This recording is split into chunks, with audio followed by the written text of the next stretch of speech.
bravery, Carlo knew this was war. Either you kill or be killed. Free of constraints, Carlo suddenly erupted, wielding the spear with both hands to create an impenetrable circle of gun blossoms, forcing Louis, Terence, and Giselbert back again. Giselbert, breathing heavily, sweat dripping from his forehead, inwardly cursed. What kind of monster is this? If Giselbert's stamina was manageable, Louis's was severely depleted, unable to muster strength for his saber strikes. Carlo's condition was slightly better, though equally drained, perspiration flowing from beneath his armor. Brother, I'm here. No fear. Die, all of you. Neil led the charge, crashing through layers of enemies, reaching Carlo's side. Older brother. Carlo smiled upon seeing the familiar figure. Actually, the Sioux family were all landowners, with several brothers. But in this chaotic era, being a landlord offered little advantage over commoners. Dee's heart sank. He had bet everything on this battle. Now, his soldiers were already locked in fierce combat with Hyman's forces, with hills at their backs, leaving no room for retreat. Looking down at his valiant but beleaguered soldiers, Dee gritted his teeth and ordered, "Sound the retreat. Whatever number managed to escape would have to suffice. Lord, get on your horse quickly." An adjutant general led over the Red Rabbit horse, while Zephyr helped Dee mount. Zephyr then found a riderless horse amidst the chaos and followed Dee. Hyman immediately spotted the weakening resolve of Dee's troops and exulted, "Ha ha ha, the big-eared thief is cornered. Pass my order.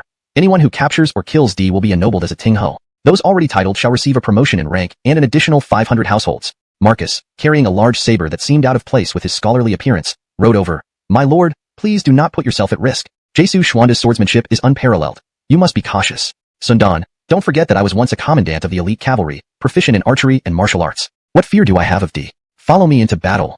Our old honor retorted, "Remember when I used to be so strong? I can still go toe-to-toe with him today.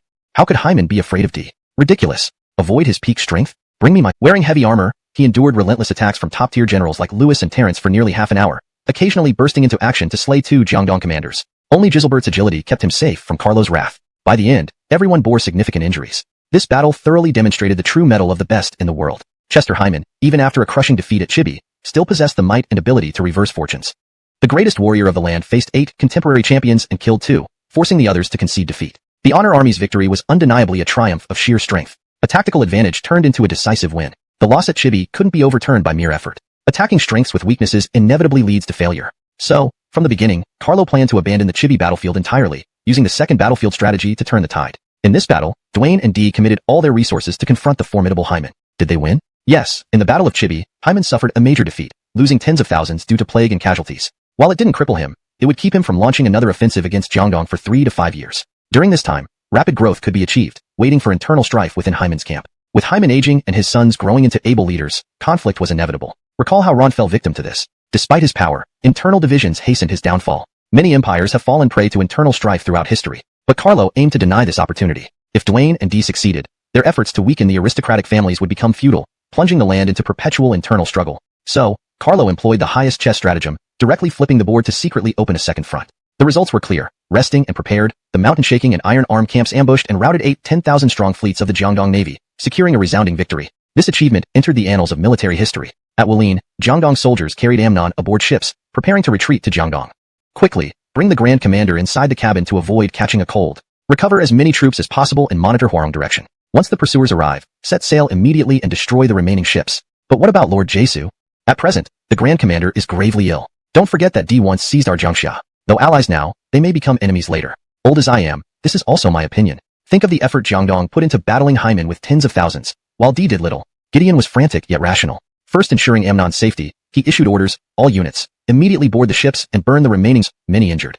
Unlike Hyman's vast resources, Jiangdong's territory, though expansive, was sparsely populated, suffering severe manpower shortages. This battle depleted almost all of Jiangdong's war potential for a decade. Not only did they lose the ability to campaign west or north, but even defending Jiangdong itself became uncertain.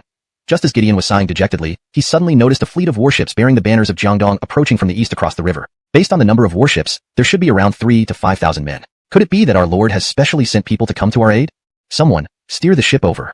General Xavier. A fleet of Jiangdong warships has suddenly appeared on the river, numbering around 2 to 3 10,000. Xavier was startled. 2 to 3 10,000? Such a scale could mean the main force of Jiangdong. Quickly, turn the ships and head for the north bank. Then, a dramatic scene unfolded on the river. One fleet of Jiangdong warships desperately tried to merge with the other, while the other fleet frantically headed for the shore. Governor, it's not good. Our warships ahead are heading towards the north bank. Gideon was dumbfounded and immediately ordered, send flag signals and drum messages, instruct them to stop immediately. Brothers, don't reach the shore. The shore is where Honor's army is. The shore has bad guys. Soldiers who understood the order had baffled looks. Honor's army? Aren't we Honor's army? And then, the ships sped up and fell. Instead, Honor's military flags were raised, and one by one, the Jiangdong banners were thrown into the river. Gideon. Degree. Ilium. #day. Jiangdong generals. #day. What is happening? Did this Jiangdong navy defect? Gideon let out a long sigh. Everything is lost. Originally, Amnon had ordered him to lead 10,000 water troops to raid Jiangling, but before setting off, Gideon advised Amnon, although Honor's army has been defeated, they still have many troops and capable generals. Dividing our forces may invite disaster.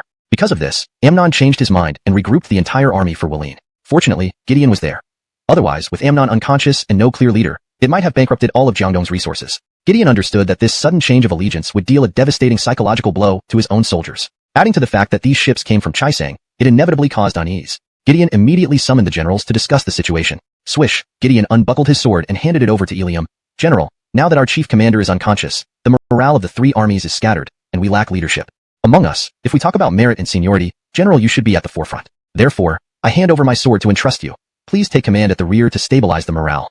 Ilium accepted the sword with both hands and nodded firmly. Ilium will not betray your trust. Ilium nodded to the generals, flicked his cloak, and strode out resolutely. Speaking of Ilium, his current status in Jiangdong is very awkward. If Grant were still alive, Ilium would be the major shareholder and board elder. After all, he joined forces when Grant was just starting out. This explains why, despite Ilium's undeniable martial prowess, he did not make the list of the 12 brave tigers of Jiangdong, who would let a group CEO or board member vie for an executive position alongside employees. However, now things are different. Dwayne has long disliked Ilium and covets his military power. During the Hefei campaign, leaving Ilium in the rearguard wasn't without its intentions. In the present crisis, Gideon can only rely on Ilium. After all, although Gideon is skilled in martial arts, he rarely shows his abilities and lacks sufficient prestige within the army. Gideon then issued several orders. Those who speak of surrender shall be executed.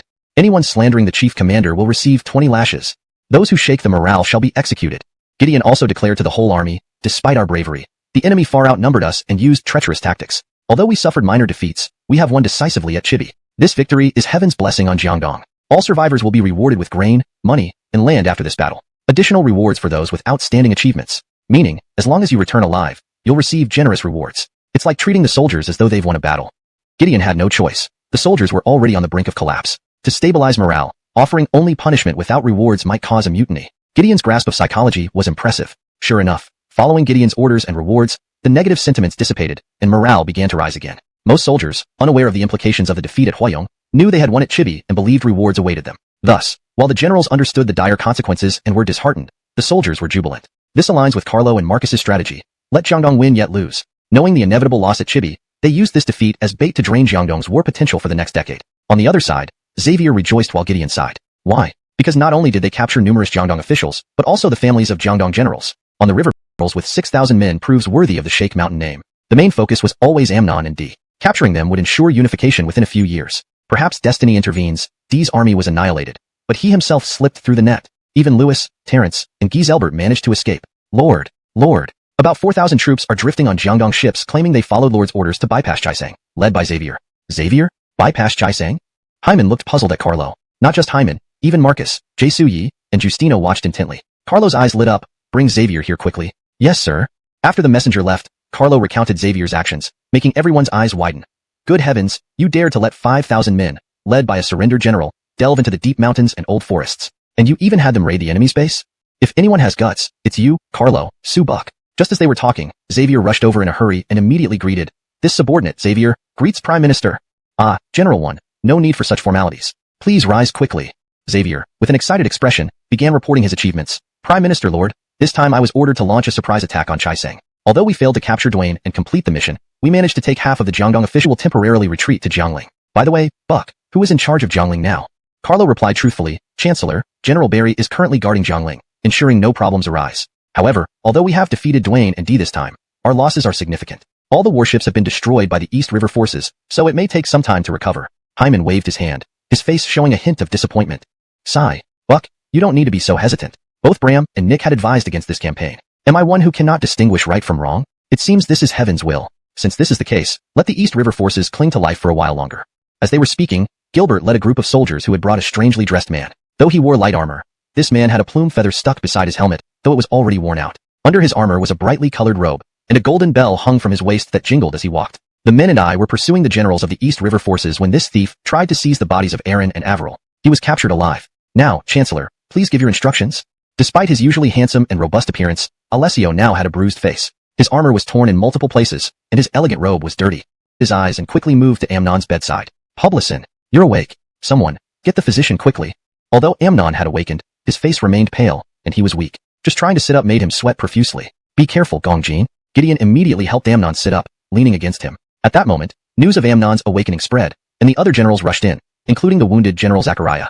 Amnon stopped the physician from examining him and asked immediately, how many of our soldiers have been recovered? Gideon quickly lied, fortunately, we have gathered about 40,000 soldiers, and more are returning from the shore. We should eventually have around 60,000. In reality, aside from the 30,000 soldiers in the fleet, the rest were either killed or captured. Of course, everyone dared not tell the truth, given Amnon's current condition. If he were to faint or suffer chest congestion due to the news, the East River region would be truly doomed. Amnon asked several more questions, finally relaxing after receiving the answers. Just as he was about to allow the physician to treat him, he heard noise outside. Report. Urgent report from Chaisang. There's an important matter requiring the Duke's attention. Due to the urgency, no one dared stop the messenger or had the authority to intercept him. As soon as the letter was delivered, Gideon's expression spread. Amnon's body collapsed, frightening everyone present. Duke. Doctors, why are you standing there? Hurry and help him. Duke. Gideon, after seeing the doctors attend to Amnon, bent down to pick up the blood-stained silk scroll from the ground. After reading its content, even Gideon nearly fainted, feeling as if darkness was closing in. Deputy Duke, what is going on?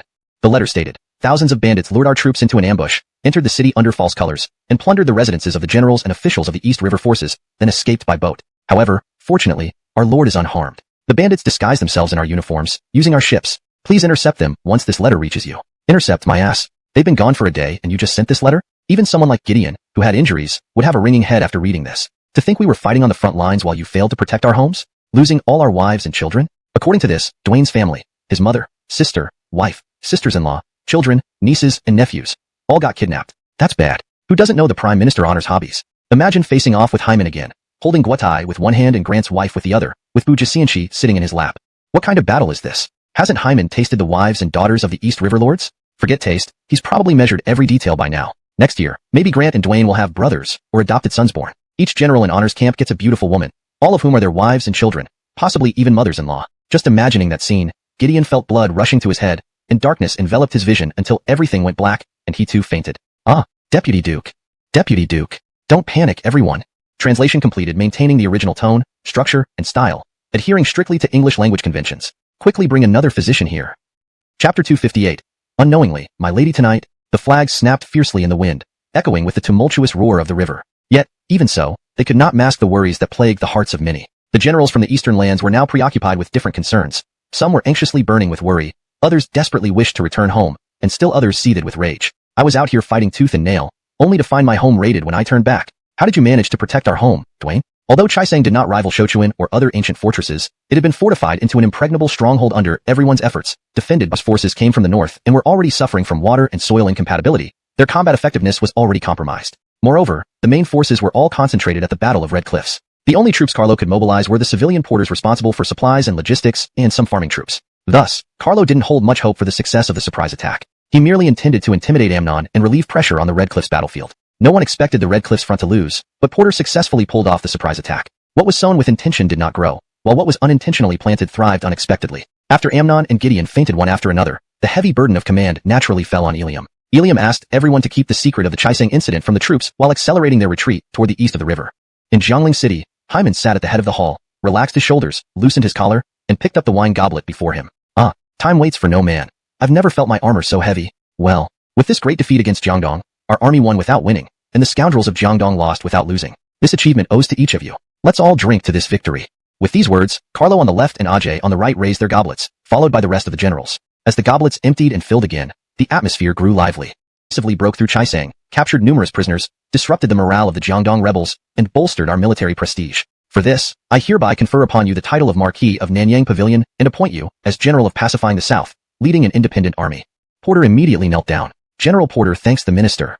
Moreover, Adrian supervised the logistics and ensured the front line had no logistical issues, which was a huge accomplishment, earning him an additional 100 households. Justino, as the vanguard, defeated thousands and dampened enemy morale, advancing from Pavilion Marquis to Town Marquis. All other officers received rewards commensurate with their contributions, although their promotions required approval from Chester Shuchong before they could receive the official imperial seal and gold stamp. After the awards ceremony, the banquet continued joyfully. By the third round of drinks, Hyman was slightly tipsy and was escorted to the rear courtyard by Howard and Neil. Once inside, Hyman slumped onto the couch. Fullness often evokes desires. Just as he lay down, he suddenly remembered that he hadn't interrogated the captives yet. Who's there? Neil entered the room, sword at his waist. Minister. Hyman smiled and beckoned admired General Wentai. My late husband often spoke highly of you as a true hero of this era, unmatched by any. Compliments never fail to work. When Jetty led tens of thousands of troops as a governor, Hyman was merely a minor official, with his men recruited using money borrowed from friends. But now, those once above him were either buried in the earth or had been crushed beneath his feet. Hyman and Holly engaged in pleasant conversation until he noticed a young girl staring at him fearlessly. Narrowing his eyes, Hyman asked calmly, "Whose daughter is this?" Before anyone could answer, Trina boldly replied, "She is the daughter of my father, Jetty." Upon hearing this, Hyman developed a newfound admiration for the girl. He thought to himself, though young, she bears the spirit of a hero, undoubtedly taking after her father. Now, although I have not met Dwayne, if he were truly as capable as his father and brother, I would never have been able to so easily gain control over Jiangdong. Perhaps the scene evoked memories of the past. Hyman smiled and pointed at Trina, praising her. Truly, a tiger does not give birth to a dog. In the past, your father and I were not close friends, but I deeply respected him. Furthermore, Wentai contributed significantly to the state before his death. How could I ignore his family? Order this. Grant Trina the title of Lady of Wuchang County, with an annual salary of hope for the future despite the turbulent times. Chapter 259. Winds rise in the north. Oh, Dwayne, what great blessings you have. Hyman was clad in undergarments, half reclining on his bed. Bujasianchi stood beside him, her snow-white skin partially exposed, using a handkerchief to wipe the sweat from Hyman's brow. The weather had turned cool, and an uncle sending a nephew a hat for warmth was only fitting, even if the hat happened to be green. Lord. Justino and Adrian walked alongside Carlo through the camp, soldiers lining both sides saluting as they passed. Barry, how much grain do we still have left? Carlo looked at the injured soldiers on either side of him, his face showing signs of concern. Adrian paused for a moment. The grain stored within Jiangling alone should last our army for several months. Kingston had previously accumulated all the resources of Siamushu here. After the three commanderies surrendered, it all became ours. Therefore, regarding supplies, we are not short. Carlo sighed slightly. What about our casualties? Justino had long tallied up the figures and immediately spoke up. From the north, we brought a total of 310,000 troops. Including the Siamushu surrendering forces, we now number 430,000. There are 30,000 troops stationed in Jiangling, 10,000 in Xiangyang, 10,000 in Dangyang, and 10,000 in Fancheng. Over 10,000 more have been left behind due to climate and illness. At the Battle of Chibi, Chancellor Hyman initially commanded about 250,000 troops, but another outbreak of disease reduced this by over 50,000 combat-capable soldiers, with many wounded sent back to Jiangling. In this battle, non-combat deaths due to illness have numbered over 50,000, with thousands still recovering. Additionally, during the conflict against Dwayne and D, a total of 97,500 men were lost, including those who went missing or died after being burned. These were just the losses among soldiers. What about the transport troops responsible for logistics? And the civilian laborers? Even if they did not participate in frontline battles, they could still fall victim to the epidemic. It can be said that at least one-third of Hyman's defeat came from unfamiliarity with the environment and disease, resulting in severe non-combat losses. Another third was due to adverse conditions, and the final third from Hyman's arrogance. Carlo had warned Hyman beforehand about possible outcomes, but unfortunately, everything was going too smoothly, and Hyman dismissed the warnings. Otherwise, Zachariah might never have managed to infiltrate the Navy and set fire to the ships. Despite heavy losses eating it, his expression became uncomfortable. Marcus wrote that Kathy, now called Abrielle, had moved into Carlo's home. Marcus, out of respect for their friendship, had informed Carlo in advance. Carlo scratched his face and smiled. Who do you think I am? My position at home is well established. However, his expression darkened as he continued reading. Several small cavalry units from the remnants of the Xiongnu had ventured south, though most were intercepted by Nico. One unit broke through and reached Bingzhou. Although they were driven off, this signaled significant unrest among the Xiongnu for the year. After finishing the letter, Carlo tightened his cloak, sighing, quiet would be unusual. Over the past 2 years, the climate had grown colder each year. While northern regions felt little change, it was noticeable in southern Siamushu. Recalling his previous life in southern Siamushu, Carlo remembered needing only light clothing in winter. The stark difference with the harsh winters of the northern plains was clear. Now, early spring in Siamushu was already cooler than usual. If this was happening in the south, what must the northern steppes be like? Humph. It's time to settle old scores. Carlo crumpled the silk letter and tossed it into the brazier. In Jiangxia City, Aiken stared at the disheveled faces before him, unsure if he was dreaming or had overslept. It had started so smoothly. How did everything suddenly go wrong? Recent reports from Chibi were positive, and on the Wuling battlefield, Dee and Justino had achieved some victories. The news of the fire at Chibi had made Aiken celebrate with his wife. But now, to hear that they had been utterly defeated, lost everything, losing their own troops was bad enough. But now Dwayne had lost 2 top generals? Dee wiped tears from his eyes. Advisor, it's my incompetence. Zephyr sighed deeply. Advisor, this isn't the Lord's fault. Carlo is incredibly cunning. He secretly entered Jiangling, then ambushed them in Huarong. Leading a crack force, he crushed Dwayne's elite 8,000-strong army once Hyman's forces retreated. Our advantages vanished in one stroke. Aiken frowned. Is this the same Carlo, Sujichi from the honor camp? Terran sighed heavily. Yes, precisely him. Brother Buck. His martial prowess is beyond human. I fought with Lewis and Giselbert, yet we were repeatedly forced back.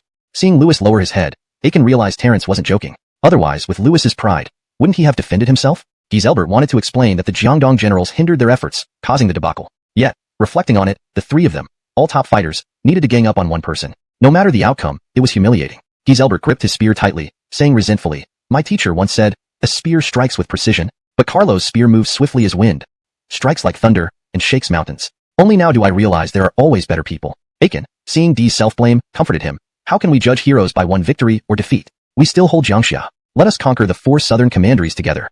Inside Dwayne's residence in Jiangdong, generals who had lost their wives and children stood in the hall, waiting angrily for Dwayne. Yet Dwayne was also in pain, having suffered a severe injury. The agony. Sigh. And given the situation outside, Dwayne didn't have the courage to face the irate crowd. Just as the generals were growing increasingly impatient, a frail beauty, with an aura as graceful as the moon over serene mountains and as charming as blossoms in full bloom, was slowly led into the reception hall by soldiers. Amnon was breathing heavily, his chest heaving dramatically, and his white silk robe only accentuated his appearance like fine jade. Grand Commander. The sight of Amnon instantly startled the generals, who hurriedly approached him. Amnon stopped and caught his breath. Ah, all of you. Thump. Suddenly, Amnon broke free from the soldiers' support, and with a thud, knelt down deeply before the generals. Grand Commander. What are you doing? Grand Commander. What are you doing? Seeing Amnon's actions, the generals knelt en masse. Supporting his frail body, Amnon spoke in measured tones. Generals, the disaster at Chaisang is due to my negligence. I failed to maintain proper defenses, allowing the enemy an opportunity. This is my fault entirely. Grand Commander. Please don't say that. In this battle, I committed 3 grave errors. First, I underestimated Hyman's resources, leading to a protracted stalemate. Second, my neglect allowed Carlo to launch a surprise attack, resulting in this disastrous defeat. Third, I failed to anticipate the enemy's southern offensive, leaving Chaisang undefended, which caused all of you to suffer. Cough, cough, cough. All blame lies with me. Many of these officers had been personally promoted by Amnon, and given his noble character, he was practically the shining light of all Jiangdong. Seeing Amnon in such a state, the generals felt they couldn't pressure Dwayne any further. Dwayne, lying inside, listened to reports from his subordinates about the situation outside, his expression turning uglier by the minute. I never imagined Amnon's influence in the army would surpass mine. It seems I must expedite promoting Donnie and Godwin into military positions to consolidate power. As the news sank in, the atmosphere in the hall became heavy. Amnon's confession weighed on everyone's mind. Still, we need an elite general to defend Jiangling and control Seamusnin and Seamusbai, to prevent the rise of Dwayne and Dee. Who among us can hold Jiangling in your opinions? Carlo and Ajay spoke in unison. Certainly General Jim.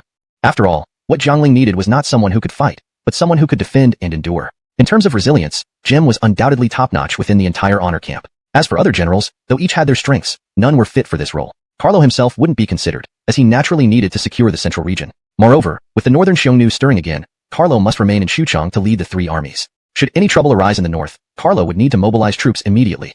Hu Chuchuan's remaining forces could hardly withstand a large-scale southern invasion by the northern Xiongnu. Talking about Adrian, while he was a well-rounded talent, he excelled mainly in logistics and rear support. To command Seamusbai might not fare well against Amnon or Aiken. Generals like Brandt and Berkeley also had exceptional skills and talents, but they lacked sufficient experience. Although nominally stationed in Jiangling, the actual responsibility was overseeing the tens of thousands of troops in Seamusbai, tasked with watching over Seamusnin to the south, stabilizing Izhou to the west, and blocking Dee and Dwayne to the east. By elimination, only Jim remained suitable. In the city of Haskell inherited his romantic and literary side, though he also had political and military capabilities which were overshadowed by others. Without doubt, Haskell's literary talent was unrivaled in this world. However, there was one thing that everyone disliked: his closeness to the powerful aristocratic families. Hyman continuously sought to diminish the influence of these families, yet Haskell, either due to political insensitivity or some other reason, remained entangled with them. Therefore, despite any protective intentions, Haskell had to be excluded from power. Although Jose loved grapes, he showed no joy upon seeing the vat of grape wine. Instead, he thanked them politely. Was the wine not valuable? Of course it was.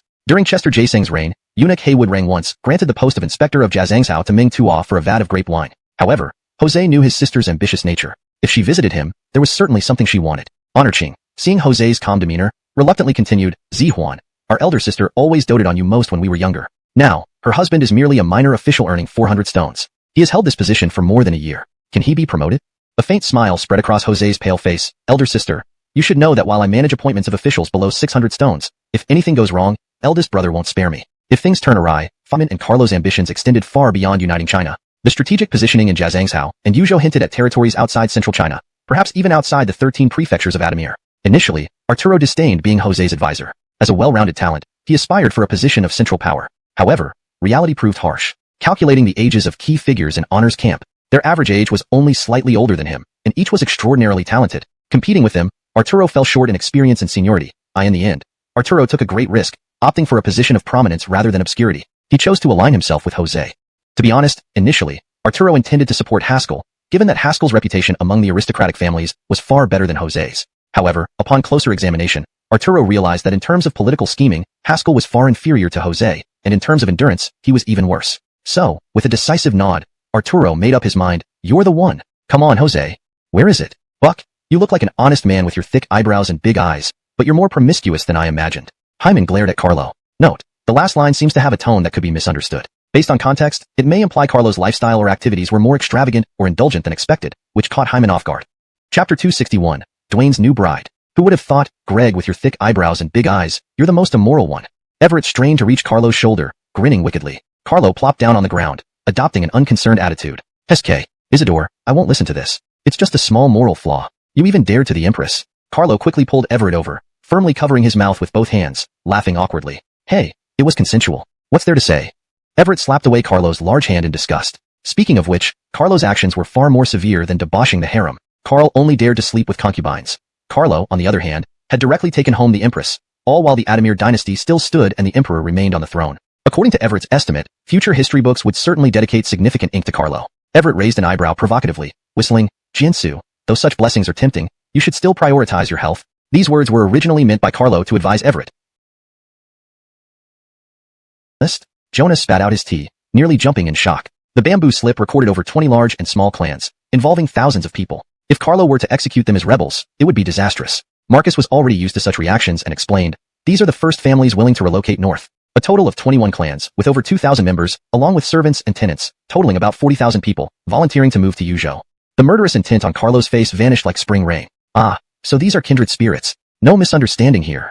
Of course, relocation wasn't without cost. In exchange, the government promised to replace their original landholdings in Yuzhou at a ratio of 1 to 3, exempting them from taxes for 3 years. Additionally, each clan would receive an official position equivalent to 600 dan, and after 3 years, an elite would be selected from the 21 clans to serve as the governor of Yuzhou. There were also other benefits and compromises. Essentially, Marcus painted an attractive picture.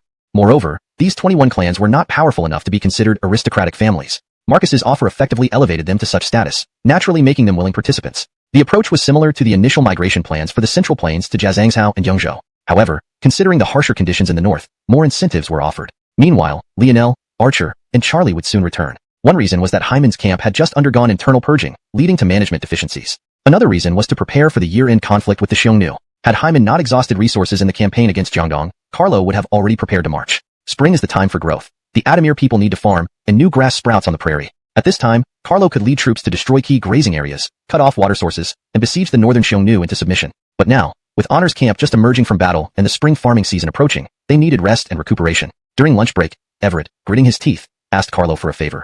Can you take that little black dog away from my house? Carlo stretched lazily on the ground. Brother, I did this for you. Walking Giusetto Black back and forth is inconvenient. Let him stay at your place permanently. I'll come by periodically to check on him. Everett turned red with anger, shaking Carlo by the collar. Can you send a smaller one? Is yours even a dog or closer to a wolf? Why must your pets be bigger than others just because you're big? Although called Giusetto Black, the dog wasn't small at all, standing nearly as tall as a man's waist. It lay at Everett's door every day, and Carlo had people build a doghouse for it. Whenever Carlo had free time, he brought Giusetto Black to search Everett's house for drugs. By evening, returning home, Carlo was greeted with sweet calls as clear as a stream. Husband, Rosella and Kaylee. Jinsu, her dry sister Louisa. Brother-in-law, his sister-in-law, Marquis, the former empress. Each of the 5 beauties had their unique charm and added status. Rosella, being Carlo's teacher, made for a perfect student-teacher dynamic. Kaylee and her sister, looking quite alike, added to the private delights unmentionable to outsiders. Louisa, Sue's dry sister, implied something special, understood, no need for further explanation. And finally, Paula, whose luscious, peach-shaped busts drove Carlo wild.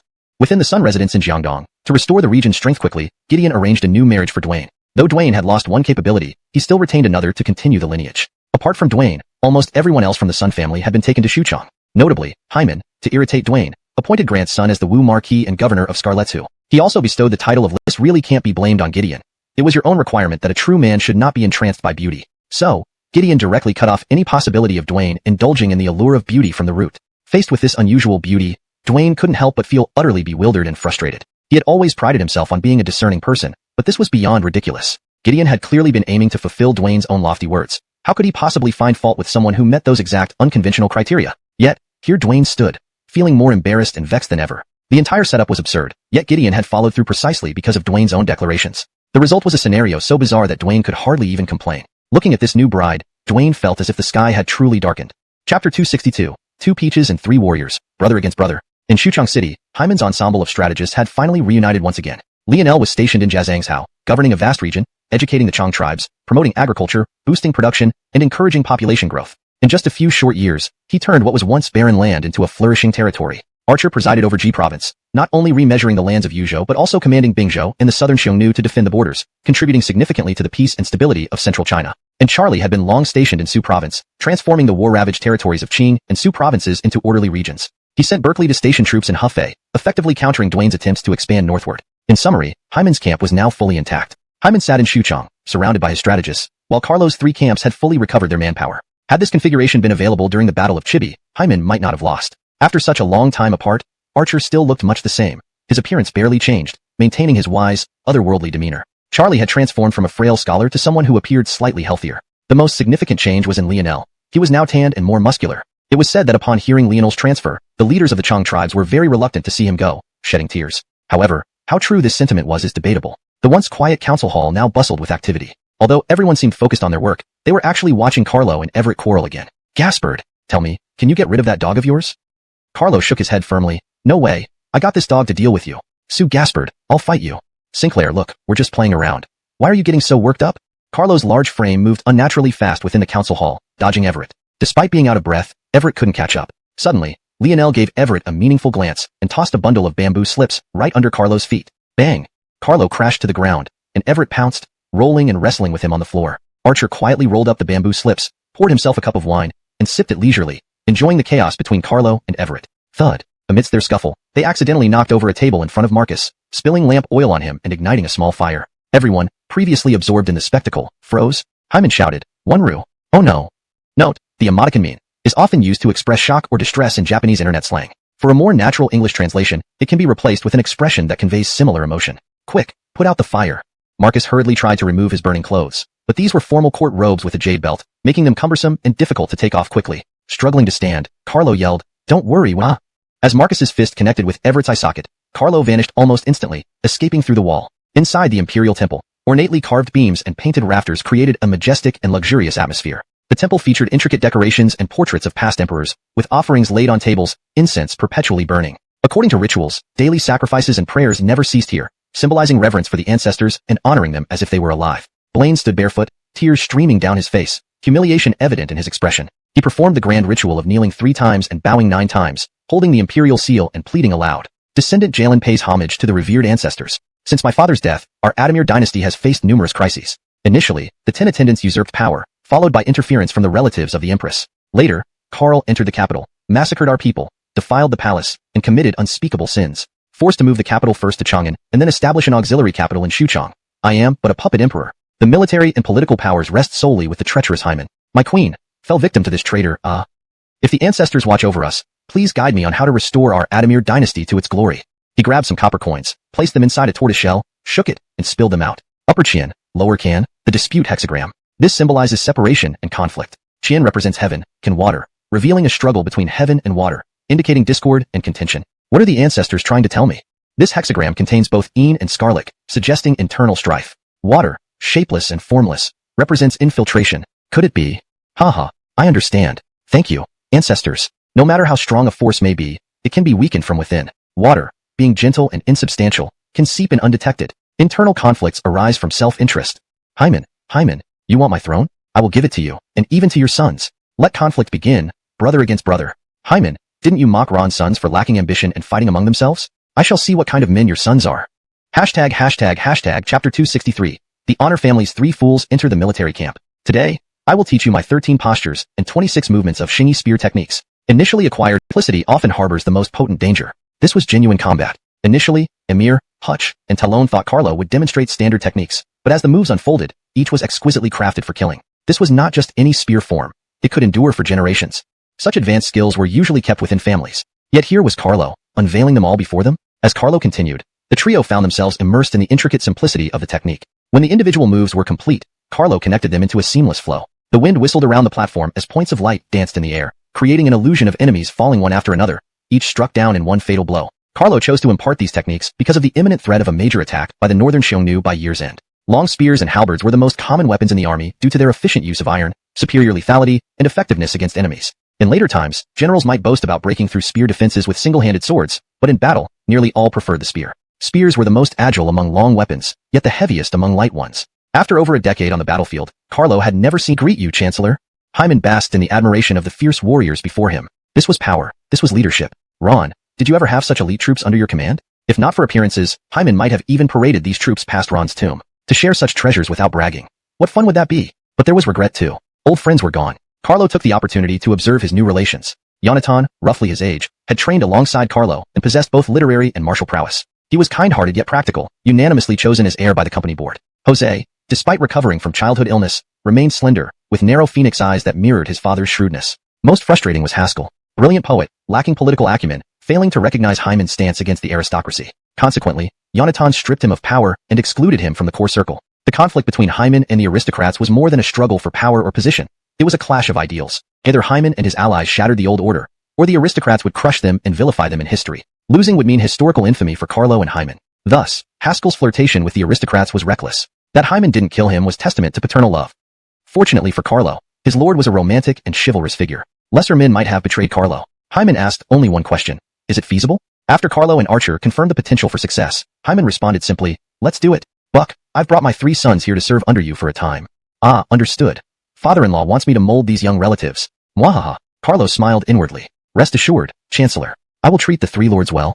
Hyman's smile widened. Carlo clearly understood his intentions. While Jose felt a chill, the other 2 heirs remained oblivious, especially Honor Haywood, drooling over the elite soldiers. Yonatan silently observed his father and brother-in-law completing this unspoken transaction regarding his 3 foolish brothers. Buck is not a heartless person. If you've done something wrong, just admit it quickly. There's nothing that can't be resolved. Yonatan finally had a moment of conscience and gave a hint. Jose, triangular ruler Purga. Orange book, I have a bad feeling about this. Note, the emoticon is kept as it adds emotional context. However, the original emoticon used seems to be specific to certain digital environments. In standard text, it would appear as a meme. If you prefer a more universally understood emoticon, you might consider replacing it with something like sad face. Revised for natural reading. Jose, sad face. I have a bad feeling about this. Honor Haywood, triangular ruler, Olympic triangular ruler. I also want to lead the soldiers into battle. Note, the emoticon has been adjusted for consistency with the style used in the original text. Haskell, what's there to learn? They're just a bunch of barbaric fighters. Yonatan could tell his 2 younger brothers hadn't taken his words to heart. He just patted Jose on the shoulder, signaling him to keep an eye on those 2 fools in the military camp. He was afraid that those 2 foolish younger brothers would be toyed with by Carlo. The structure and tone remained consistent with the previous narrative, maintaining the characters' distinct personalities and the flow of the story. Chapter 264. The 3 honor fools on the pole. By the riverbank, a group of soldiers held sharpened wooden spears to catch fish in the river. This had always been one of the regular ways for the 3 major camps to add extra meals to their daily routine. However, this time, the team included 3 who stood out from the rest. Jose stood unsteadily in the water, swaying under the force of the current. He barely managed not to fall over by relying on his spear. Honor Haywood squinted his eyes, almost rolling around in the river, yet he couldn't catch a single fish no matter how hard he tried. As for Haskell, who had entered the water reluctantly, he now stood in the river with no idea what to do. One was physically weak, another a reckless brute, and the last was clearly influenced into ineptitude by noble families. Of the 3, only Jose seemed somewhat competent, while the other 2 were problem children. After much effort, Jose finally made some progress. He observed the techniques of the other soldiers, asked questions humbly, and even sought advice from them. Eventually, he successfully caught a fish. Conversely, Honor Haywood, after hours of frustration, ended up snapping his spear in anger and throwing it away. The fish kept circling him but remained untouched. Frustrated, Honor Haywood plunged into the water for an all-out struggle with the fish. Meanwhile, Haskell abandoned the attempt altogether and stood watching others. Amir secretly recorded their performances. At noon, back at the camp, Amir reported to Carlo. Carlo tapped his fingers on the table, contemplating. Among the 3, Jose was undoubtedly the wisest, though he lacked warmth. Honor Haywood showed some bravery but lacked intelligence. If he didn't improve, he'd likely only be fit for a vanguard role. As for Haskell, he was the biggest concern. Since losing power to Yonatan, Haskell indulged daily in poetry and literature, discussing philosophy with scholars. If he accepted his fate and simply wanted to live a carefree life, it would have been fine. But his acquaintances came from power-in-law. Their greetings revealed much. Jose's sophistication far surpassed that of his brothers. Calling Carlo Marquis in public avoided trouble, but privately, quickly ingratiating himself was crucial. Carlo was the top military leader, and their futures hinged on his favor. Even before Carlo, they respected figures like Jim and Adrian. Carlo, Adrian, and others weren't just Hyman's subordinates. They were the founding members of the Honor family power base. Anyone who challenged Carlo would regret it. Carlo didn't mind their titles and wouldn't punish them over such trivial matters. He wasn't cruel. I've prepared a game for you 3. Carlo smiled warmly, rubbing his nose. Honor Haywood and Haskell eagerly approached. Only Jose hesitated, remembering Honor Haywood's warning. When our brother-in-law smiles especially happily and rubs his nose, someone is about to suffer.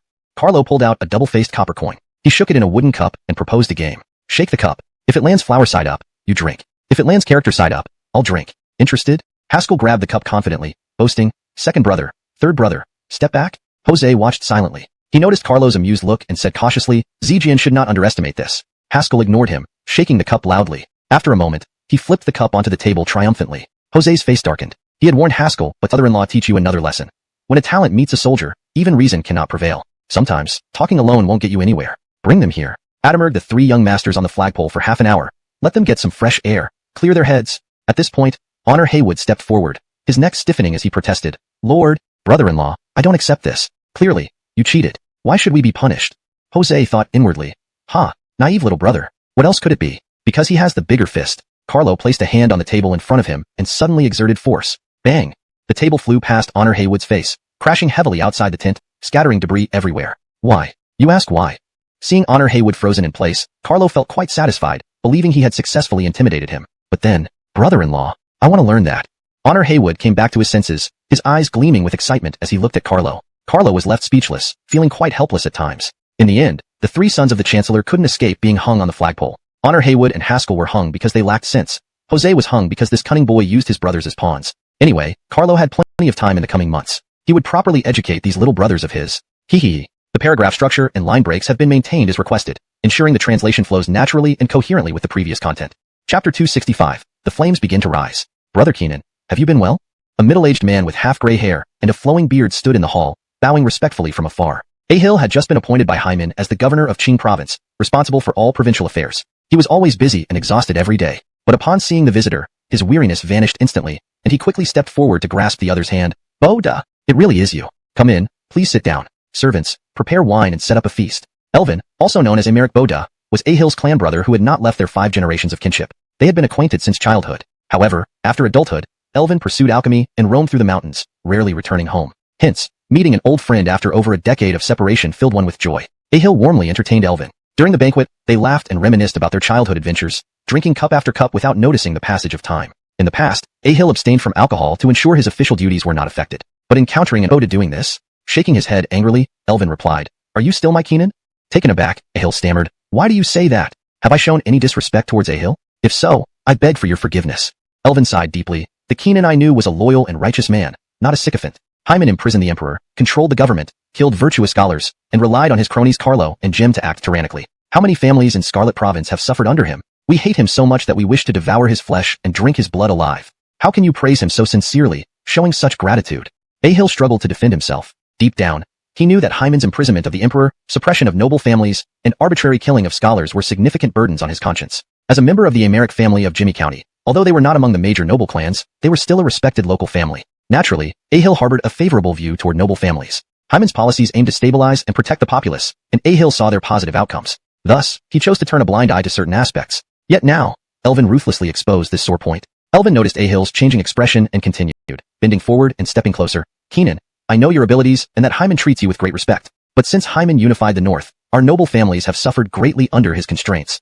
In the past, if aristocratic descendants wanted to become officials, they would find a familiar local official to recommend them through recommending filial piety and honesty, thereby qualifying for office. Although not as strict as the 9-rank system, it fundamentally differed little. Recommending filial piety and honesty was based on the preferences of local officials, and only those from noble or scholar backgrounds could be recommended. Ordinary farmers had little hope unless they climbed up from minor clerical positions. Abilities did not matter as much as lineage. Throughout history, numerous talented individuals remained hidden in rural areas, lacking recognition. Under a large population, talent is abundant but often undiscovered. During the Eastern Adamir dynasty, recommending filial piety and honesty required a noble background until Hyman, the ancestor of many male descendants, proclaimed, "Promote only talents," expanding the eligibility to include more capable individuals regardless of background. This allowed those previously excluded due to lineage to have opportunities for advancement. Ahil, being a wise strategist, acknowledged the renewed vitality brought by Hyman's reforms. Despite this, a lingering sense of pain remained in his heart. Elvin pulled out a silk scroll from his robe, covered in names written in blood. "Keenan, look for yourself."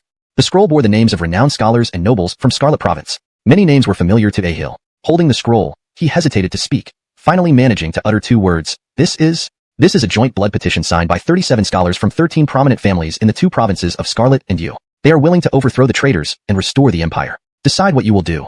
Ahil felt a chill and urged, "Boda, no." Besides the tens of thousands of elite troops guarding Xuchang, the 3 camps commanded by Gaspard alone are unmatched in the world. Elvin scoffed, "There's no need for you to worry about that. If you intend to inform on us, take this scroll and my head to claim rewards. If you wish to join us in restoring the nation, sign your name on this scroll. Then, all these years of friendship will not have been in vain." Boda, I. The translation captures the essence of the original text while ensuring fluency and coherence in English. The characters' emotions, dialogues, and historical context are accurately conveyed, preserving the paragraph structure and tone. Chapter 266, Benjamin, Club Fresh Models on Expense. Outside Xuchang City, in the 3 camps, Jose and his 2 brothers, after enduring a day of inhumane torture, lay flat on the ground in early tomorrow, Jose reminded his brothers, fearing they might cause trouble again and drag him along. So, the 3 brothers, without another word, pulled their blankets closer and lay down on the sheepskin mats on the ground to sleep. The 13 rebels from Scarlet Joe and Yujo, 37 traitors, quite bold, aren't they? Carlo read the intelligence report handed to him by Archer, a mocking smile appearing on his face. Whoever gave them this idea? Had they listened to too much courage music? Archer stretched lazily, rising from his seat. Indeed. By the way, how many capable commanders do you have under your command? At this, Carlo immediately perked up, springing beside Archer. Tell me how many you need. Archer pushed Carlo away. How many do you have? How many you need? I have.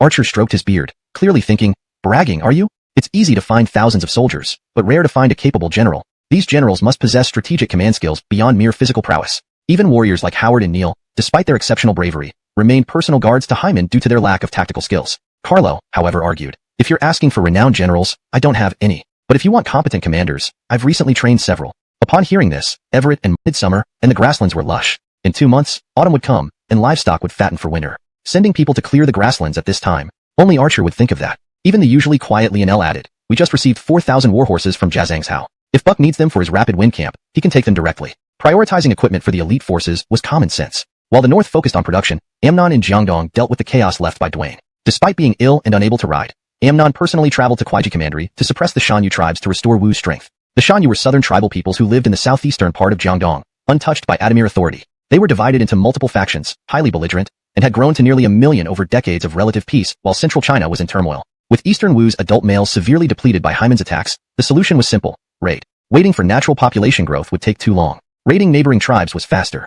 The warlords had a consensus. Needing cannon fodder? Just take from the neighbors. Chong, Xiongnu, Shanyu, Nanzhao, all had been targeted, became the lord of most of Simas province. At this moment, Benjamin, situated in Izhou, had a sudden idea to set the tiger to devour the wolf.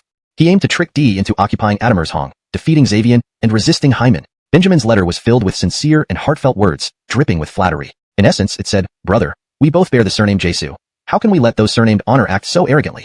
I recently heard that Hyman intends to attack me. Normally, my western Sichuan's natural defenses would be enough, but there is a religious leader in the northern region of Adamirzhong. If you help me eliminate him, we can join forces against Hyman.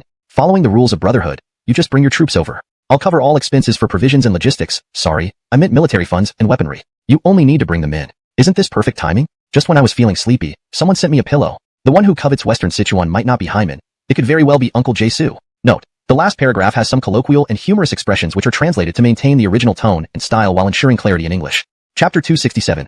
Steve. The script is all wrong. In the Changsha commandery, Dee stood staring at the map hanging on the wall, lost in thought. Logically speaking, Benjamin had already sent money and grain, presenting. This led to Izhou effectively becoming independent from the central government. Years later, after Jesu Scarlet's death, Benjamin took over but had several disputes with Xavian. Eventually, Benjamin found a pretext to execute Xavian's mother and brother, turning them into mortal enemies. Due to Adamirzhong's treacherous terrain and Xavian's extensive governance, Benjamin lacked the confidence to take Adamirzhong, thus seeking help from Dee. Indeed, Xavian was no ordinary talent. Others governed through ability, but he ruled Adamirzhong using religion. He called himself the Grand Teacher, below whom were the head sacrificial priests, and spirit soldiers, common soldiers and ordinary followers. Xavian didn't follow Adamir dynasty laws. Instead, he established a religious legal system, similar to a cult or pyramid scheme. However, it was surprisingly effective. For instance, alcohol consumption was banned in Adamirzhong, and killing animals was forbidden during spring and summer. Free communal kitchens were established to feed the people. Through Taoist principles of non-action, Xavian successfully created a utopian society within Adamirzhong, winning deep affection from the locals. Facing such an opponent, Dee felt perplexed. Attacking Adamirzhong would be incredibly challenging due to its treacherous terrain. After being routed by Hyman, the map. Without a chance to offer the map, Steve's ambitions would remain unfulfilled. Hyman, oblivious to Steve's frustration, was focused on consolidating strength. His strategic goal was to prepare for conflicts with the northern tribes, including the Xiongnu and the Xianbei. Once those matters were settled, dealing with Benjamin would still be feasible. Hyman wasn't losing focus or lacking ambition. Invading Shu required traversing treacherous routes. One route involved advancing south from Siamushu, which was impractical following recent defeats. Another path led through Adamirzhong, surrounded by mountain ranges like the Qin Mountains, Lungxi Plateau, Maikong Mountains, and Daba Mountains, forming an almost impregnable fortress. Attacking Adamirzhong via Scarletping Pass would be nearly impossible due to its perilous geography. Thus, Steve left with an outward smile masking profound disappointment. That evening, while visiting his 3 sons outside Xuchang, Hyman recounted the encounter to Carlo. Carlo knew Steve intended to present a map but disagreed with targeting Xavian immediately. Historically, Hyman's victory over Xavian was largely fortuitous. Without luck, the campaign would likely fail. Moreover, the northern front was tense, with both the northern Xiongnu and the Xinbei actively preparing for war. Now was not the time to divide resources and risk entrapment. Even if D secured Shu, it wouldn't significantly impact Hyman. Despite its fertile reputation, Shu's population was limited, and it would take decades to match Hyman's military might. Furthermore, Hyman's camp wasn't suffering from a lack of talent. With the support of the semi-legendary physician Joseph, key strategists like Everett and Marcus remained alive. Additionally, Hyman himself was still vigorous. Faced with a fully capable and unified honor camp, even Aiken's brilliance would struggle. Carlo was confident that they could repel any advances, regardless of historical outcomes. In conclusion, while the current script differed from Steve's expectations, the underlying political dynamics remained complex and fraught with challenges. Chapter 268. Even Jay couldn't match his generosity.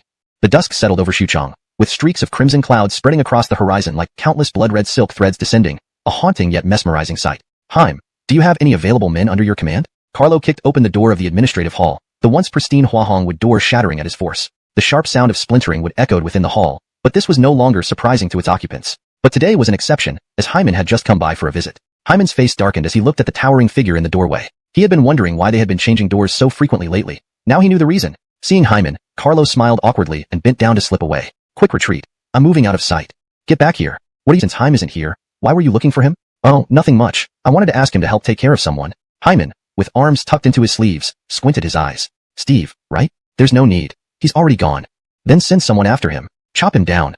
Carlo thought that while he wasn't ready to digest Western Shu himself, Steve certainly shouldn't be leading D there. Yes, he's gone, and Hyman personally escorted him out. Who escorts him doesn't matter. Just, Hyman? Well then, never mind. Carlo threw the broken door panel outside, walked into the hall, and sat down. When Steve arrived, Hyman saw through his ambitions. This person is not one content with the status quo. His visit was likely to defect to us, but Western Shu is treacherous terrain, and attacking now would be like sinking into a swamp. Yet, if we don't accept Steve's proposal, he might go elsewhere. Therefore, Hyman and Alberic suggested that after Steve leaves Scarlet, we kill him and spread rumors that D has long coveted Western Shu. Indeed, when it comes to plotting, Archer is unparalleled. As soon as Steve arrived, Archer had already planned his demise. Luckily, Archer is on our side. Otherwise, even using the restroom would require surveillance, and sleeping would involve keeping one eye open. Hyman suddenly remembered something. Speaking of which, how's the situation on the northern grasslands? Autumn is approaching. Carlo immediately got animated. He might not excel at doing good deeds, but when it came to causing chaos, reporting to the Chancellor, I ordered Talon to lead the 3,000 Swiftwind camp soldiers and Spencer's 10,000 cavalry to burn pastures, slaughter livestock, and pollute water sources. We didn't venture deep into the grasslands, but every inch of pasture within 300 miles of Adamir territory is now scorched earth. With autumn approaching and hot, dry weather conditions, the fires turned the vast grasslands into ashes in moments, a breathtaking yet terrifying spectacle. Not everyone is like Gabe. Even the southern Xiongnu king, Spencer, can easily get lost on the grasslands. Wild grass differs from forests. It regrows quickly. But now, with winter approaching, it's crucial for herds to accumulate enough grass to sustain them through winter. Otherwise, livestock won't survive. Signs on the grasslands suggest various tribes are preparing a massive assault on Adamir territory due to abnormal temperatures. So why hold back? Archer preemptively cleared the Adamir border grasslands to deny supplies to the Xiongnu, forcing them into difficult battles they're unaccustomed to. Within 300 miles of Adamir borders, no water or grass remains. If the Xiongnu wish to attack Adamir, they must bring their own supplies, forfeiting their mobility advantage and becoming controlled by Adamir and 10,000 elite troops with grand fanfare. Upon arrival, they were lavishly treated with food and drink. Benjamin's message was clear. All supplies and provisions are covered. Even concubines are included. Since you're helping me, I'll support you. Immediately, D's forces were upgraded, replacing farm tools and cudgels with halberds and short swords. Benjamin even supplied 500 leather armors and 20 sets of black iron armor. Even Jay couldn't be this generous. Sure enough, once inside Shu, D secretly dispatched Zephyr to scout the region, while he, along with Ainsworth and Lewis, led 10,000 troops straight toward Jiaming Pass, the vital route to Adamir's Hong. ###Chapter 269.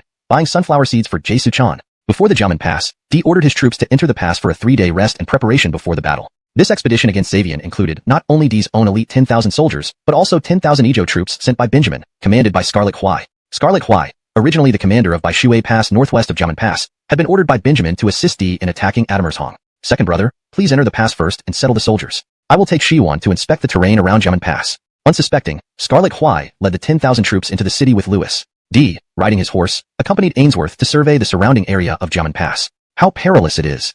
After climbing to a high point and observing the terrain of Jiaming Pass, D and Ainsworth, short, Xavian had ample manpower and resources, enjoyed the support of the people, and controlled a naturally defensible location.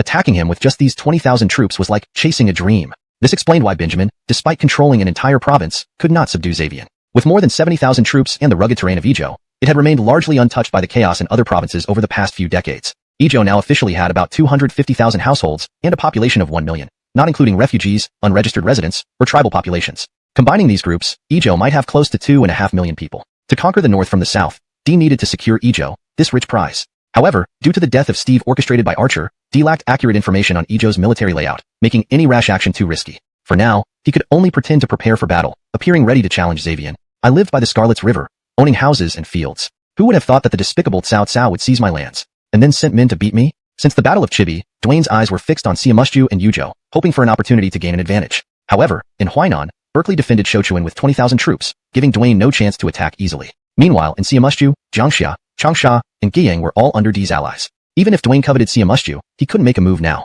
Rant, whom Amnon revered even in death, causing the Wu generals to bow down to his memory. But that didn't matter. Under Dwayne's leadership, the Sun family would be etched in history. Time flew, and autumn arrived. Preparations for harvest were underway across the land. In Jiangling, Jim, to harass D's forces, dispatched cavalry to alarm various cities and launched several feints, keeping the garrisons in Changsha and Wuling on edge. Meanwhile, Berkeley and Shochuan made it appear as though he intended to launch a direct assault on Chaisang, forcing Dwayne to mobilize his entire force of 30,000 troops to defend the city. Neither Jim nor Berkeley truly intended to resume hostilities. They were merely creating illusions. But Dwayne dared not risk it, remembering how close he came to being taken prisoner in Xuchang.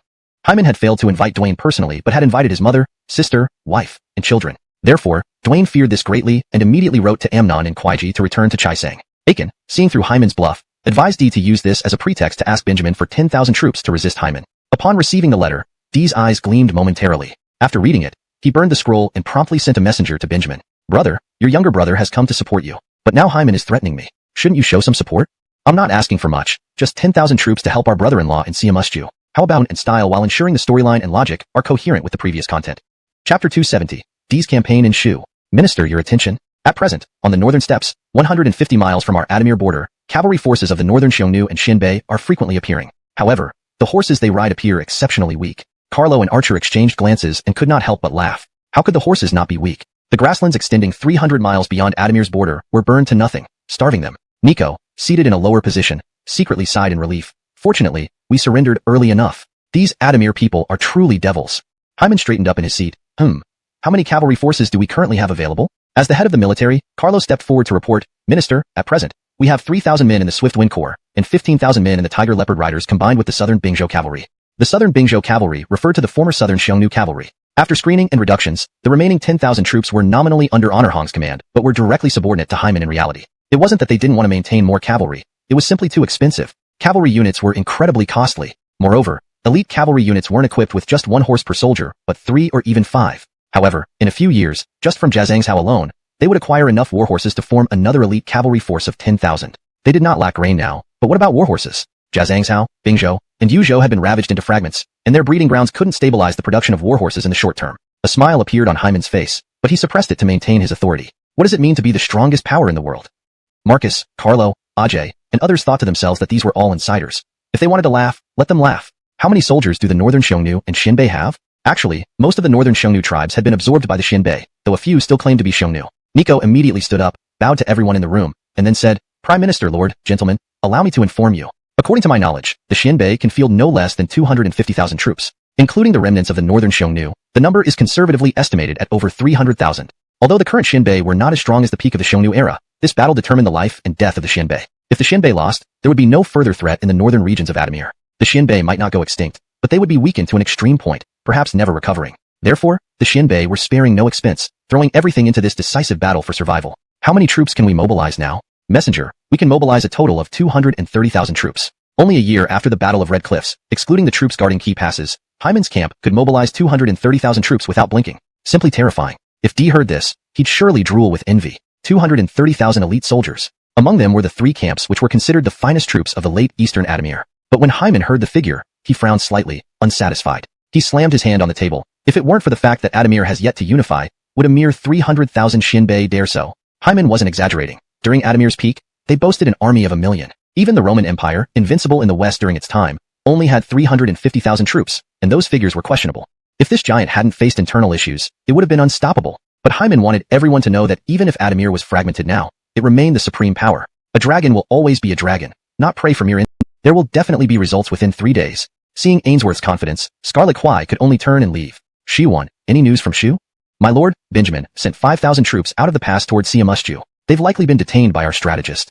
Zephyr pulled out a map from his chest. My lord, this map is provided by Eben under Benjamin's command. Impressed by your virtue, he offers this map to assist in your great endeavors. This map detailed Benjamin's troop deployments in Shu and detailed routes of various passes. D touched the map in his hands, feeling moved. What virtue do I have to receive such importance from Mr. F.A.?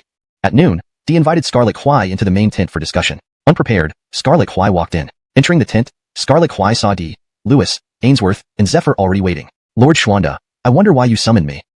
Lewis suddenly drew his sword and slashed at Scarlet Huai. Scarlet Huai instinctively drew his sword to block. Swish, swish. A flash of cold steel, half a sword blade fell, followed by Scarlet Huai's severed head landing on the ground. Lewis gave a disdainful glance at Scarlet Huai's severed head, sheathed his sword, and then left the tent with D, beating the drum to gather the troops. Soon, all three armies assembled on the parade ground. D stood on the platform and declared loudly, Reporting to the three generals. News from Jiaming Pass. D has declared war on our state governor. He executed the base commander Scarlet Huai, and is now leading his troops here. Hearing this, all three generals were stunned. Their first reaction was, impossible, absolutely impossible. D, the imperial uncle, was known as a good person, so how could he betray trust? However, all three had overlooked one fact. Benjamin had harbored thoughts of using D. Regardless of Xavian's strength, just considering the tough region of Admersong, it was no place that a mere tens of thousands could conquer. Otherwise, why would Benjamin's 8,000 elite soldiers have failed for years against Xavian? Thus, it was essentially a mutual exploitation. If you suddenly turned against each other due to disagreeing on the price, it wasn't too strange. Scarlet Gren and Jesu Scarlet both looked at Blas. Among the three, Blas was not only the most capable, but also held the highest rank. Blas's sister had married Benjamin's third son, making him part of Benjamin's inner circle. Speaking of Blas's sister, she had quite a story. As a child, a scholar predicted that she bore signs of great fortune and would marry an emperor. Coincidentally, Jesu Scarlet heard this news and thought, if this girl is destined to be an empress, wouldn't the man who marries her be the emperor? Blas advanced bravely but soon fell. Inside D's camp, Blas, with a bruised face, knelt fearfully beside Lewis. Lewis did not even raise his eyes. All heroes except Carlo and his brothers were merely pawns. Blas had planned well, but he hadn't expected Lewis's overwhelming strength. Even when Blas scattered D's troops, Lewis, leading 200 halberdiers, broke through the enemy lines and slashed Blas off his horse with 3 strikes. Attempting resistance earned Blas a thrashing, ultimately submitting to kneeling before D. D saw potential in Blas and genuinely asked, General, your wisdom today saved me. Had it not been for my second brother? Before D finished, Blas immediately said, I wish to surrender. D, sweat drop. Note, the expression mean triangular ruler is often used in manga or online to denote a sweat drop, indicating awkwardness or speechlessness. For better fluency in English, it can be described as sweat drop or similar expressions. Ainsworth, day, Lewis, $__$. Note, the original text uses emoticons that are not standard in English writing. To maintain fluency and natural reading in English, it would be better to describe the reaction or use standard English emoticons. Here's an alternative. Lewis raised an eyebrow, clearly displeased. Blas confidently stated, victory and defeat decide everything. Now that I am captured, why not surrender? While Lewis disapproved of Blas's swift surrender, what followed was even worse. After being unbound, Blas knelt and offered, I am willing to help Lord attack Fuching. But, Lord, I have a request. D, feeling generous, helped Blas up, speak freely. I have a younger sister, beautiful and graceful. Knowing of Lord's heroic reputation, she admires you. I dare present her to Lord. Lewis visibly frowned. A man could be shameless, but not Blas. Just surrendering was annoying. Now he was turning his back on Jesu Scarlet and offering his sister. Lewis knew better than to let personal disgust hinder D's plans, and left to check on the troops. D, naturally, agreed to Blas's proposal, not out of lust, but to secure political ties with local aristocrats. Meanwhile, the Shinbei cavalry scouts became increasingly frequent, indicating they were planning a major assault on Yojo's Daijun and Scarletman areas. Indeed, this was a trap set by Archer, leaving some pasture untouched intentionally. Thus, to conserve resources or disrupt Adamir supply lines, the Shinbei would choose to engage in Yuzhou. Transporting supplies would be crucial, but despite the vast stores, Honor's camp found it cumbersome. So Carlo gathered the major families of G province to discuss grain procurement. All families promised fair pricing, displeasing Carlo who expected more. Only the Jin family provided 1,000,000 stones of grain free of charge, and escorted it to Yuzhou. Other G province families were dismayed. Such betrayal, but being a lapdog to Hyman and Carlo yielded results. Carlo awarded the Jun family positions and titles, prompting others to follow suit. One young bureaucrat named Paxton from Jonah's family criticized Carlo for bullying the aristocrats. Hyman was bewildered. Did this youth know who Carlo was, his father-in-law, superior and ally? Despite knowing Carlo's petty nature, Lionel advised promoting Paxton for his spirit, which Hyman did. Jonah feared retaliation, but Lionel believed forgiving mistakes was commendable. Paxton, Lord of the family, Chancellor, and Lord Lionel, people are actually quite nice. ***. Jonah is identical to. You should know who commands the mountain-shaking camp, right? It looks like you got a promotion, sure enough, but you got promoted right into Carlo's hands. Given Carlo's petty nature, he will make sure the shoe fits you all too well. Note, the original text uses emoticons and informal language which have been translated to maintain the tone while ensuring it reads naturally in English. Spirited. Interestingly, Godwin had once been an enemy of Grant. Back when Grant attacked Luling, Stevie, Godwin's grandfather and closest relative who raised him, died as a result. However, now that Grant had passed many years ago, and even his widow had been taken away by Honor's camp, it somewhat balanced things out. Moreover, the Lu family's interests were intertwined with the prosperity of Jiangdong. Prosper together, perish together. Additionally, talent was scarce in Jiangdong due to the limited population base. Among the younger generation today, only Godwin met Amnon's approval. Dorian was smart, but not a commanding leader. Most others were nothing more than brave fighters, able to charge into battle, but lacking in command skills. Initially, Amnon had heard about Andrei's child being quite outstanding, but upon meeting, he found the child to be intelligent, but lacking in leadership qualities and military talent. So Amnon had no choice. He must urgently cultivate another pillar for Jiangdong. Captain Godwin pays respect to Grand Commander. Godwin bowed deeply. No need for such formality, O Scarlet. I have called you here to entrust these 7 scrolls of military strategy to you. It wasn't that Amnon didn't trust Godwin's ability. Rather, the naval forces of Jiangdong were too uniquely specialized compared to other branches of the military at this time. Why so? Because Jiangdong's army composition was incredibly complex, roughly divided into 4 parts. 1. The most elite part consisted of the early followers of Jedi and Grant, Jiangdong's best soldiers. These veterans held immense merit and long-term service records, making them hard to control. But fortunately, this group highly respected Amnon, their actual commander. This was also why Dwayne always harbored resentment towards Amnon. After all, you Amnon haven't married my brother. Spit spit spit. You Amnon don't belong to the Sun Clan but still control my father's and brother's old troops. What's that about? 2. The second part comprised refugees from the north who fled to Jiangdong to avoid war. With no roots or networks, they banded together, sensitive and cautious. This faction was tightly controlled by Dwayne. 3. The third part was composed of local Jiangdong aristocrats and civilians turned soldiers. For Godwin, this group was easier to relate to since he himself came from this background. The 3 major factions further branched into smaller competing forces, creating constant friction. As Grand Commander, if Amnon couldn't maintain balance among them, chaos would erupt immediately. A significant portion of Amnon's worsening condition stemmed from the strain of maintaining order. If Amnon did not designate Godwin as his successor and provide guidance, there would be significant trouble later on. Once Amnon passed away, even if someone like Gideon took over, he wouldn't be able to gain full control of the army quickly. Gideon had never interacted with the military network and would struggle to grasp its intricacies in a short time. This highlighted the importance of political and military mentorship. By publicly passing the 7 scrolls of military wisdom to Godwin, Amnon signaled that the old guard loyal to Jedi and Grant recognized Godwin as the designated successor. Moreover, Godwin was trusted by Dwayne and originated from a local Jiangdong family. In Godwin, Amnon saw the only possibility for unifying the fractured Jiangdong army after himself. Currently, this issue existed only within Jiangdong. The camps of Hyman and Di did not suffer such concerns. Di had none because his troop was relatively small, mainly consisting of his close brothers like Louis, Terence, and Giselbert, avoiding internal factions. Hyman's camp, despite its large territory and numerous soldiers divided into several factions, remained centered around key figures from Chao County, including the powerful Carlo. Carlo, being Hyman's son-in-law, a founding shareholder of Honor's camp, and the de facto leader of all non-family generals, ensured stability. As long as Hyman and Carlo remained aligned, Honor's camp would remain stable. Looking at the 7 scrolls of bamboo strips laid out on the table, Godwin found it hard to believe.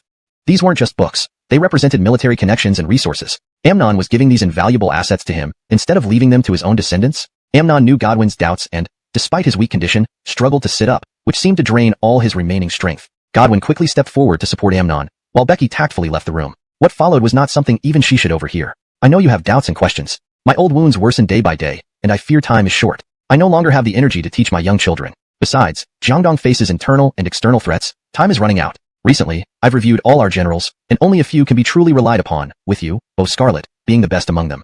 Jiangdong's foundation has seen efforts from Generals Jedi and Grant. It's under the current Lord's reign that it has achieved its present status. How could I bear to watch it crumble? Therefore, I wish to impart everything I've learned to you, hoping you will assist the Lord and prevent collapse. Save Jiangdong, cough, cough. Exhaustion crept over Amnon as he spoke, beads of sweat forming on his forehead. I will do my utmost to repay the Lord and protect Jiangdong's foundation. To repay your recognition. Amnon nodded weakly. Good. Starting today, come every evening, and I'll teach you military management, discipline, training, and tactics. When the time his horse slowed to a stop, Talon leaped off, relying on his immense strength. Anyone else attempting this would likely break their legs. With excitement etched all over his face, Talon ran up. Lord, what a grand scene it is. Our scouts have confirmed that at least 350,000 troops of the Xinbei and northern Xiongnu are coming. What a huge piece of meat indeed. As these words fell, Adrian, Justino, Emir, Hutch, and the other generals' eyes lit up. Finally, they wouldn't be dealing with a situation where there were too many monks but not enough porridge. The last time they fought the Jeb beasts, Carlo's excessive caution meant many hadn't even gotten a chance to engage when the Jeb beasts were already slaughtered. This time, they could finally fight to their heart's content, right? None of them even considered the possibility of losing. Since the reign of Chester Wu of Adamir, the Adamir dynasty had maintained world peace with its formidable military might, earning respect from neighboring nations. The reason the Xinbei and Xiongnu posed challenges to Hyman was not because they were unbeatable, but because they were extremely elusive. They'd raid wherever they pleased and then vanish before you could catch them. But now things were different. Archer's strategy involved burning the grasslands, cutting off all supply lines except one, forcing the Xinbei into a direct confrontation with the Adamir forces. Comparing the equipment, the Adamir army was equipped with superior weaponry and armor, while the nomads from the steppes lagged far behind. Looking at the lineups of both sides' commanders, the Honor camp boasted an all-star lineup. Carlo as the commanding general, Adrian as deputy commander overseeing the rear, Kyler leading the vanguard, Emir, Hutch, and Talon leading the 3 main camps, forming the central force. On the left flank was Justino, on the right was Rhett.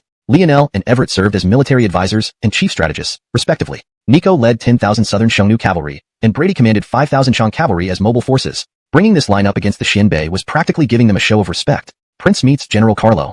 Hu Quan rushed over with a cavalry detachment upon hearing Carlo arrived at Scarlet Men. Seeing the familiar tall figure, Hu Quan dismounted immediately and bowed. We're family, so let's skip formalities. What's the situation outside the city? Carlo stood tall under his dark cloak, blending into the ominous sky, casting an intimidating presence over Hu Quan. General, large numbers of Xianbei cavalry have been spotted 50 miles outside the city. Carlo glanced at the sky, a cold smirk appearing on his face. Great. It's getting colder. The weather changes faster than usual. The honor camp was well prepared and defending, so the sudden change affected them little. But the Xianbei and Northern Xiongnu faced different challenges. Chapter 273 Pain. Too much pain. Inside a vast tent, Braun, the leader of the Xianbei alliance, looked at the more than 30 chieftains of major tribes gathered inside. He felt an overwhelming sense of grandeur and ambition. Historically, their grasslands have always been a place where only the strong were revered. However, due to interference by the colossal Adamir Empire, the entire steppe had not been unified for over a century, and no true leader had ever been chosen. But things were different now. The climate had become increasingly harsh, and pastures were no longer fertile, making it difficult for cattle and sheep to survive. Their only way out was to attack the divided Adamir territories, seizing enough grain to see them through the winter. Yet, deep down, the Xianbei chieftains knew that despite its fragmentation, the Adamir was still far beyond what any one or two tribes could challenge. Therefore, under Braun's coordination, the leaders of more than 30 major Xianbei tribes convened for the first time, solely for the survival of their race. Tabgak Khan, my suggestion is that we directly breach the Scarlet Men Pass, march straight to Suchong, plunder Adamir women.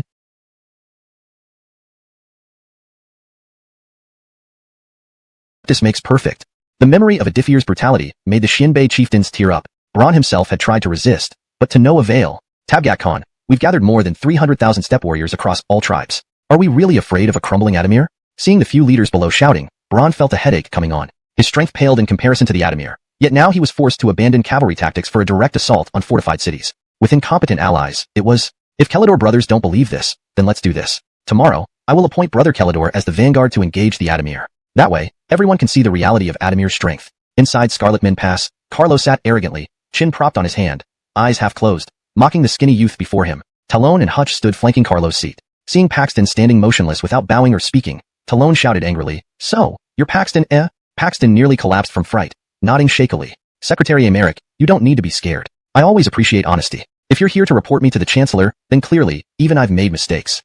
Carlo adopted a paternal tone, misleadingly assuring Paxton. Paxton kept his head down, remaining silent. This frustrated Carlo. Weren't you talkative just a moment ago? Now why aren't you speaking? How dare you complain to the Chancellor about me? Haven't you heard what crimes I've committed against officials? Carlo rose from his seat and stepped towards Paxton. Instantly, a shadow loomed over him. Cold sweat broke out on Paxton's forehead. Physically, in terms of presence and status, Carlo's pressure was immense. Gathering courage, Paxton slowly raised his head, only to see a large hand reaching out and gripping his head. Carlo chuckled, looking at Paxton like a chick. As an elder, I'm delighted to see young people who speak their minds. But saying whatever comes to your mind isn't something I approve of. Hey, old Hua.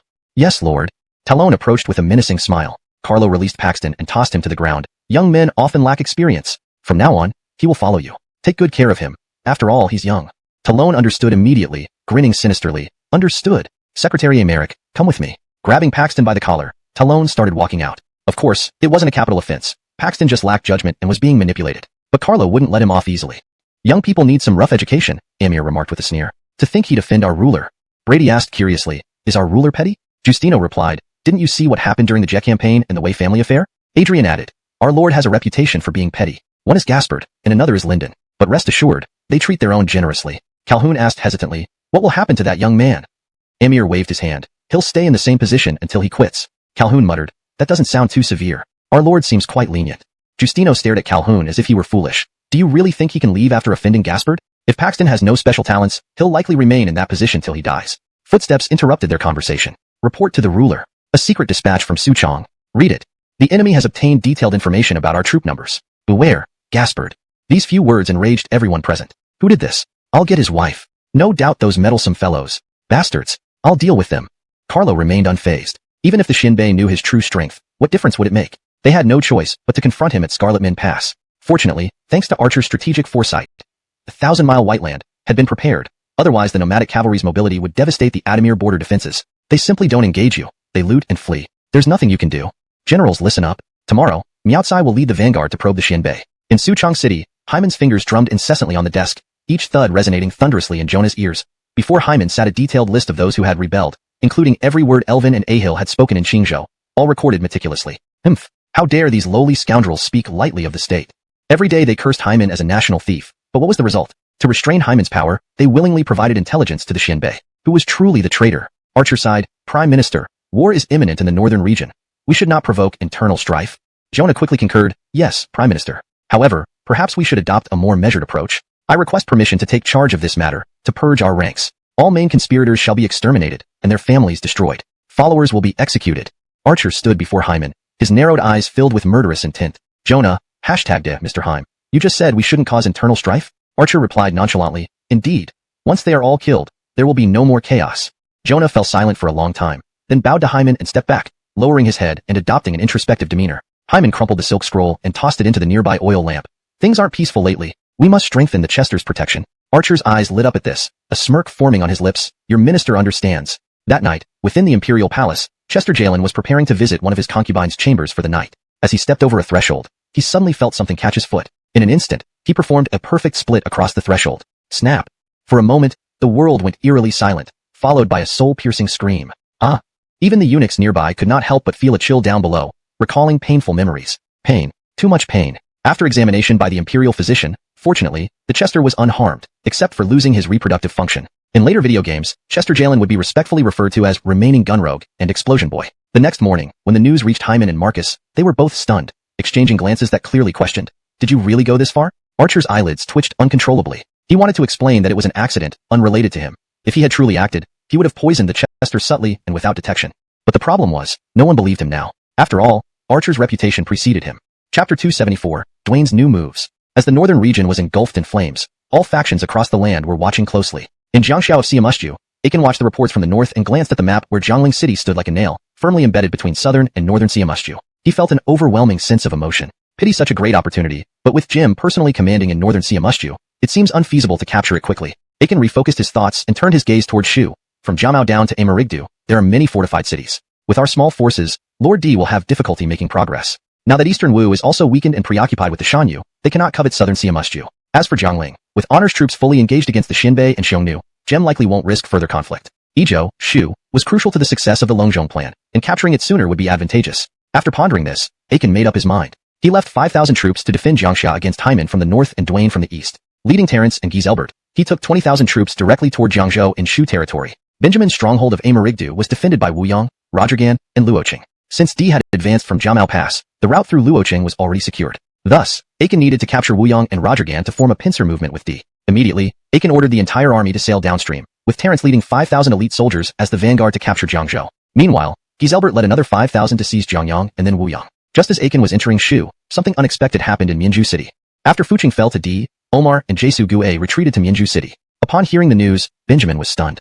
V, your sister is my sister-in-law. We're family. Why did you surrender so easily? If you think she's not reliable just being my sister-in-law, why didn't you tell me first? I'm more than willing to take care of her. Don't just surrender without warning. Furious and frustrated, Benjamin realized he couldn't rely on anyone but himself. He immediately dispatched his trusted aides, Jay Scarlett and Chandler, with 10,000 troops to reinforce Mianzhu and ensure no one else would defect. However, what Benjamin never expected was that while his troops didn't surrender, his supervisors did, quickly. Jay Scarlett and Chandler surrendered to D with their 10,000 men almost immediately upon arrival. Benjamin was speechless. Fine. You want to play this way? What do you see in D that makes him better than me? He's still built. Jay Scarlett demanded Jesu Chan establish his household office. During the critical situation, Aiken had no choice but to promote Jay Scarlett's son Jay Feng to governor of Jiangzhou before he would move. Later, Jay Scarlett requested 5 counties to become the inspector of Bazhou. During the 5th Northern Campaign, Aiken brilliantly outmaneuvered Arturo despite numerical disadvantages, securing food supplies. Faced with a shortage, Arturo had to raid the Chang tribes in Jiazhangzhou for grain. In the records of the 3 kingdoms, it states, Aiken worried about the lack of grain supply and presented 3 plans to the supervisor Jace Ping. Cut off Arturo's rear, prolong the siege, or retreat to Natetu. At this time, Arturo was also short on supplies. What does this mean? Even if Arturo tried to hide, it wouldn't matter because he was running out of food. For half a year, Aiken's forces had been living off Arturo's stores. Once reinforcements arrived, Arturo would collapse. Aiken asked Jay Scarlett which plan to use, surprise attack or direct assault. But Jay Scarlett said, don't fight. None of these plans work. We're out of food. Let's retreat. Aiken was exasperated. Victory was within reach, yet Jay Scarlett insisted on stopping due to false shortages. Despite this setback, Aiken eventually returned home, whereupon Jay Scarlett claimed they still had enough food.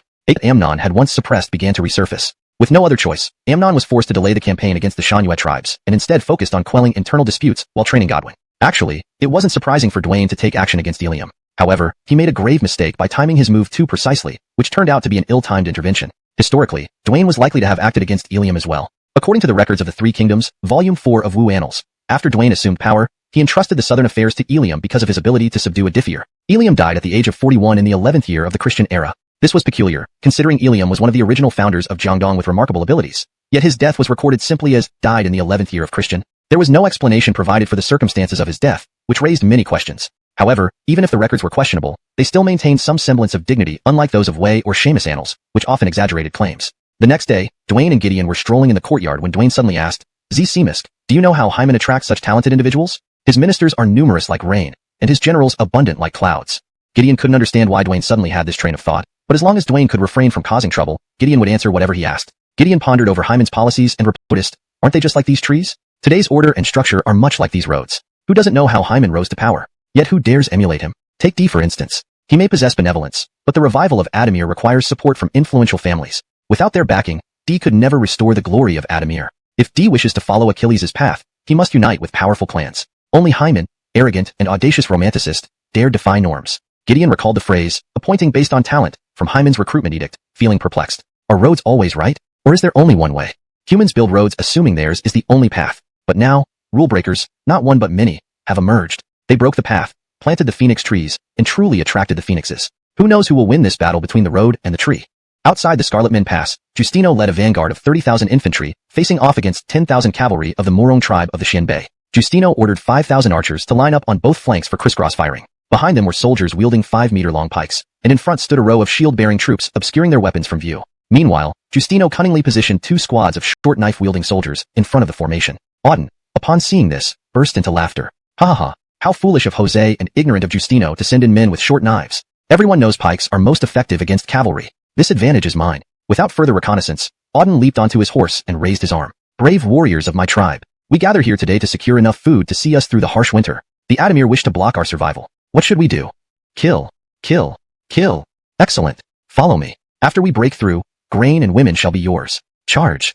Thus, 10,000 cavalry charged directly at Justino's formation. A black wave surged forward amidst thunderous hoofbeats and dust storms. From afar, it looked like an overwhelming tidal wave approaching from the horizon. At the right distance, Justino gave the order, and arrows rained from the flanks, felling several hundred Xianbei riders in the first volley. Estimating the distance, Justino saw the Xianbei were within 150 steps. Immediately, the flags waved, and soldiers brandished their 5-meter-long pikes over the shields.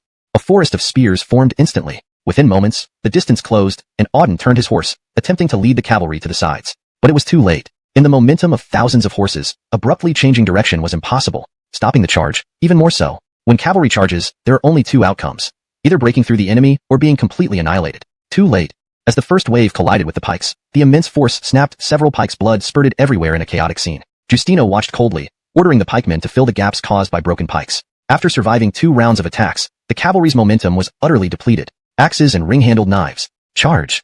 In an instant, elite soldiers wielding axes and ring-handled knives surged into the cavalry, targeting the horses' legs. Meanwhile, pikemen discarded their weapons and drew long swords, charging in. The disoriented light cavalry, facing armored Hyman's elite troops, had no fighting chance. Screams and cries echoed across the battlefield. Watching from the rear, Carlo knew the outcome when he saw the Xianbei cavalry crash into the pike formation. This formation, modified by Carlo and taught to Hyman's generals, aimed to counter cavalry effectively. It required shield bearers up front and pike wielders behind, since ordinary soldiers couldn't lift 5-meter pikes alone and needed to work in pairs.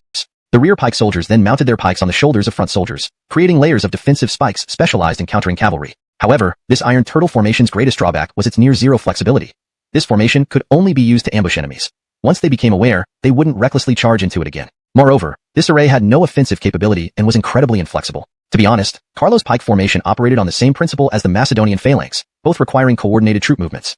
Deployed alone or against an enemy with ranged capabilities, it would merely serve as a live target. However, the grasslands have historically suffered from a severe iron shortage. Even knives are barely manageable, let alone bows and arrows. As for bone arrowheads, they couldn't penetrate iron-reinforced wooden shields, nor could they pierce leather armor. This is why during internal conflicts, Carlo almost never used the long pike phalanx. The limitations were significant. Sacrificing side defense and mobility, it was purely a 2-armed formation. Carlo was very curious about how future historians praised the Macedonian phalanx. A 3-meter-long spear was already pushing the limits, requiring elite soldiers to wield them. Yet, the Roman version of the Macedonian phalanx demanded that soldiers hold a 5-meter-long spear in one hand and a shield in the other. Well, those who believe it might not have ever touched a 3-meter spear in real life. Or perhaps they didn't finish 9 years of compulsory education. Anyone who studied the principle of levers wouldn't buy into the Macedonian phalanx nonsense. Holding a 5-meter spear with one hand, and then charging with a shield in the other? You might as well believe that Laozi and Lao AI had the same innate abilities. That Laozi's XX could spin like a wheel, making him a Chakravartin too. #### translation notes. 1. Maintaining tone.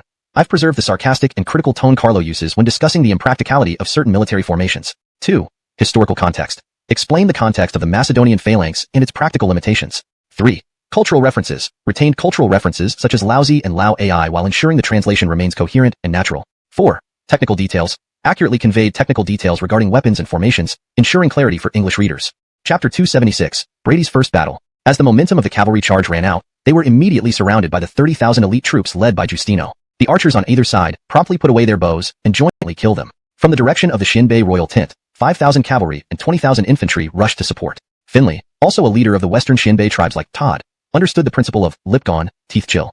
However, halfway there, Finley found Brady already leading 10,000 Chang cavalry charging towards him. Brady, with his tiger-like gaze, wielded his spear deftly while his horse galloped forward. A flash of cold light appeared, and instantly, an enemy fell dead at his feet. Yes, this was right. As the heavenly general of Jiazhangzhou, how could he just be destined for defeat? Who knew what Brady had endured in Xuchang during this period? Originally, he thought Carlo was the only formidable warrior in Hyman's camp, but there were more. Brady was thoroughly beaten by Howard. Although he wasn't completely defenseless, his resistance was symbolic at best. Especially his pride in his command abilities was severely crushed by the other generals of Honor's camp. As Adrian put it, what era are you fighting in? Your strategies are outdated. Brady's confidence took a heavy blow. But once he engaged the Shinbei cavalry, he realized it wasn't because he was weak.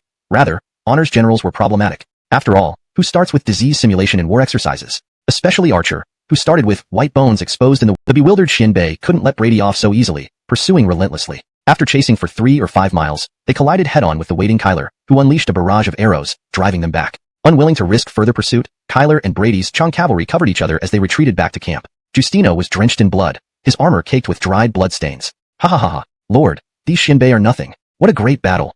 Generals like Brady and Rhett eagerly stepped forward to volunteer for the next mission. Lord, let us lead the next charge. Pulling his cloak tight against the wind, Carlo replied. This western Shinbei cavalry was intentionally abandoned by Tuoba Gu-a. Otherwise, reinforcements wouldn't have arrived so late, and your interception wouldn't have been so easy. Before the battle, Archer had bought off several Shinbei nobles and gathered information about the Shinbei's inner workings. Now, the Shinbei were divided into 3 major forces. Northern tribes led by Tuoba Gu-a, with 16 large northern Shinbei tribes allied with the northern Huns, numbering over 170,000 troops.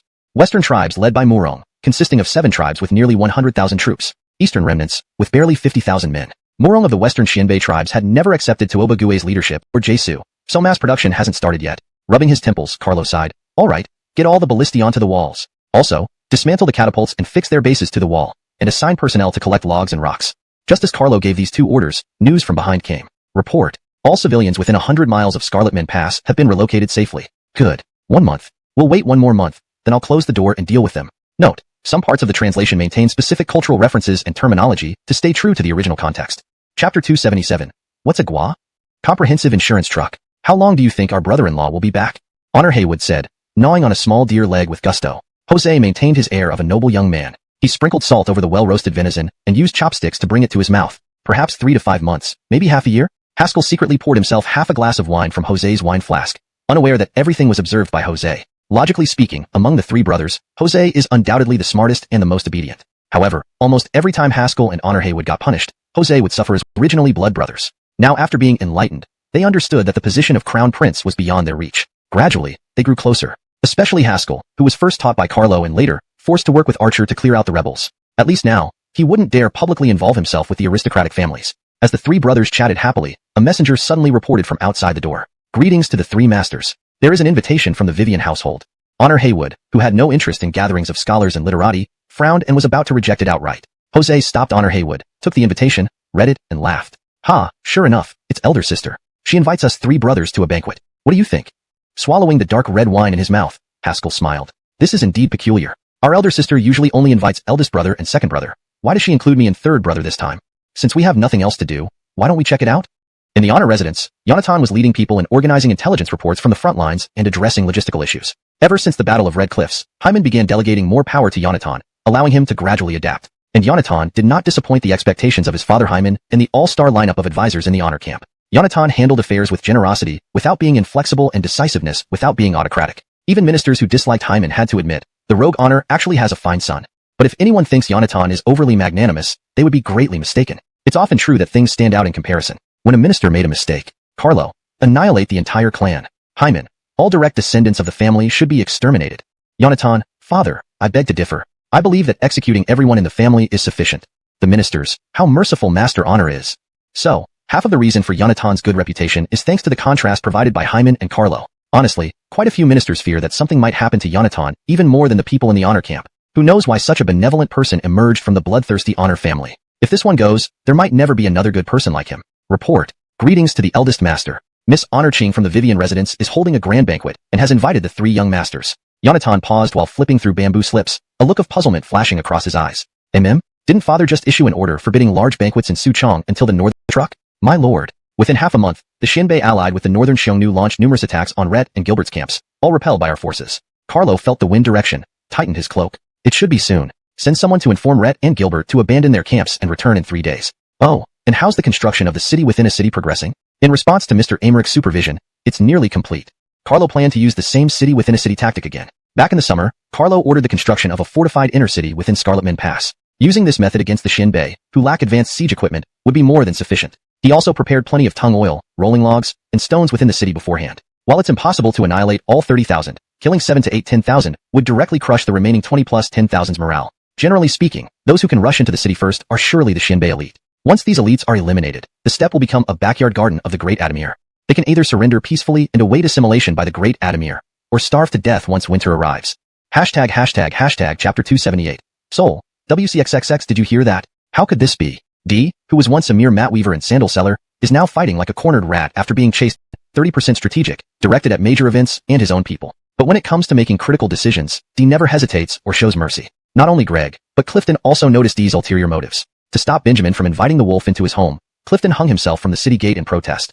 But Benjamin ignored him entirely. Benjamin reasoned, D and I both share the surname Jesu. How can there be 2 Jasius in the world written by one stroke? Greg tried again. D has grand ambitions and is a formidable hero like Hyman. Such people will never be content with serving under others. My lord, don't be fooled. Facing their advice, Benjamin covered his ears. Nope, just chanting nonsense. And then he enthusiastically welcomed D into Shu. Actually, Benjamin isn't stupid. He had his own plans. Xavian had established a strong presence in Adamershong for years. Sending D against him was uncertain in terms of outcomes. Additionally, Benjamin assigned D to defend Jiamen Pass, south of Baishui Pass, which was the second gateway from Adamershong into Shu, the first being Baishui Pass. Benjamin intended to use D as a cost-effective security commander to protect Baishui Pass and intimidate Xavian and Bryson. But Benjamin miscalculated in 2 ways. Firstly, D's decisiveness. Realizing it was nearly impossible to defeat Xavian, D turned around immediately, executed the Baishui Pass commander Scarlet Huai, took over his troops, and launched a fierce attack on Benjamin. Facts prove that those in power aren't inherently good-hearted. Scarlet Huai, the Baishui Pass commander, might have been deceived by D's reputation and thus had no guard. Moreover, from Jiamen Pass to Amarigdu, there were no natural fortresses along the way. D could advance unimpeded while Benjamin could only grit his teeth. Speaking of which, Jiangu, the renowned magnificent stronghold of Shu, hadn't even been constructed yet. This correction ensures that the translation reads naturally in English while accurately conveying the meaning of the original text. The term Jansura, built, is more accurately translated as constructed in this historical context.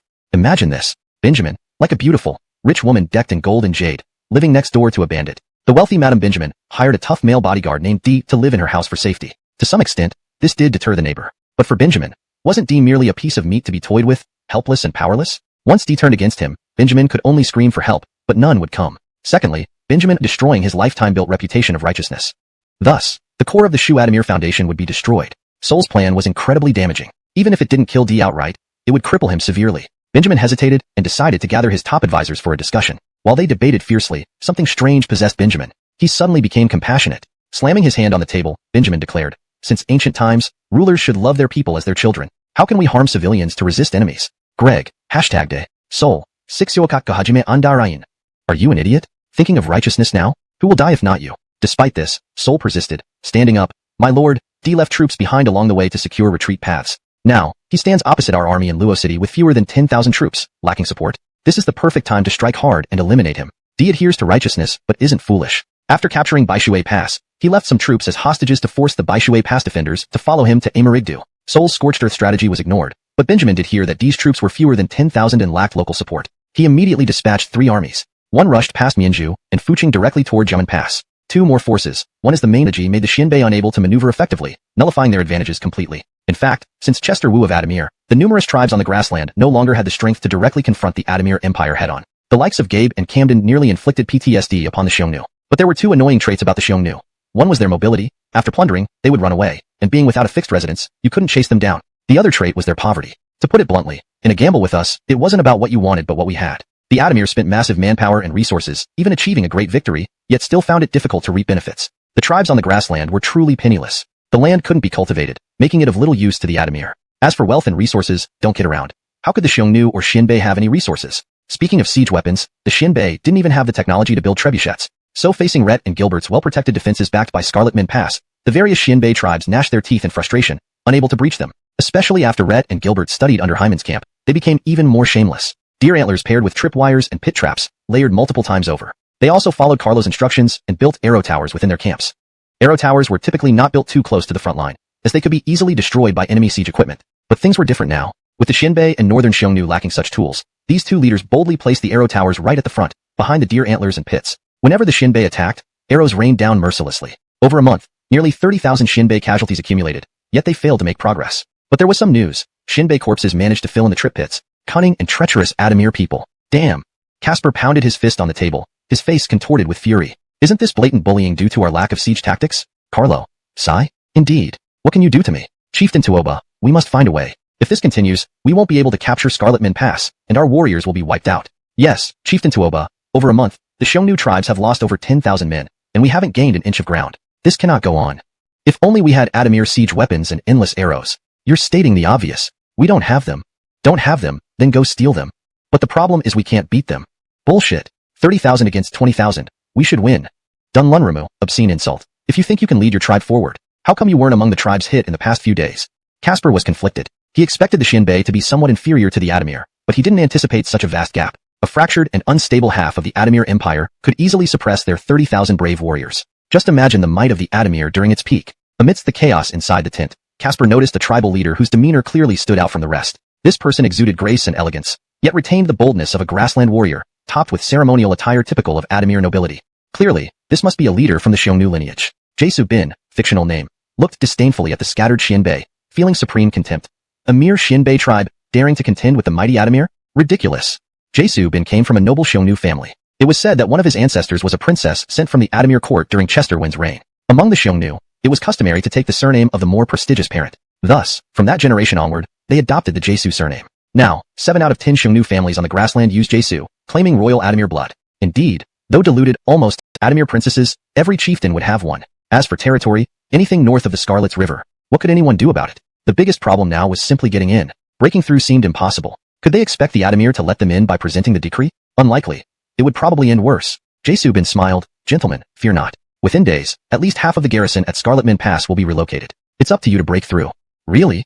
Absolutely. Inside Scarlet Min Pass, Carlo held a huge rice basin almost a meter wide, eating with chopsticks until the entire bowl of millet rice was cleaned out. He then picked up a roasted pig leg with one hand, chewed through bone and all, and wiped his mouth with a handkerchief. His dining etiquette was surprisingly refined. Simi watched in awe. My goodness, a dough of millet and 15 pounds of meat in one meal? Comparing Arturo to ordinary people, he already ate a lot. But next to Carlo, he knew he had much to learn. Right, how is Heim doing? Has the message been sent out? Why has nothing happened from the Xinbei side lately? Simi replied quickly, Lord, no need to worry. Master Archer assured it would happen within days. Carlo nodded, confident in Archer's capability. Right, Lord, the Chancellor has sent a secret letter for you. Carlo cracked open the bamboo tube with ease, pulling out the silk scroll and reading it. After a few breaths, he laughed. Old father-in-law. The older he gets, the more petty. Note, maintaining the paragraph structure and style as requested. It turned out that during Jesu Bin's collusion with court officials, to prove his loyalty, he submitted a memorial to Blaine, Jalen. In the memorial, Hyman was thoroughly lambasted. Especially, Jesu Bin repeatedly mentioned Hyman's ancestry as the descendant of eunuchs. Note, eunuchs and high-ranking officials are not the same thing. I read a romance novel today where the male protagonist claimed to be from a eunuch family. It made me laugh so hard I almost choked. Soda spewed out of my nose. Who would have thought that eunuchs could belong to a prestigious lineage? Yonatan. Never mind. Father, you're getting old. Try to be magnanimous. Hyman. Magnanimous my ass. Gaspered. This little bastard Jesu Bin. I want him alive. Carlo. Chancellor brother-in-law bond. Received. TSK TSK TSK. Just settle Jesu fellow. You're done for. Didn't you know it's a big no-no to expose someone's weaknesses? You could have just been a tool, passing on messages to the Xinbei for those idiots. Then let me take care of you along with the Xinbei quietly. Why did you have to go and make things worse for yourself? Amnon fully armored, sitting upright on the mat, his face showing a faint smile. Godwin was overjoyed. Teacher, has your injury healed? I'll spread the news right away. Nicholas, come back here. Amnon called Godwin back, took out a wooden box he had prepared long ago, hidden by his pillow, and added a letter inside. Nicholas, after you leave, give this box to Lord Dwayne. These are some things I have left for him. Teacher, I will do as instructed. Amnon sighed with bitter laughter and stopped Godwin again. A commander should never act rashly. Sit down. Years of heartfelt guidance made Godwin respect Amnon immensely, so he obediently sat down. Today, Amnon acted unusually, not testing Godwin's military or political knowledge, but talking casually about everyday matters. Looking at the modest yet confident Godwin before him, Amnon saw his younger self and could not help but say aloud, Jiangdong's future is in your hands. Godwin sensed something amiss in Amnon's words. Just as he was about to ask, Amnon's complexion turned pale again, and his body collapsed involuntarily. Teacher, quickly call for the physician. Amnon, sensing his life slipping away, waved his hand to stop Godwin. Nicholas, no need to trouble the doctors anymore. Amnon's fate has already been decided, beyond human salvation. I have a few last words for you to remember. Though our Lord possesses great talent, he is also suspicious. You must serve him faithfully and be cautious of petty men. Godwin remembers. You go, invite the generals, hurry, and deliver the scrolls on the table to them by name, quickly. 15 minutes later, outside the room in the governor's residence of Kwaiji County, a group of anxious Jiangdong generals waited. Even the usually taciturn Donnie was visibly worried. Suddenly, the door opened, and a weary-looking young man walked out. Nicholas, how is the commander-in-chief? Is the commander-in-chief better? Hush. If you disturb the commander-in-chief, I'll flay you alive. Seeing Godwin remain silent, they couldn't help but urge him forward, but dared not speak loudly. Finally, one of them pushed Godwin. Boy, have you lost your tongue? Speak up. My teacher has passed away. Godwin finally burst into tears, collapsing onto the ground. The news struck everyone like a bolt of lightning, making them unwilling to believe it. Brat, don't think just because you're the commander-in-chief's disciple I won't strike you. Lou Nicholas, do you know what you're saying?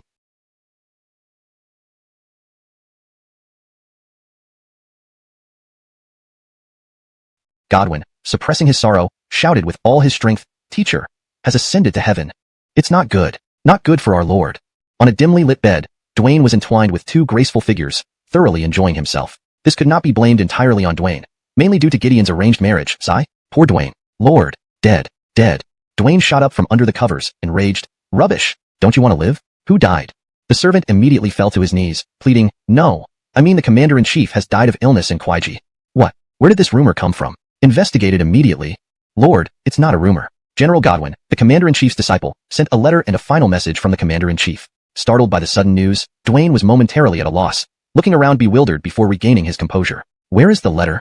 The servant produced a wooden box containing several scrolls, with a letter on top. After dismissing everyone in the room, Dwayne sat on the bed and began to read. This was Amnon's last letter to Dwayne. In my earliest days, I met and recognized my Lord's vision, starting from nothing. Nearly 30 years have passed since then. Our Lord, despite my limited talents, honored me with brotherhood for the state, a grace I cannot repay. Amidst the turmoil, our Lord, taught by you since youth young and inexperienced, temporarily appoint Simisk as commander-in-chief, though lacking military expertise, capable of balancing forces, securing Jiangdong's peace. Generals like Alessio are loyal old retainers who can be trusted. Generals like Briggs possess remarkable prowess and merit utilization.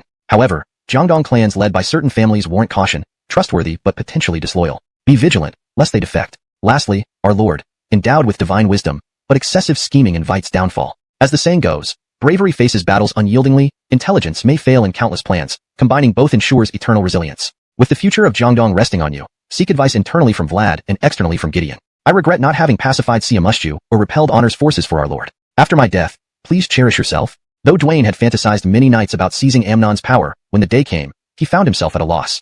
Amnon, while wielding authority, was neither tyrannical nor dictatorial. His actions, wise and decisive, were always for Jiangdong's sake and the dream of his sworn brother. A long river recites poetry, flags amidst flames, and the illustrious ruler of ages past. Moonlight whispers, eyes gazing upon stars, recounting the tales of Amnon. His entire life, a pledge of valor, sealed in golden vows, shared glory and adversity, wielding mighty strokes, swaying the winds, changing tides. In youthful vigor, destined for brilliance, stars guiding his path. Laughing as rebels fade, advancing step by step, ensuring people's safety. Moonlight mingling with dust, through countless battles, victory or defeat irrelevant.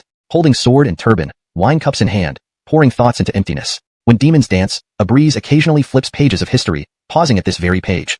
The clash of blades and the ambition for kingship, whose legacy can truly last 1,000 years. Who can say they have never betrayed the bonds of loyalty and righteousness? The fire serpents danced at Chibi, and a river of valor was poured out, as the heavens were steadied against their fall. A single sheet of paper, thin yet enduring through countless winters, cannot capture the breadth of a man's life. Yet another sheet, weighty with the passage of time, etches the unwavering resolve that stands the test of millennia. The words in the letter were heartfelt and sincere, each character piercing straight to the heart, devoid of any trace of selfishness. For a moment, Dwayne slumped back onto his bed, rendered speechless. After carefully folding the silk letter, Dwayne placed it gently back into the wooden box, vowing silently within his heart. He would fulfill the Watching this scene, Carlo couldn't help but think of a sport he loved from his previous life, when he only tried once, skiing. It was prohibitively expensive, costing several $1,000s per session and requiring 3 to 4 months of plaster after an injury. After trying it once, Carlo dared not risk it again. Inside the Shinbei camp, Jae-Subin calmly sliced lamb with a small knife, eating calmly while the Shinbei Khans and Shonu chieftains anxiously paced nearby. Casper also appeared displeased. Jae-Subin, where is this opportunity you speak of? If we fail to breach Scarlet Moon Pass soon, how many of our people will perish this winter? For the nomadic tribes, winter was always difficult, especially this year which had arrived unusually early and was exceptionally cold. The lack of proper heating only exacerbated the situation. Worse still, due to Archer's orders this year, Nico, the southern Shonu king, along with the storm camp and 10,000 cavalry from the southern Shonu, had been burning the grasslands and livestock. The cattle and sheep were almost skeletal, barely able to survive the winter. Thus, Casper took a desperate gamble, gathering nearly all available forces to form a 30,000-strong army for a final push. While the Shinbei had planned a large-scale invasion of the interior to Scarlet Moon Pass are already empty. Skeptical, Casper dispatched scouts to verify. Sure enough, Rhett and Gilbert had withdrawn back into Scarlet Moon Pass, leaving empty camps with tents and cooking stoves still intact, suggesting a hurried departure and a minor windfall for the Shinbei. Jae-Subin confidently raised his head. Scarlet Moon Pass must be thinly manned, forcing Carlo to consolidate his forces. But sheer numbers make him powerless against us. Casper forced a grim smile and approached Jae-Subin. Indeed, your skill is remarkable. Should we succeed, you shall lead the charge. Men, assemble the troops. We will assault Scarlet Moon Pass tonight. What Jae-Subin didn't know was that Archer had already seen through their entire plan. To Archer and his team, every move was visible, like watching palm lines. Even Hyman's deployment order was a ruse, part of the deception. Xuchang was well guarded even without additional troops, and the vast number of farming soldiers alone would suffice to deal with any invasion. Even if several thousand Shonu broke through, their fate was sealed unless they fled. Furthermore, understanding Hyman meant knowing that he never gave redundant orders to Carlo. They trusted each other implicitly, as Hyman knew battlefield conditions changed rapidly, and no matter how strategic he was, remote control was impossible. Historically, central authority often interfered poorly during wars, usually losing when micromanaging. Hyman understood the principle of autonomy in the field. Essentially, he exploited the Shinbei and Northern Shonu's poor intelligence and isolation, using information asymmetry for a decisive advantage, manipulating them like puppets. You tell Amir and Hutch to stage a show, no need to venture far. Wherever they stop, ensure they can return within half an hour. Yes. Carlo pointed to a location on the map. Nico, I order you to lead 10,000 cavalry, stealthily circle around Scarlet Moon Pass, and await outside the battlefield. Arrive before dawn. When the enemy breaks, strike hard and intercept those fleeing west. Nico stepped forward and accepted the order. Your command is received. Brady anxiously circled, fearful of being left out. Brady, listen. Present. I order you to lead the Chang cavalry, joining Nico, circling west of Scarlet Moon and stopping 50 miles north of the battlefield. Scatter and kill the defeated enemies. Brady gleefully accepted the order. Yes, my lord. Justino, lead 20,000 elite troops to defend the city walls. Ensure the enemy doesn't break through. Yes, my lord. Talon, you lead the storm camp's 3,000 elite cavalry to hide within the city. Once wrapped, suddenly, commotion outside the tent broke out. Carlo raised his head, exchanging a smile with Lionel, and then walked toward the city walls. With Carlo's presence, the initially disordered honor forces calmed down and began preparing for defense in an orderly manner. Carlo looked out and saw an endless sea of fire, like an army of ants, almost covering the entire visible ground. The first wave is here. A glance revealed around 30,000 Shinbei soldiers, accompanied by over 3,000 cavalry, charging towards Scarlet Moon Pass. The northern region lacked resources and siege equipment, unable even to manufacture ladders or catapults. To make it easier for the Shinbei to breach Scarlet Moon Pass, Carlo ordered that only 1/5 of the large crossbows and ballistae be used on the walls. Only 1/3 of the archers were allowed to shoot freely. He even had parts of the reinforced wooden walls chiseled away. This was the extent of his feigned weakness. Any more would risk exposing his plan. Even with such leniency, if the Shinbei still couldn't breach the defenses, Carlo would have to rethink his strategy. After all, failure could only be attributed to the Shinbei being too weak this time. The Shinbei soldiers braved the arrow storm and reached the walls, using their crude ladders to climb up. Carlo deliberately allowed some to reach the top before ordering them killed.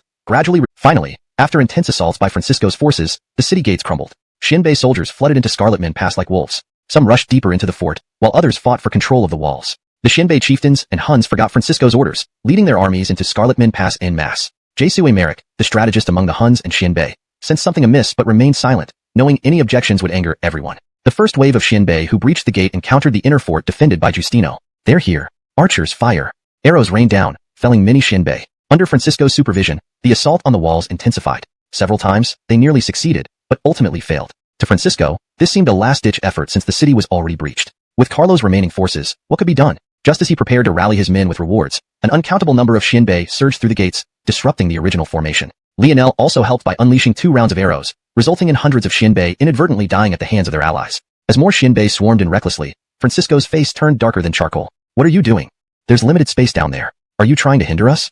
Tujia, we heard Carlo is cunning and feared you might fall for his tricks, one replied. We just want to help you. Another chimed in. Me too. Francisco sneered coldly. If so, why not join me in the... Their cavalry's fighting power was only marginally better than Adamir elite cavalry. What made steppe cavalry proud was their mobility. Where they fought, they feasted. Once several 10,000 Xianbei cavalry truly broke into the pass, it would be a catastrophe for the Adamir people. Hyman would be forced to redirect most of his forces north to resist the Xianbei cavalry. Thus, weakened southern defenses would certainly invite changes. Unfortunately, a good plan. But if Caspar could think of it, could Carlo and Lionel not? Throughout the 50 miles within Scarlet Min Pass, countless open and hidden traps were set. The pits weren't deep with no blades, posing almost no threat to infantry. But during cavalry charges, encountering horse-trapping pits and tripwires meant broken bones at the very least. So, the only area suitable for cavalry charges in the entire Scarlet Min battlefield was the stretch between the inner city and Scarlet Min Gate. Caspar wasn't a fool. Even if this was the only viable path, he wouldn't dare take it. With the inner city facing south and Scarlet Min Wall facing north, under crossfire, cavalry would be sitting ducks. Therefore, Caspar could only grit his teeth and direct the assault on Scarlet Min Pass's walls. The number of defenders in the inner city was unknown, but Caspar estimated that those on the Scarlet Min Wall numbered no more than 10 or 20,000 at most. Once Scarlet Min Pass fell, the Xianbei would be invincible. Yet, they had been fighting nearly an hour. Each time the attackers nearly reached the top, honor soldiers suddenly exploded with strength, driving back the Xianbei every time. In the net around the Xianbei, Talon wielded his great iron saber, hacking down enemies effortlessly, with the 3,000 cavalry cutting through opposition like a meat grinder. Outside Scarlet Min Pass, Xianbei soldiers rushed inward, fearing to miss the plunder. Caspar rode outside, watching the chaos, growing increasingly irate. Everyone, I said it already. After we break through, all loot will be evenly divided. Do you think I, Caspar, break my word? AI? What do you mean, Brother Tuoba? Right. We're hurrying to finish the fight and help inside. Just as they bickered, the beacon towers on the walls ignited one by one. Black smoke rose like chains from the heavens. Caspar's heart sank. The time has come. All units, turn all bed crossbows and catapults to face outward. Archers, attack now. As Carlo's order came, a storm of arrows descended like a dense arrow cloud. A single round of firing cleared vast areas below. Each crossbow bolt, strung with bodies, resembled skewers of human flesh. At the same time, a rain of stones fell, turning the 200 steps within Scarlet Min Pass into a slaughterhouse. Amidst screams and shredded corpses, soldiers lay battered and brain-split, white brains scattered across the ground. Inside Scarlet Min Pass, a troop of ironclad cavalry emerged from the south, unstoppable, slicing through the enemy lines like a sharp blade. The pressure brought by 3,000 seasoned cavalry far exceeded what infantry could handle. Confronting the charge, the Xianbei soldiers panicked. Quickly retreat. Retreat? Where to? Form a spearhead formation, penetrate them, tear them apart.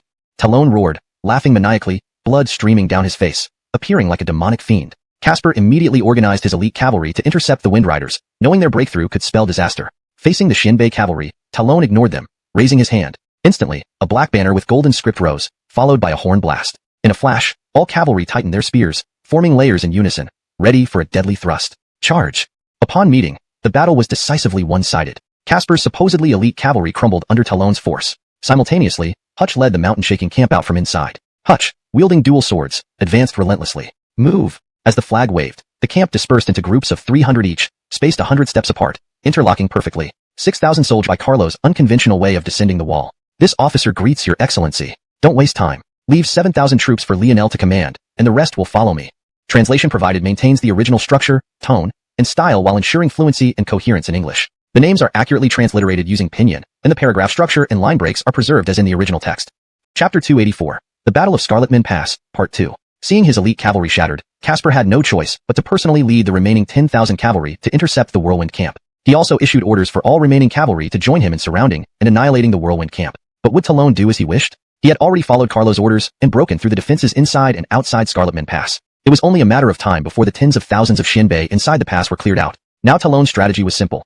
Tease these fools and then charge straight into the heart of the Xianbei infantry. Not charging meant being left in the dust. If they did charge, it would mean trampling over Xianbei soldiers alongside him. This plan was so obvious that rejecting it, or accepting it, both spelled doom. Talon pointed his large saber to the west, and instantly several crimson banners rose beside the Whirlwind forces to guard both sides of the battlefield. One reason was to prevent the Whirlwind camp from counterattacking, and the other to avoid any desperate moves by the soldiers inside Scarlet Min Pass. Outside Scarlet Min Pass, Hutch was engaging the Xianbei main force with 6,000 rock-crushing camp troops. The Adamir dynasty's warriors truly lived up to their name. 6,000 men fighting with the ferocity of 60,000. Despite his steel blades dulling from constant hacking, Hutch showed no signs of slowing down, his face gleaming with excitement, charging like a mad dog without regard for life. Suddenly, the gates of Scarlet Min Pass opened wide, and an Adamir army banner emerged with the character, Su, glowing gold against a dark background under the battlefire's light. An uncountable number of Hyman's troops poured out and joined the fray. The already demoralized Xianbei forces' morale completely collapsed. Weren't there only 500 to 600,000 in Scarlet Min Pass? And weren't there more than 50,000 who just burst out?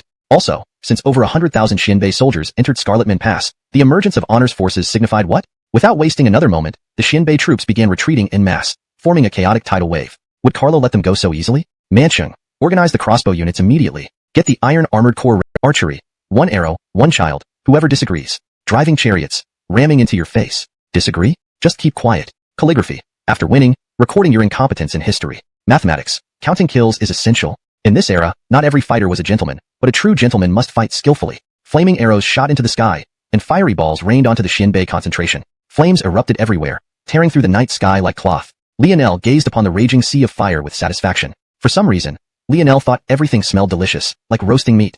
Suddenly, a burning Xianbei soldier burst through the encirclement. Lionel instantly drew his bow. An arrow pierced the neck accurately, killing the man instantly. Merciless death, no pain. Carlo reined in his horse and returned to the ranks. Prepare the entire army. Green banners rose, crossbows adjusted positions, and the iron armored corps stood behind the rock-crushing corps, drawing their bows. 300 paces. Release crossbows. 200 paces. 150 paces. Iron armored corps release. A barrage of huge crossbow bolts mixed with countless arrows descended upon the Xianbei cavalry, sending chaos amongst the riders. The most terrifying aspect was the rapid fire rate of the repeating crossbows, mercilessly hammering down on the Xianbei cavalry, especially since the Xianbei cavalry were lightly armored, making them sitting ducks under the relentless onslaught. Initially, due to Casper's lead charge, subsequent rows of Xianbei cavalry remained relatively untouched, preventing immediate collapse. However, Casper realized something wasn't right.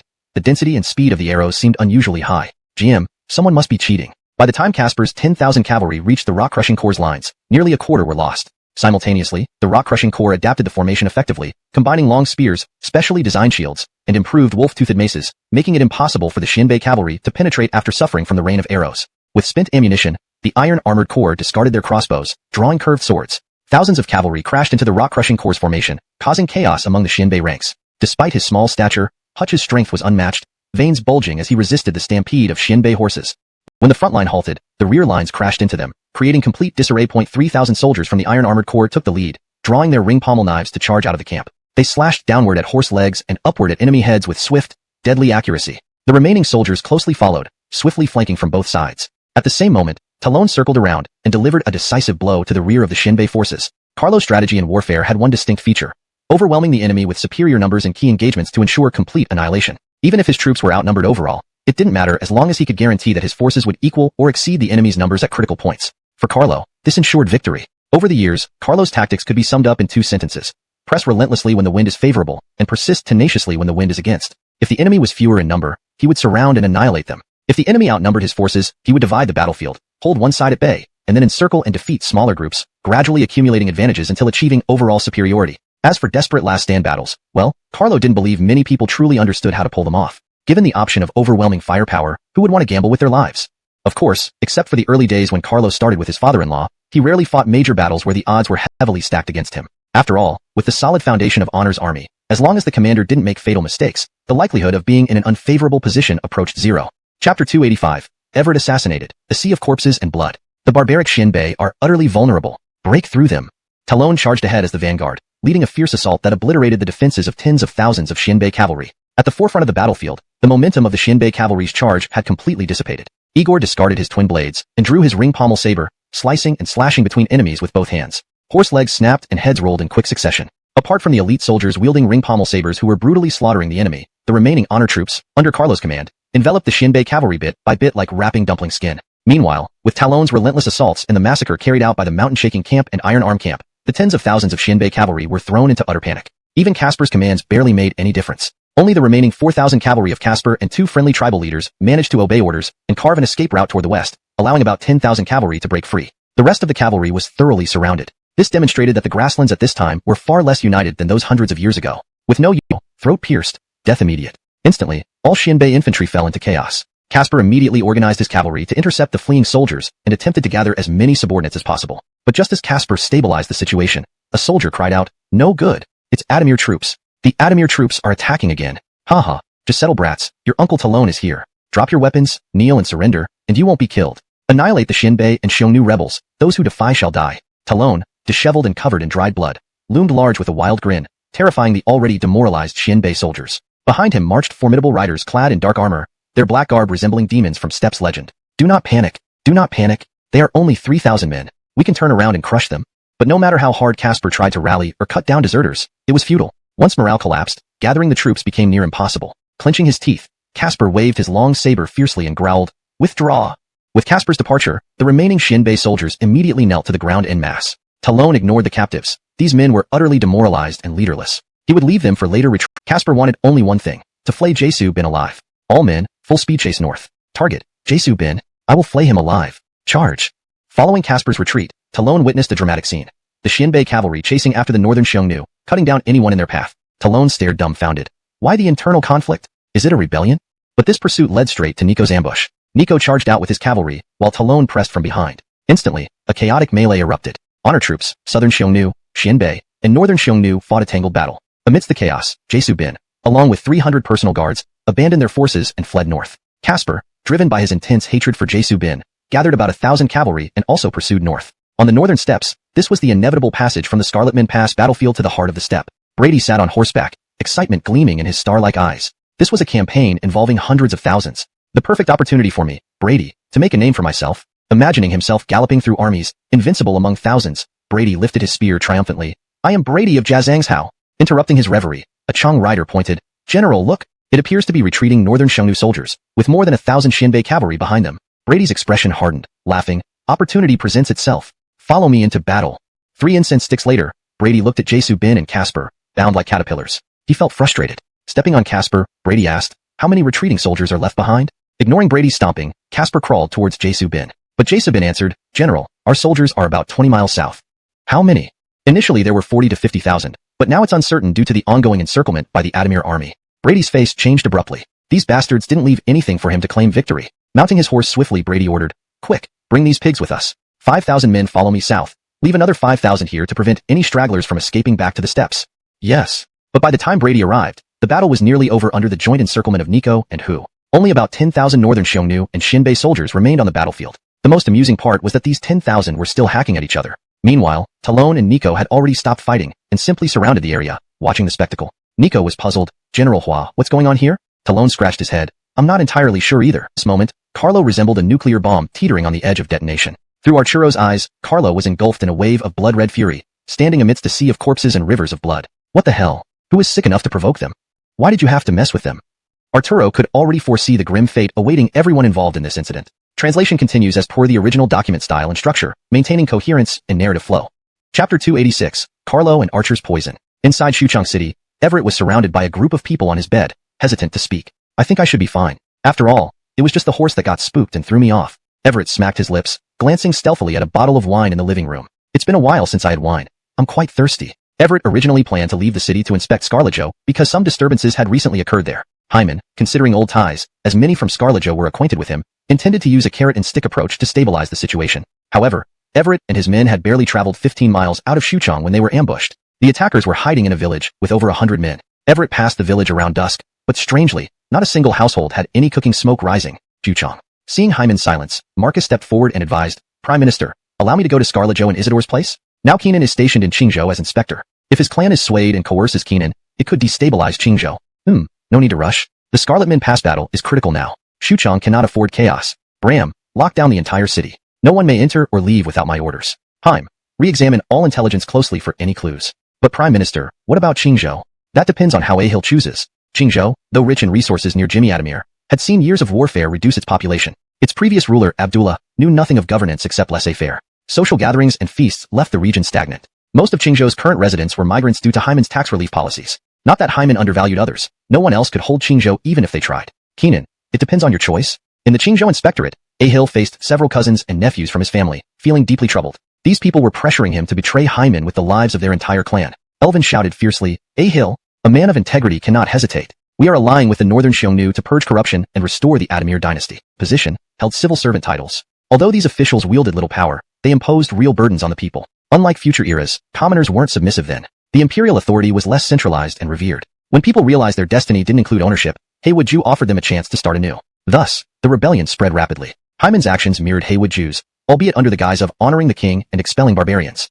The masses' support for Hyman exceeded Ahil's imagination. Rationally, Ahil knew Hyman was right. His actions, seemingly against the trend, aligned with heaven's will and public sentiment. Farmers only wanted to till the land. Any obstruction would lead to resistance. But Ahil felt conflicted. He belonged to the nobility and saw Hyman redistribute their privileges to commoners. Could he remain indifferent? Privilege isn't opposed. It's the lack thereof. Only saints differ. Ahil questioned. If Hyman succeeded, wouldn't his descendants become the new aristocrats? Isn't this counterproductive? What Ahill didn't know was Carlo and Archer had foreseen this. Rather than let Hyman or his heirs seize power through divine mandate, why not forge a new path? Traditionally, power divided among the emperor, nobles, and peasants. When the emperor allied with the nobles against the peasants, uprisings erupted. But if the emperor became a neutral arbitrator, transcending self-interest, what would happen then?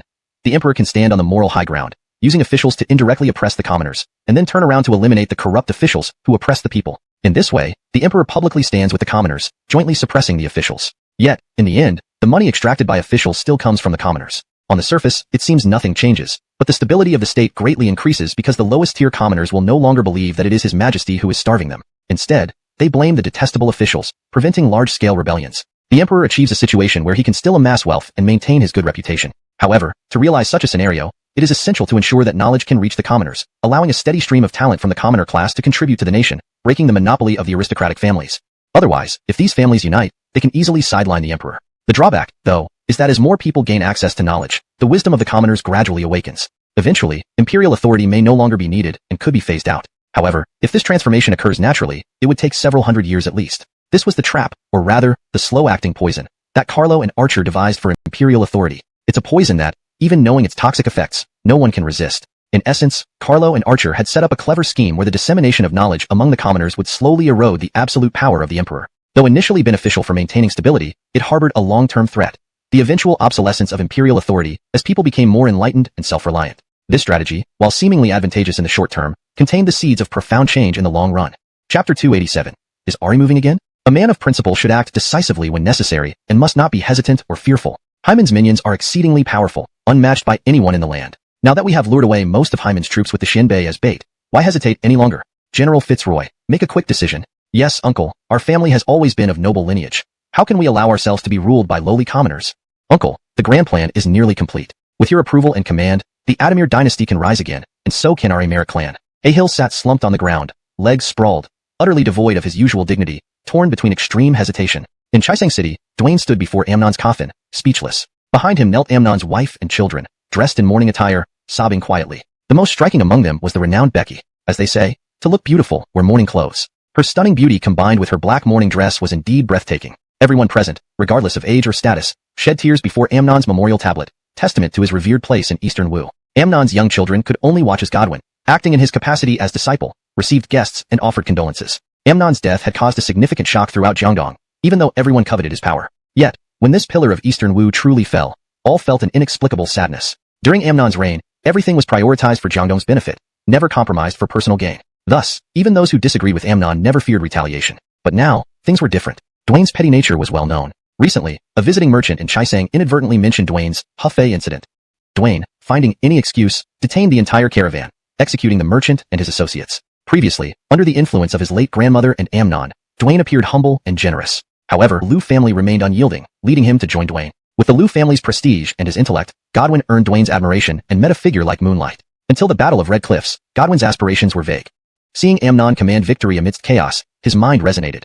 A man of virtue should be like this. To Godwin, Amnon's defeat at Red Cliffs was not his fault but a result of the enemy's strength and cunning. During his time under Amnon's tutelage, Godwin admired Amnon's ability and character immensely. Imagine such a talented, handsome teacher of high moral standing, guiding you wholeheartedly. How could Godwin not revere and aspire to be like him? Many knew of Grant's conquests, but few recognized Amnon as his strategist. Historically, Amnon was the perfect protagonist. Born into nobility, his ancestors had held high offices. Renowned for intelligence and beauty from a young age, legends praised his musical prowess. His leadership surpassed contemporaries. In 6 years, Amnon commanded Grant's conquest of Jiangdong, becoming Grant's closest ally. During the battle for Nanchang, he defeated Jem and Kyler, seizing Jiangling, propelling Jiangdong to its first peak. Rising tides and stormy waves, who can compare to the jade of Jiangdong? Teacher, may you watch over me as I assist the Lord to achieve greatness in Jiangdong. I swear, no matter what, I will repay the Lord's trust and honor teacher's teachings. General Liu, the Lord requests your presence. Back at the Sun residence, Dwayne traced the map of Hefei longingly. Hefei, that small city choked Jiangdong's northern expansion. Especially seeing D control vast territories in southern Siamushu,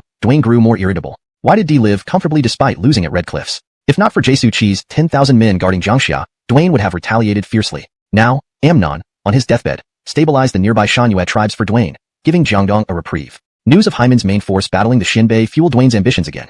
Hefei, Lord, General Liu is here. Godwin bowed, head lowered. Lord. Dwayne turned, gesturing for Godwin to sit. Why did you summon me, Lord? Godwin, though grieving, still showed youthful vigor. Nicholas, I want you to lead troops against Hefei. Godwin raised his head, eyes filled with confusion. Did the Lord speak incorrectly, or did I misunderstand? Our situation, attacking Hefei? If Hyman didn't control northern Siamushu, dreaming of capturing Hefei might be fine. But Jem sits in Jiangling, ready to pounce. Initially, D could share our burden. But now he is busy with Benjamin. D's territory in southern Siamushu is barely stable. How can he help? Godwin completely failed to notice the deepening gloom beneath Dwayne's smile, which seemed bottomless. To Dwayne, Godwin's words sounded like, Kwanzi, the waters here are too deep for you to handle.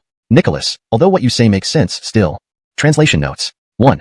I've preserved the paragraph structure and line breaks from the original text. And the region of Jiangdong simply can't compare with others. How many people are under your governance, and how many are under theirs? My lord, please listen to my advice. Our top priority right now should be to boost production and balance internal conflicts. Only then should we consider amassing troops to challenge Hyman. Godwin failed to notice the deepening gloom behind Dwayne's smile at this moment. To Dwayne, Godwin's words seemed to say, Kwanzi, the waters here are too deep for you to control. Nicholas, I understand what you're saying, but terms and names like Godwin and Dwayne are transliterated using pinyin as requested. Note, the final sentence about terminology is not part of the narrative translation but a note on style consistency. And Jiangdong simply cannot compare with others. How many people are under your rule, while how many are under theirs? My lord, please listen to my advice. Our top priority now is to boost production and balance internal conflicts before considering expanding our military to challenge Hyman. Godwin, almost no chance of winning. Without hesitation, Godwin said, since that is the case, I should volunteer for this mission, but my teacher has just passed away. As a disciple, it is my duty to observe mourning. However, I can recommend someone who can take on this responsibility. Really? Who might that be? Donnie, Lu Ziming.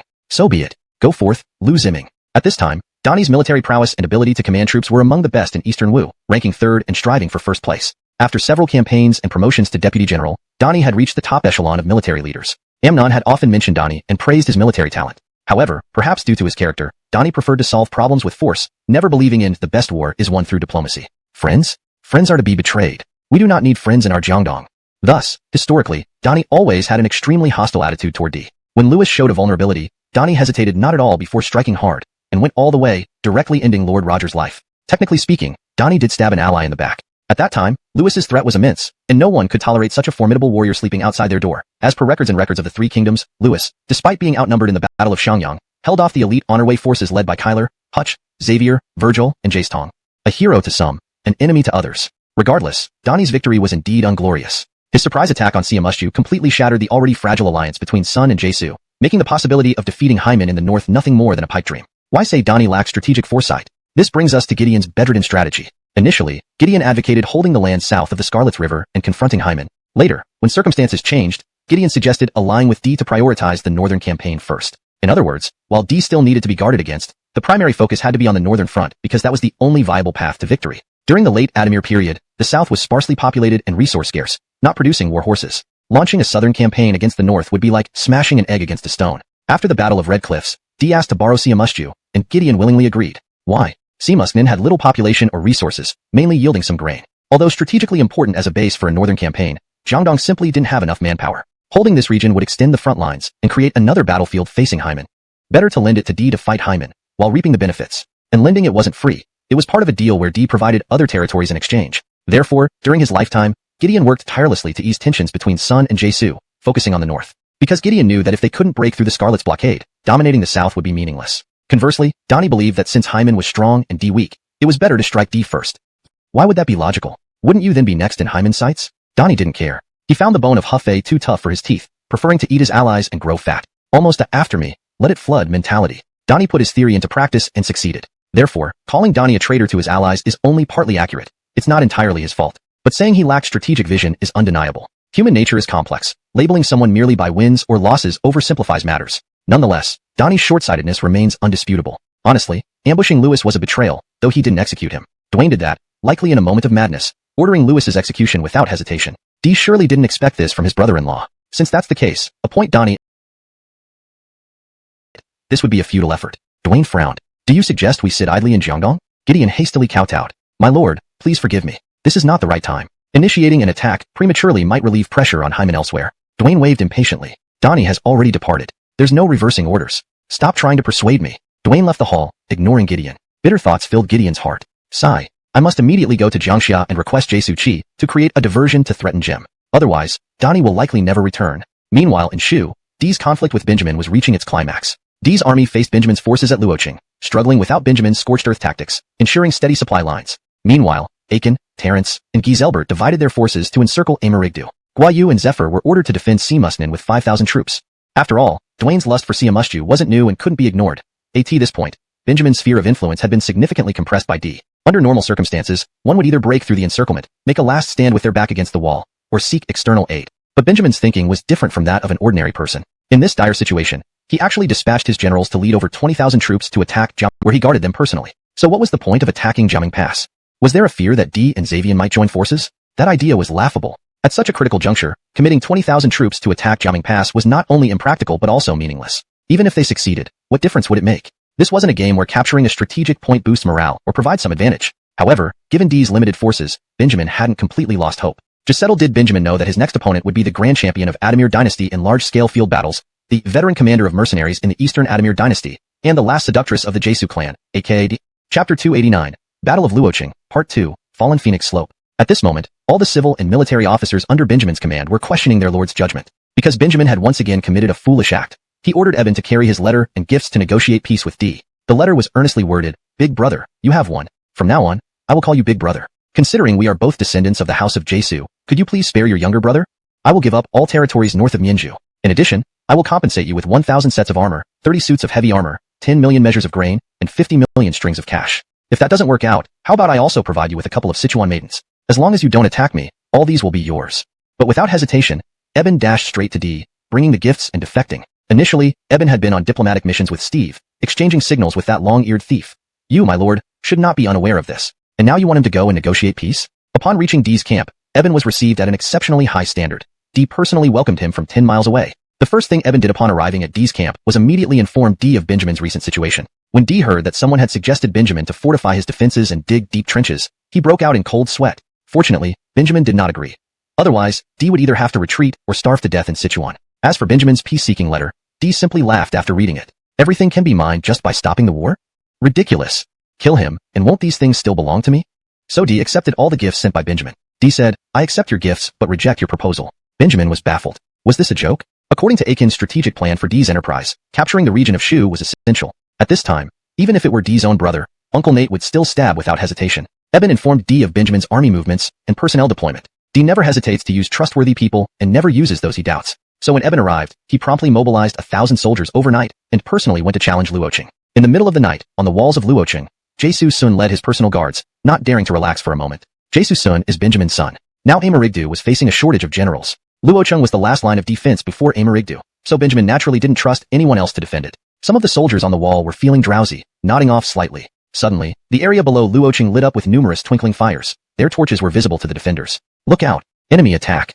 Prepare for battle!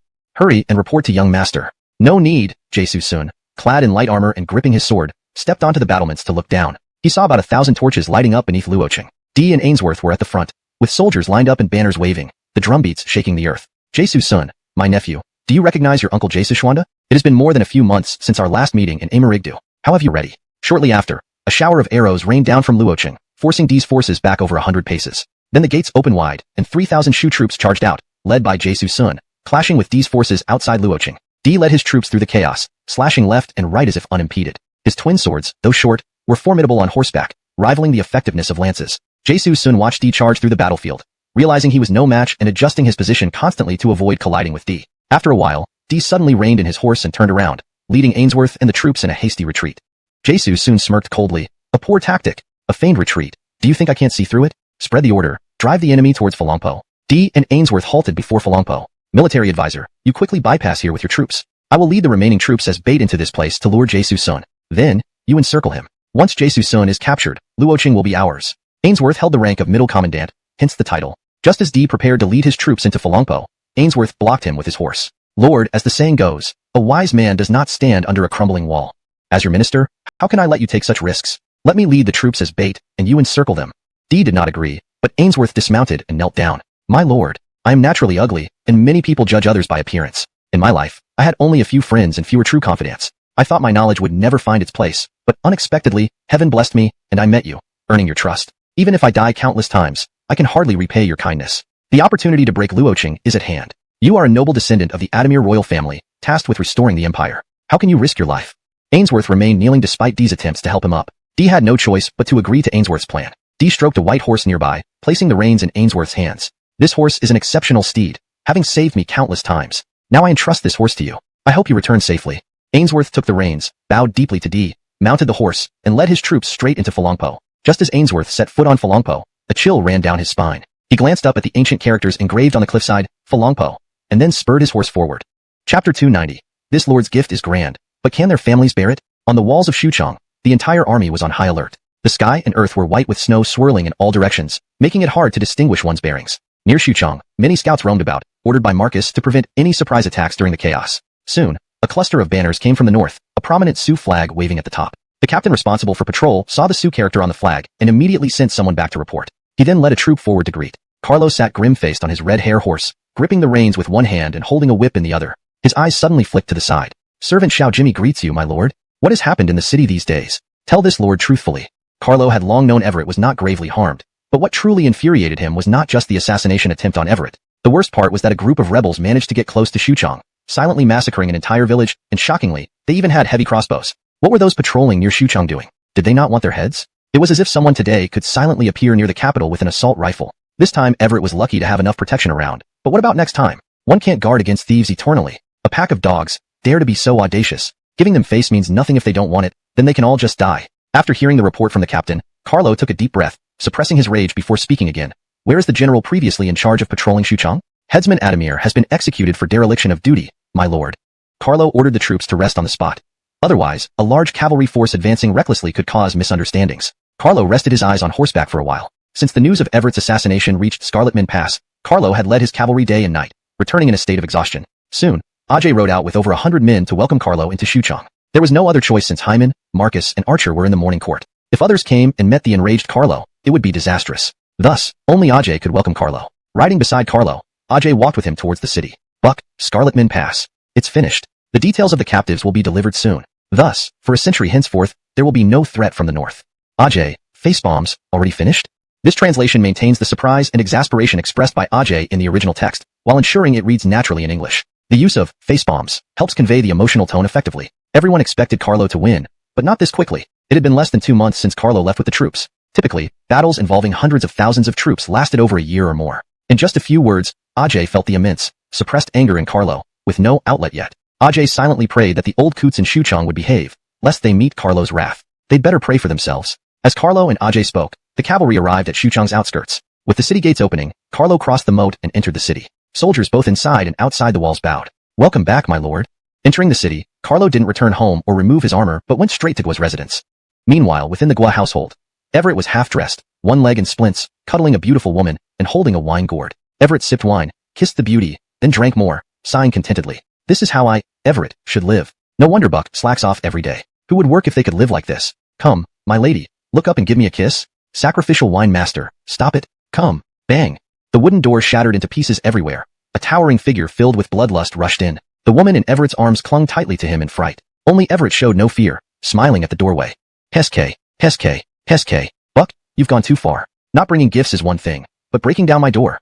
Carlo was slightly embarrassed. It was pure instinct. Scanning around, seeing Everett unharmed and still romancing women, Carlo realized he wouldn't die soon. Everett waved away the beauty, and Carlo sat on the floor next to his bed. Too small, Carlo couldn't sit comfortably. Carlo's stormy mood finally eased. Escaping death yet still indulging in pleasure, you never change. Still not as much as our Lord. After all, you even, triangular ruler Omega triangular ruler, enough. Let's talk about the matter at hand. Have you found who did it? Everett shrugged, and gestured to his injury. I'm a casualty now, how can I investigate?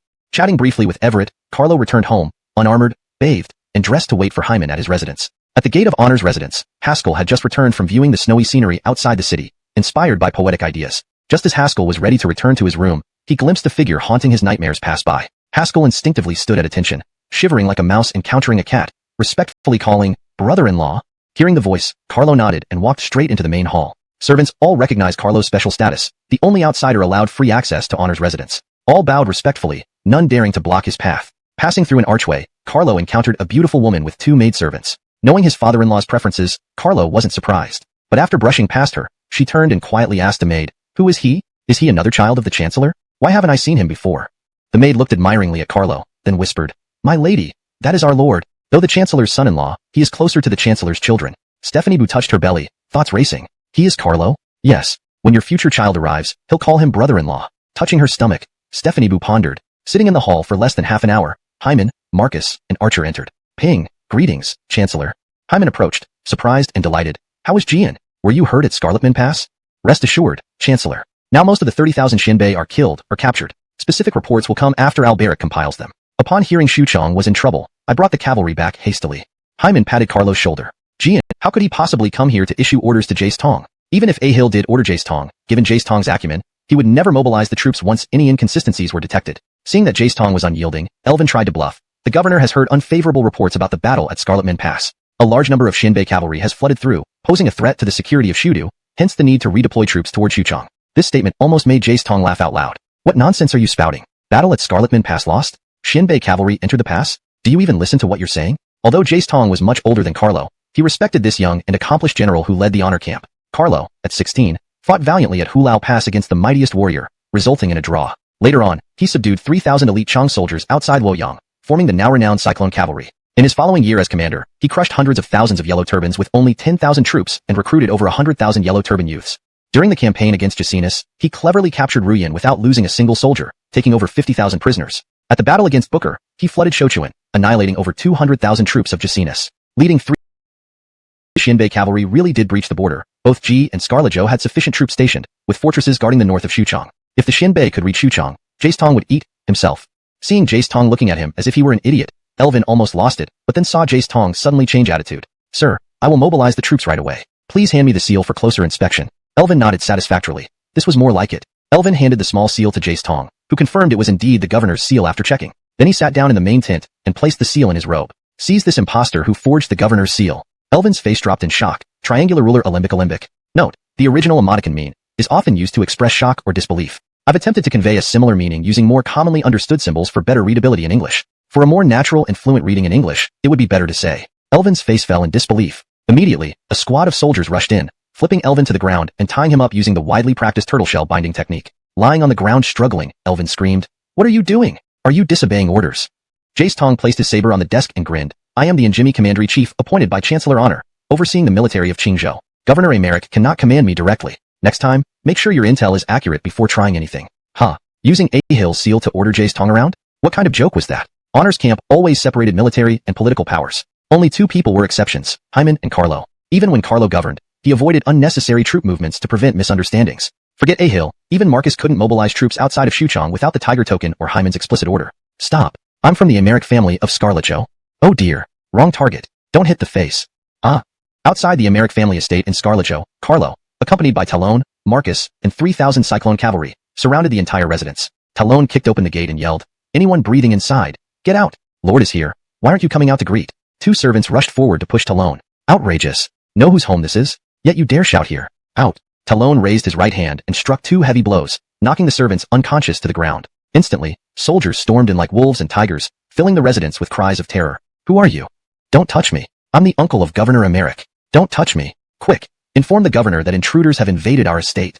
Carlo sat majestically in the Americ ancestral hall, flanked by countless ancestor tablets. His sword was held by a centurion from the Cyclone Cavalry, standing outside the hall. Given that Ahil was considered a semi-friend of Carlo, not entering the hall armed showed some respect for this old friend. Soon, the hall filled with Americ clan members. Marcus sat behind Carlo, silently watching everyone with a hint of pity which quickly faded. All clan members of the Americ family, except for a few who were elsewhere, have been gathered, reported Talon. Walking around with his broadsword, Talon asked, "Know why Lord came here? You've committed grave crimes. Grave treason. Elvin and several dozen of your kin colluded with the Xinbei and Xiongnu, betraying the nation and plotting rebellion. Report any knowledge, and Lord may show leniency." After Talon finished speaking, nobody in the large hall uttered a word. Feeling embarrassed, just as he was about to speak again, Carlo closed his eyes and exhaled deeply. No need to ask further. Exterminate the clan. As Carlo issued the order, swords and blades unsheathed instantly, and soldiers approached the crowd in the hall. Then, an elderly man fell to his knees and pleaded, "Lord, I'll tell everything, please spare us." Carlo ignored him and played with a coin in his hand. "I gave you a chance, but you failed to seize it. Pay attention next lifetime." Hashtag chapter 292, the death of Ahil. Don't attack, my lord. I have important information to report to the Prime Minister. I deserve death for my crimes, but please spare a few children from our clan. Carlo remained silent with his eyes closed. Seeing their lord had not given orders, the soldiers swung their weapons mercilessly. The cries of anguish echoed incessantly. Members of the Americ clan fled in all directions, but ordinary people, even with weapons, were powerless against the army, especially not an elite force like the Swift Wind Battalion. Several young men from the Americ clan watched helplessly as their clansmen fell under the soldiers' blades. They glanced at Carlo, sitting calmly not far ahead, and a fierce determination surged within them. If they're going to die anyway, might as well make it count. These young men had studied under renowned masters and knew some swordsmanship. Working together, they managed to put up a fight against the Swift Wind Battalion soldiers. Unfortunately, the Swift Wind soldiers were experienced and wore light armor. Using spears or axes might have penetrated their defenses, but swords? They were like toys. The Americ clan youth leapt about, attacking furiously, but only left shallow marks on the light armor after hours of effort. Talon suddenly became intrigued and approached wielding his massive iron broadsword. "Stand aside! Let me handle them." Carlo and Marcus also took interest in the spectacle. Talon wielded his heavy blade skillfully, though clad in light armor, he was just one man. So, the Americ clan youths did not lose heart. Instead, they surrounded him, repeatedly attempting to pierce the joints, armpits, and face of the light armor with their swords. But nobody present thought these young men stood a chance against Talon. Though Talon may not match Carlo and other top martial artists, he was once the greatest warrior of Jiazhangzhou. Talon remarked, "If you do not practice martial arts, watching me is like looking at the moon from the bottom of a well. If you do practice martial arts, facing me is like an ant gazing upon the sky." Indeed, 5 people form a cluster, 10 people form a group, 100 people form a crowd, 1,000 people form an elite. Doubling an elite forms a wise man, 10,000 people form a hero, and 10,000 heroes form a sage. The sage level required only a few in thousands of years. Carlo, if he achieves his future goals, might be worthy of such a title. Talon, the greatest from Jiazhangzhou, was certainly among the heroes. Saying Talon was weak was relative. It depended on who he was compared to. Those who could leave names in this tumultuous era were all geniuses. Genius was just one of the basic thresholds for entering history books. Sure enough, Talon's swift iron broadsword dispatched several heads to the ground within moments. They couldn't understand why their diligently practiced sword techniques were so easily defeated. As the last person fell, Carlo slowly stood up and waved his hand. The Americ clan plotted rebellion, conspired with foreign tribes, assassinated ministers, slandered loyalists, and incited public unrest. Their crimes are unforgivable. I order the complete extermination of the clan, leveling of their ancestral tombs, and termination of their lineage. Burn down this estate. Carlo walked away, followed by Marcus and Talon. Just as Carlo stepped out of the Americ residence, a robust middle-aged man appeared at the entrance, arguing passionately with the Swift Wind Battalion soldiers. "Do you know whose residence this is? Whose men are you? Call your general here." Carlo found this intriguing and nodded at Talon to bring him over. To his surprise, the man immediately knelt upon seeing Carlo. "Oh, it's my lord. I wondered why crows have been calling near my house recently. It turns out it's because you've arrived." Carlo looked at the kneeling official, momentarily puzzled. "My lord, don't you remember me? I'm Matt, once a chief clerk when you were overseeing land reclamation near Puyang. Later, I received the their tombs would be dug up and their deeds recorded in history, ensuring their eternal shame. Next time someone opposed him, he would escalate further. Rest assured, my lord, I will take care of it. No need to send you off. No need. Deal with several others along the way." Matt, #day. Carlo's group executed the clan extermination with grim efficiency. Within a day, 3 households in the county were wiped out, hundreds killed. Once again, the shadow named Carlo loomed over the entire Adamir aristocracy, reviving the fear of his name. Meanwhile, Jace Tong ordered Ahil's body placed in a coffin and sent back to Shuchang with Elvin and others. Indeed, Ahil had committed suicide by poisoning himself, leaving no letters or messages. When discovered, he lay motionless on his bed, disheveled, his face covered with his hair. In Shuchang, Hyman ignored the gruesome state of the body and stared intently at Ahil's remains in the coffin. "I am not Hyman. You've caught the wrong person. I'm a merchant surnamed Natefew. The county asks why you tried to assassinate the prime minister. Carl is a traitor to Adamir. Anyone can execute him. I regret not doing it myself. Take me to claim the reward. 10,000 households marquee. Ha, what a prize. Ahil wishes to abandon this position to follow you and achieve great things. That was a mistake, now what? Better me betraying the world than the world betraying me. I must go, pursue your greatness." Scenes from the past flashed through Hyman's mind, stirring emotions he hadn't felt in years. Hyman, suppressing his grief, ordered the coffin covered and arranged for a proper burial. Ahil's family, living separately in Shuchang, was also cared for under Hyman's orders. Returning home, Hyman collapsed onto his bed, tears welling up but held back.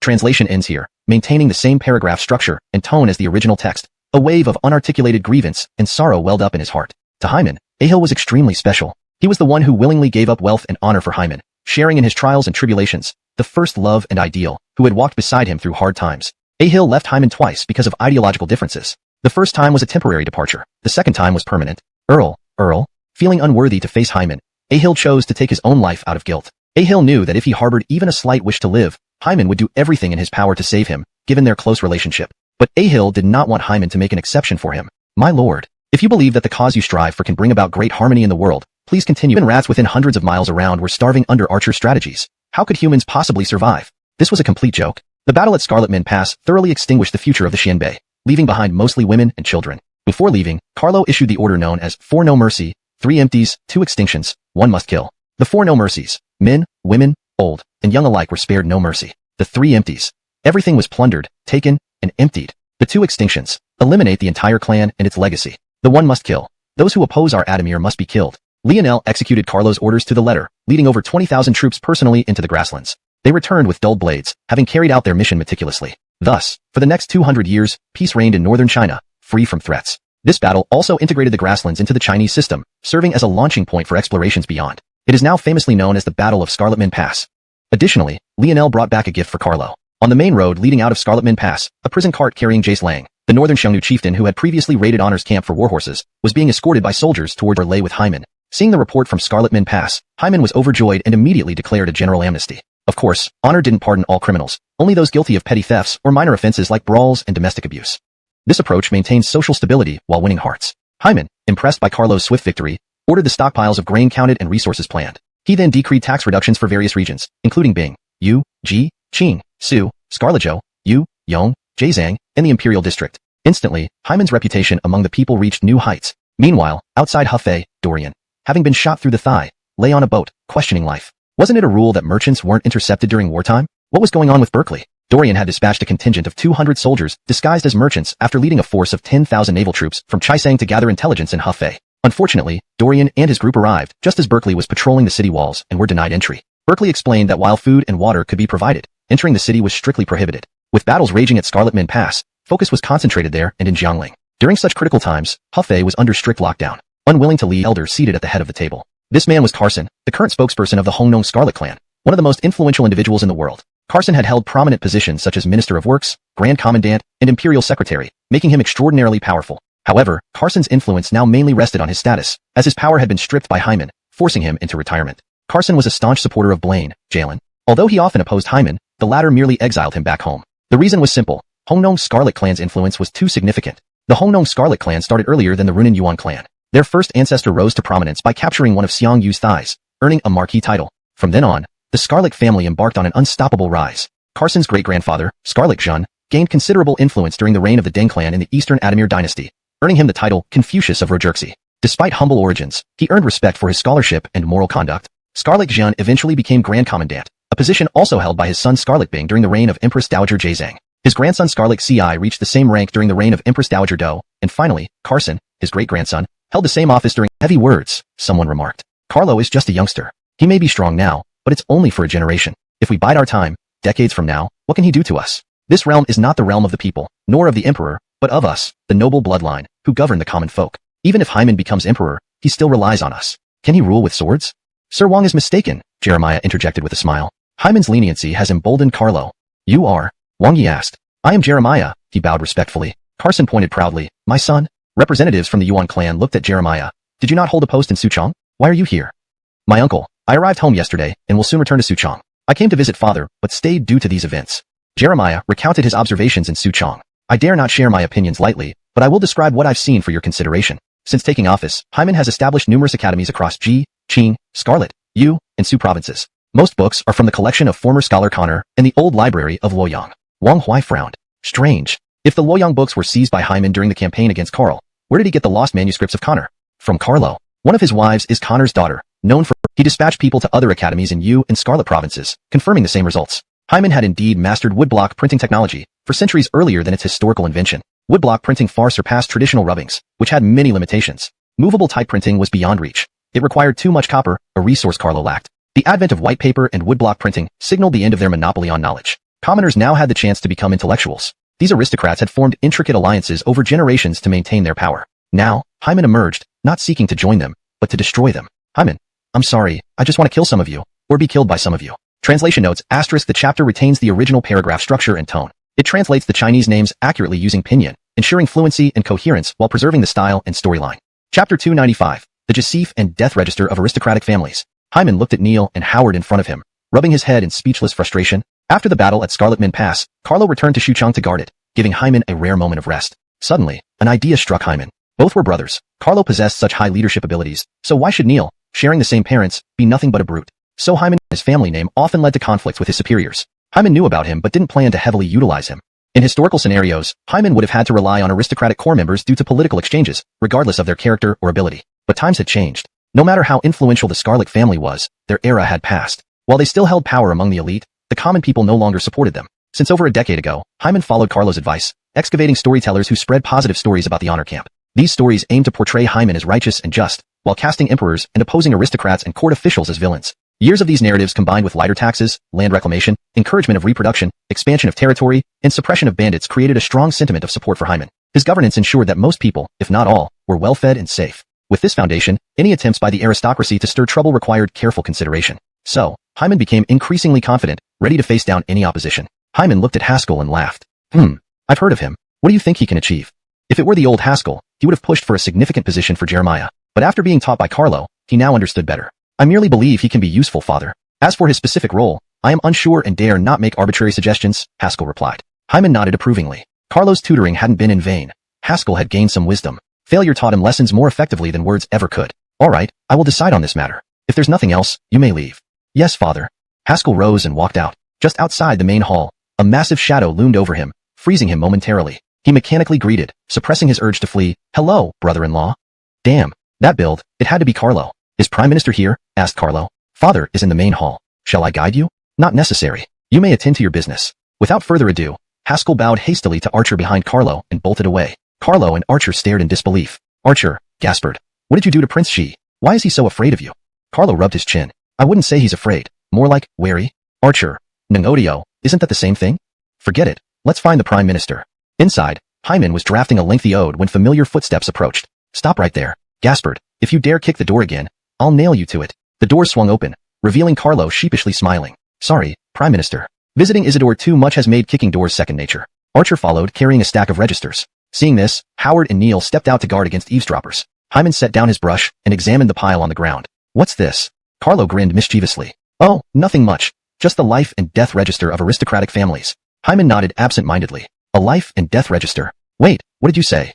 Archer nudged Carlo and explained to Hyman. These are the registers of aristocratic families from Scarletcho, Yu Province, Sili, Ji, Bing, and Su. Most clans in Yong and Zhejiang provinces have either migrated or been wiped out, so they're included in Sili's records. The order follows their influence, and they document each family's population. In a sense, Carlo wasn't wrong to call it a life and death register. Centuries later in the Tang dynasty, the aristocratic families also maintained a similar ranking system, even placing the imperial Jace clan second. This exclusivity allowed them to intermarry and maintain unprecedented power. However, history took an unexpected turn with Nate Chao, who, rejected during exams due to his background, decided that invading Chang'an was easier than getting admitted through proper channels. Using the aristocrats' own registry, he systematically eliminated them one by one. Carlo wasn't wrong when he referred to these aristocratic family registers as a Jacif and death register. After all, if they truly upset him, they might only be able to echo the sentiment of, if Nate Chao had succeeded, no one would dare laugh. It was precisely because Nate Chao held the Jacif and death register, calling out names one by one, reducing most aristocratic families to dust, that the imperial examination system finally blossomed during the Song dynasty. Otherwise, the era of hereditary nobility would have persisted, turning the imperial examination system into a mere formality, a joke. The Song dynasty wouldn't have produced so many scholars and literati. In this way, the cultural prosperity of the Song dynasty owes much to Nate Chao's actions, albeit indirectly. By the way, just now Zijin mentioned Jeremiah, son of Carson. What do you think of this young man? Hyman asked. A glint of malice flashed in Archer's eyes. Prime Minister, I was just about to bring this up. Not long ago, Jeremiah seems to have learned about the Shin paper from Prince Shi. He then visited several academies, and it's possible they already know about Shin paper and printing. Hyman frowned, clearly concerned. The knowledge of advanced paper and printing technology could drastically change the balance of power if it fell into the wrong hands. Hashtag Chapter 296. End of the Adamir Dynasty Season 2. Beating the Primitives is about to begin. What a rascal Jeremiah is. To act with such despicable and furtive conduct. Truly not worthy of being born into a noble family. Hyman slapped his hand on the table, his eyes filled with stern wrath. Archer bowed deeply and said, My lord, please calm down. Whether this young man dies earlier or later is inconsequential. Currently, the northern and western regions are already pacified. Only the Jiangdong, Izhou, and Seamusnan regions remain unsettled within the Great Adamir. If we act now, it may delay the unification of the empire. Archer's words were clear to Hyman as well. At such a critical juncture, any rash action could lead to complications. His own plans were nearing completion, and although confronting the situation openly would not be disastrous, it would certainly create additional trouble, especially with Jeremiah, who represented not just the Scarlet family but also the Renan Yuan family. His mother was a direct descendant of the Yuan clan, holding a prestigious position. Jeremiah, by virtue of his lineage, embodied the bloodlines of two of the most powerful families in the land. Such a person, no matter how talented, was someone Hyman did not want to employ, especially given that the two major clans backing Jeremiah were opposed to him. Jeremiah's downfall was entirely self-inflicted. His very existence was enough to put Hyman on edge. Moreover, Jeremiah loved to flaunt his intelligence, frequently guessing Hyman's intentions correctly. While Hyman's advisors were all highly intelligent individuals, such behavior did not warrant death. However, Jeremiah went too far when he instructed Haskell to frame Jose convincingly. Haskell, unfortunately, took Jeremiah's advice seriously. Seeing this, Hyman's resolve hardened. He thought, if I die, this Jeremiah will treat my son like a dog. He must be eliminated. So, He found a convenient pretext and executed Jeremiah for leaking secrets and interfering with the princes. Seeing Hyman's silence, Carlo and Archer decided against voicing their opinions. The matter involved Haskell, who, despite his faults, was still Hyman's son. Any casual remarks might upset Hyman, no matter how magnanimous he usually was. Even Yonatan, if present, would have had no right to speak about this issue.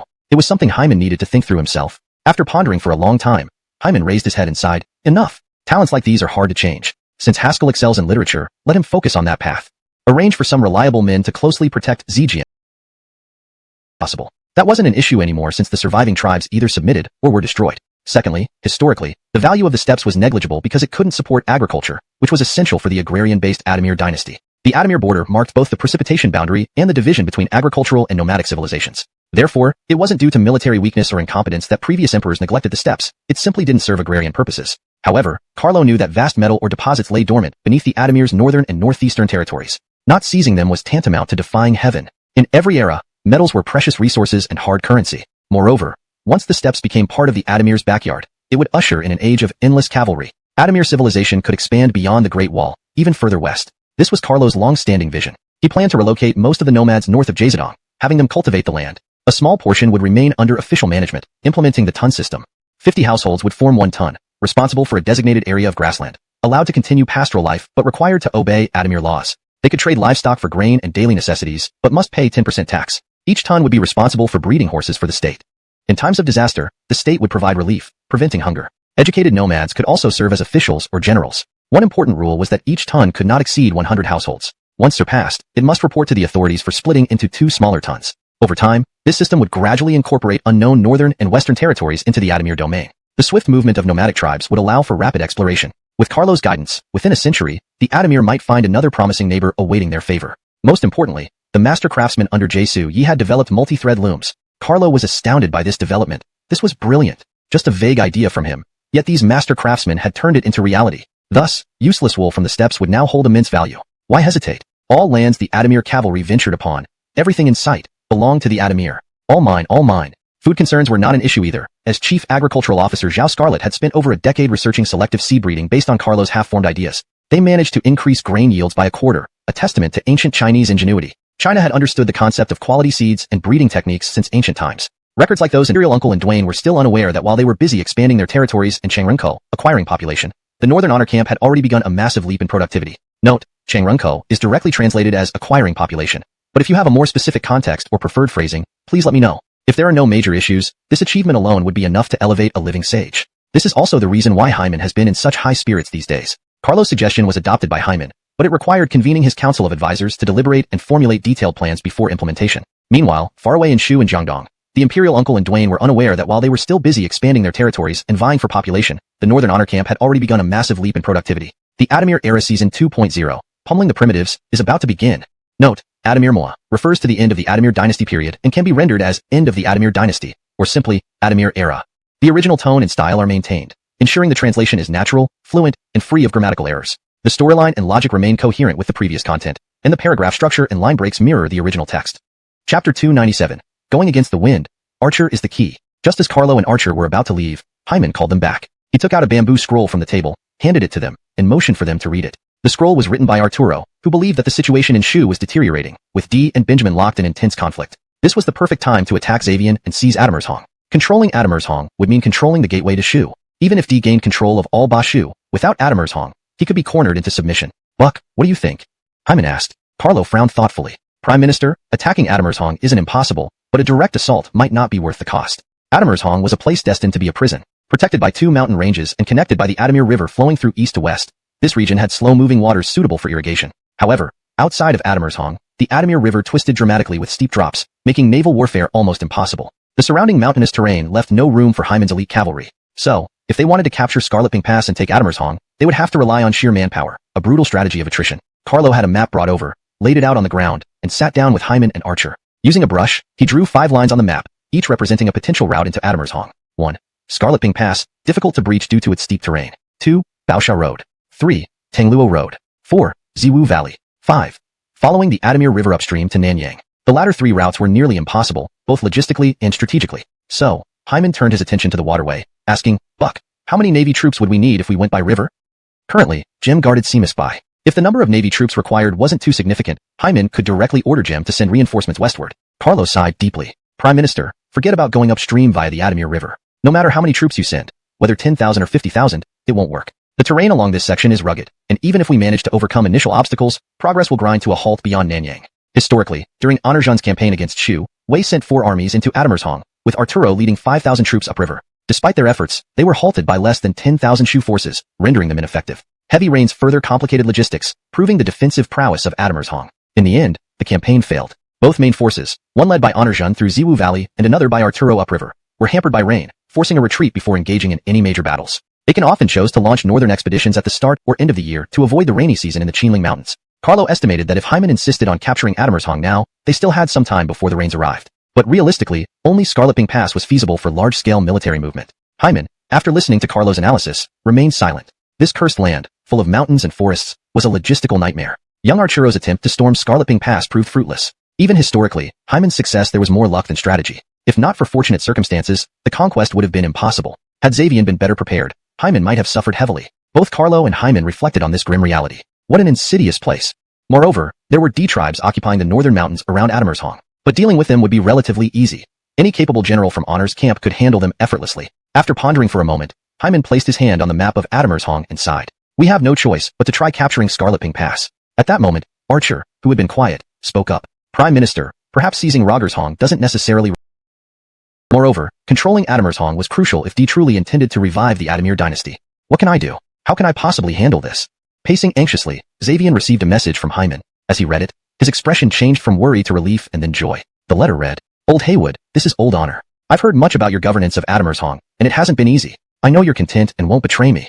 But now things have changed. There are bad people among the crowd in Shu. That Jesu fellow has been eyeing your territory for quite some time. While I don't particularly care about Adamirzhong, I certainly don't want D to get it either. So, I've had no choice but to mobilize 10,000 troops to attack Adamirzhong. Although Adamirzhong is easy to defend and hard to assault, it's only so big. It has neither significant mineral resources nor warhorses. No matter how capable you are, can you really defend it forever? So, there are basically 2 outcomes for you. Either I or D will breach Adamirzhong, or you choose to surrender to one of us. You know what kind of person D is. He started as a straw shoemaker. A pair of worn-out shoes lasts him a decade, and he moves as if they're flying off his feet. If you go to him, the best he could offer you is a straw hat. He's as poor as a church mouse. At most, he might share a bed with you. But if you come to me, it's different. If you surrender to me, not only will I grant you the title of Marquis with 10,000 households as your fief, but my territories have ample room for you to spread your religious teachings. Isn't that much better? You won't have to worry about your reputation either. I can stage a few defeats and withdraw strategically. Then you can surrender after a supposed great victory and announce to the world.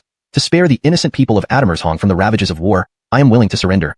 Brother, coming over to my side is far better than hiding in those mountains. I can even confer upon you the title of Great Heavenly Master. Think about it. This letter was written by Hyman following Archer's guidance, knowing full well that Xavian lacked any ambition for power and was solely focused on religion, putting him on a completely different track from both Hyman and D. After reading the letter, Xavian instantly felt rejuvenated. His back didn't ache, his legs weren't sore, and he walked with a breeze. But before Xavian could decide how to respond, a letter from D arrived, along with a straw hat that D had made himself. Chapter 298. Eben persuades surrender. No, brother. Did you really have someone using their handicrafts to try and persuade a surrender? Xavian originally thought that Hyman's joke about D possibly using straw shoes to persuade his surrender was just that, a joke. It turned out he was the punchline. D actually used a straw hat. The conditions offered by Hyman and D were worth comparing. Hyman's Northern Men's Spouse Pipeline Company offered Xavian 9 insurances, 3 funds, company shares upon joining, an independent department for Xavian with significant support, for religion. D's condition was simpler. A sincere heart, and that was it. After all, Uncle Jesu himself was merely a county marquis at this point, holding half of Siamusju unofficially. Not to mention D's forces were complex, with many waiting to carve up the pie. Xavian, who practiced religion, wouldn't stand a chance in the lineup. Hyman, come, and you'll be a shareholder. D, come, and we'll share the same bed. What kind of choice is this? Forget that you're a man, D. Even if you were a woman, I, Xavian, wouldn't appreciate sharing a bed with you. Considering this, Xavian immediately summoned his trusted advisor Scarlet Pooh for a discussion. Scarlet Pooh was the most far-sighted of Xavian's subordinates. Years ago, when locals founded Jade Seal, they wanted to proclaim Xavian as king of Adamurning. But Scarlet Pooh wisely advised, our people are plentiful, our land fertile, surrounded by natural defenses. Supporting the Son of Heaven can achieve glory like Duke One of Seamus. Secondly, following Shane's path ensures wealth and honor. Now, we hold significant power without needing a king's title. Let's refrain from I'm not here to alleviate poverty. I'd rather be Hyman's prisoner than D's guest. Meanwhile, the original plan was for D and Ainsworth to advance on Luching from one route, and Aiken from another. However, with Ainsworth's tragic death at Luofeng Slope, Aiken feared further complications and joined D north of Luching early. D appeared more haggard, visibly grieving over Ainsworth's death, which dampened his joy over occupying much of Shu. Standing beside D, Eben remained silent, while D stared intently at the map of Lucheng. Aiken entered, holding his feather fan and bowing. "My lord, I have arrived late." Eben's brow lifted slightly upon hearing Aiken's name, revealing curiosity and envy. Curiosity stemmed from mutual respect among strategists, possibly intrigued by Aiken's title, Crouching Dragon. The envy came from Aiken having a lord who fully trusted him from the start. During his time with D, Eben often heard, "My Benny Wood." This phrase repeated often, making Eben realize how much trust D placed in his subordinates, especially Lewis, Terence, and Aiken. Aiken's immense power, particularly his ability to cut off D's retreat route to Siamusju. Yet D never doubted or counterbalanced him, baffled Eben. Given Eben's turbulent career, envying D and Aiken's unwavering trust was inevitable. "My lord," Aiken's voice pulled D from his thoughts. "Initially stunt and give him assurances, and there's an excellent chance he'll comply." Benjamin differed from Hyman and D. He lacked ambition and determination. Thus, Eben felt confident this approach would succeed. Chapter 299. Dorian. Jiangxia. Report to my lord. An urgent message from Jiamao Pass. Hyman is personally leading an army with Brady, Justino, Xavierg, and Marcus, totaling 70,000 troops, claiming 100,000, advancing on Scarletping Pass. Xavier has dispatched 20,000 troops from Adammershong to defend Scarletping Pass against Hyman. Currently, both sides are facing off at Scarletping Pass. Scott immediately clapped his hands and laughed in delight, the surprise evident on his face. Militarist Jarong and Xiaoji. Previously our lord kept troops stationed at Jiamao Pass not only because it is a crucial stronghold of Shu, but also out of concern that Xavier might take advantage of the chaos. Now it appears he has his hands full. Not only that, but based on Xavier's strength, it's impossible for him to withstand Hyman. When the time comes, we can easily seize Adammershong. D was also greatly excited upon hearing Scott's words. Emerigdu was now within easy reach, and Aiken's Longzhong plan had already been half realized. All that remained was capturing Adammershong and seizing Jiangling, and the grand plan would be within reach. D immediately prepared gifts and wrote a letter, sending both together to Xavier. The content was just superficial reassurances. "Brother Xavier, do not fear. If Hyman dares to come, I will strike first. Fear not. Stand firm against him." Oh, what a wicked trick. If Hyman truly invades Shu, D would probably flee faster than anyone else. Help? Everyone knew how the famous Lord Jesu once abandoned his wife and brothers, nearly costing them to Hyman if Lewis hadn't acted loyally. So, when D promised to send troops to help, Xavier wouldn't believe a single stroke of the brush. Whoever believed it would likely never see 4 dishes on their plate again, doomed to a life of senility even if cured. Of course, D would send troops. But whether they would genuinely help Xavier or push him towards his doom was another matter entirely. Outside Scarletping Pass, Brady was particularly exhilarated, riding around the periphery of the army with wild joy, brandishing his spear occasionally. Hyman whispered quietly, "What is he doing?" Marcus, squinting on horseback without raising his head, replied directly, "Oh, nothing much. He was probably bullied by Buck and others back in Shuchong and is looking to regain some confidence." Hyman gazed at the steep cliffs and mountains on both sides, feeling inexplicably moved. Xavier has governed Adammershong so prosperously, earning considerable public support. Upon hearing this, Marcus instantly understood Hyman's intentions. 3 options were available. 1. Xavier could promote to Shuchong and live under Hyman's watchful eye. 2. Xavier could relinquish political power and focus on religion, becoming a religious leader. 3.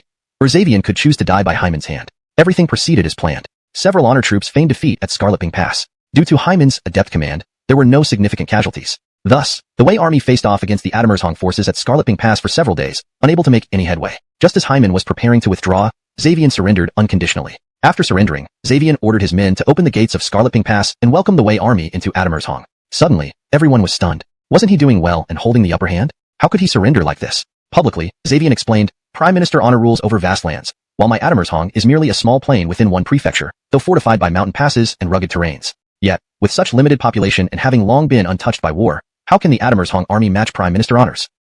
Not now." The immediate priority was to quickly conquer Benjamin completely. Therefore, D accelerated the encirclement of Emerigdu, pressuring Benjamin into surrendering. In Jiangxia Prefecture, Lewis took over the troops previously controlled by Jesu Qi and began strategic planning. Meanwhile, Dwayne and Jimmy War was eyeing the location of Hefei on the map with greed. But turning around, Dwayne saw Dorian lying recuperating on a couch, instantly extinguishing the burgeoning ambition.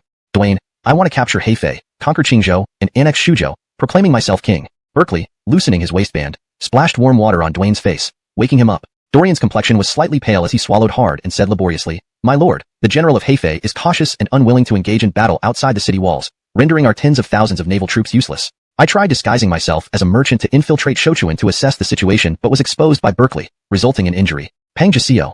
Again Pang Jasio. At the mention of Berkeley, Dwayne was filled with anger and annoyance. His first military campaign was defeated by Berkeley. Claiming an army of 100,000, 30,000 troops were soundly beaten by 800 men of Berkeley, earning him the nickname, Sun 100,000, a lifelong humiliation. As Dwayne raged, Dorian's gaze suddenly shifted from Hefei on the map to Jiangxia Prefecture. Jiangxia is also a key gateway to our Jimiwu, now shared with Nancy Amusju under D's control. What a pity. This translation aims to maintain the original tone and style while ensuring the English text is natural and fluent. The structure, paragraph breaks, and overall logic align coherently with the previous content.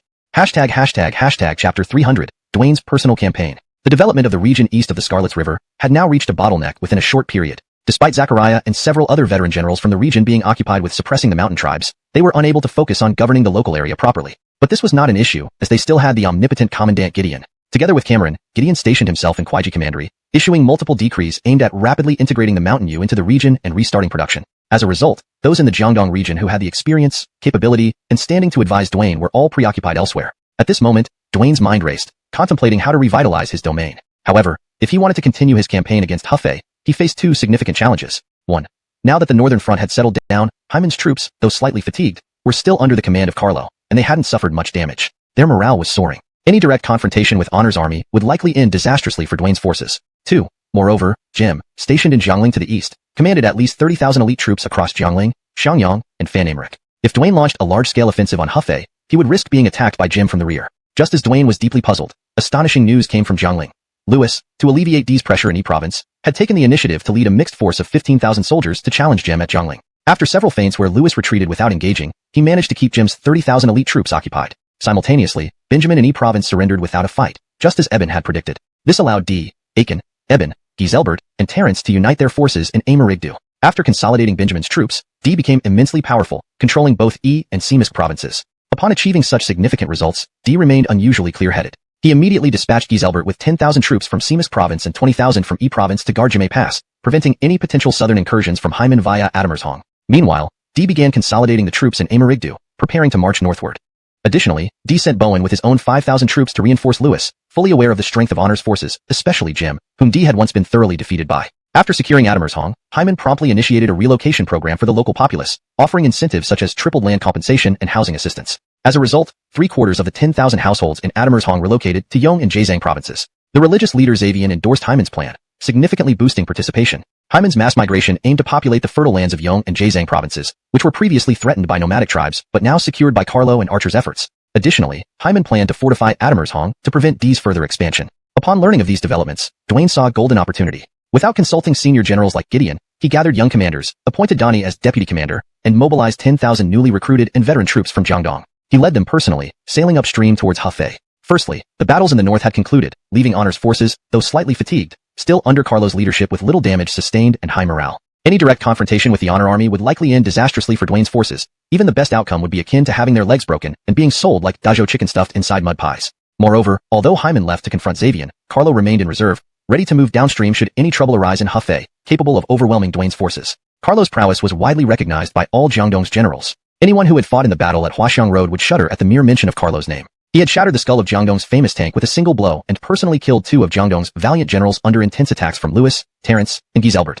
Secondly, there was Jim guarding Jiangling City to the east, commanding elite troops from Jiangling, Xiangyang, and Fanqing, numbering no less than 30,000. If Duane launched a large-scale offensive against Hefei, he had to be prepared for Jim's potential counterattack from behind. Just as Duane was at his wit's end, a piece of stunning news arrived from Jiangling. Louis, aiming to alleviate D's pressure in E province, launched a proactive attack with a combined naval and land force of 15,000 against Jim and Jiangling. Jim ventured out but withdrew without engaging in battle. This scenario repeated several times, with Louis taking advantage of his naval superiority, causing significant disruption and losses for Jim. In doing so, Louis managed to keep Jim's elite troops occupied, preventing them from focusing elsewhere. Meanwhile, in E province, Benjamin indeed surrendered without a fight as per Eben's plan. Thus, D, along with Aiken and Eben's troops, offering triple land compensation and government assistance in building homes for those willing to move to Yuliang. Additionally, grain supplies for travel and winter provisions were provided free of charge. Soldiers originally under Xavian received 50 pounds of millet for their families upon joining Honor's camp. Driven by these generous rewards and endorsed by the religious leader Xavian, 3/4 of Admershong's population, nearly 75,000 households, quickly relocated. Many were refugees from northern and western regions seeking safety.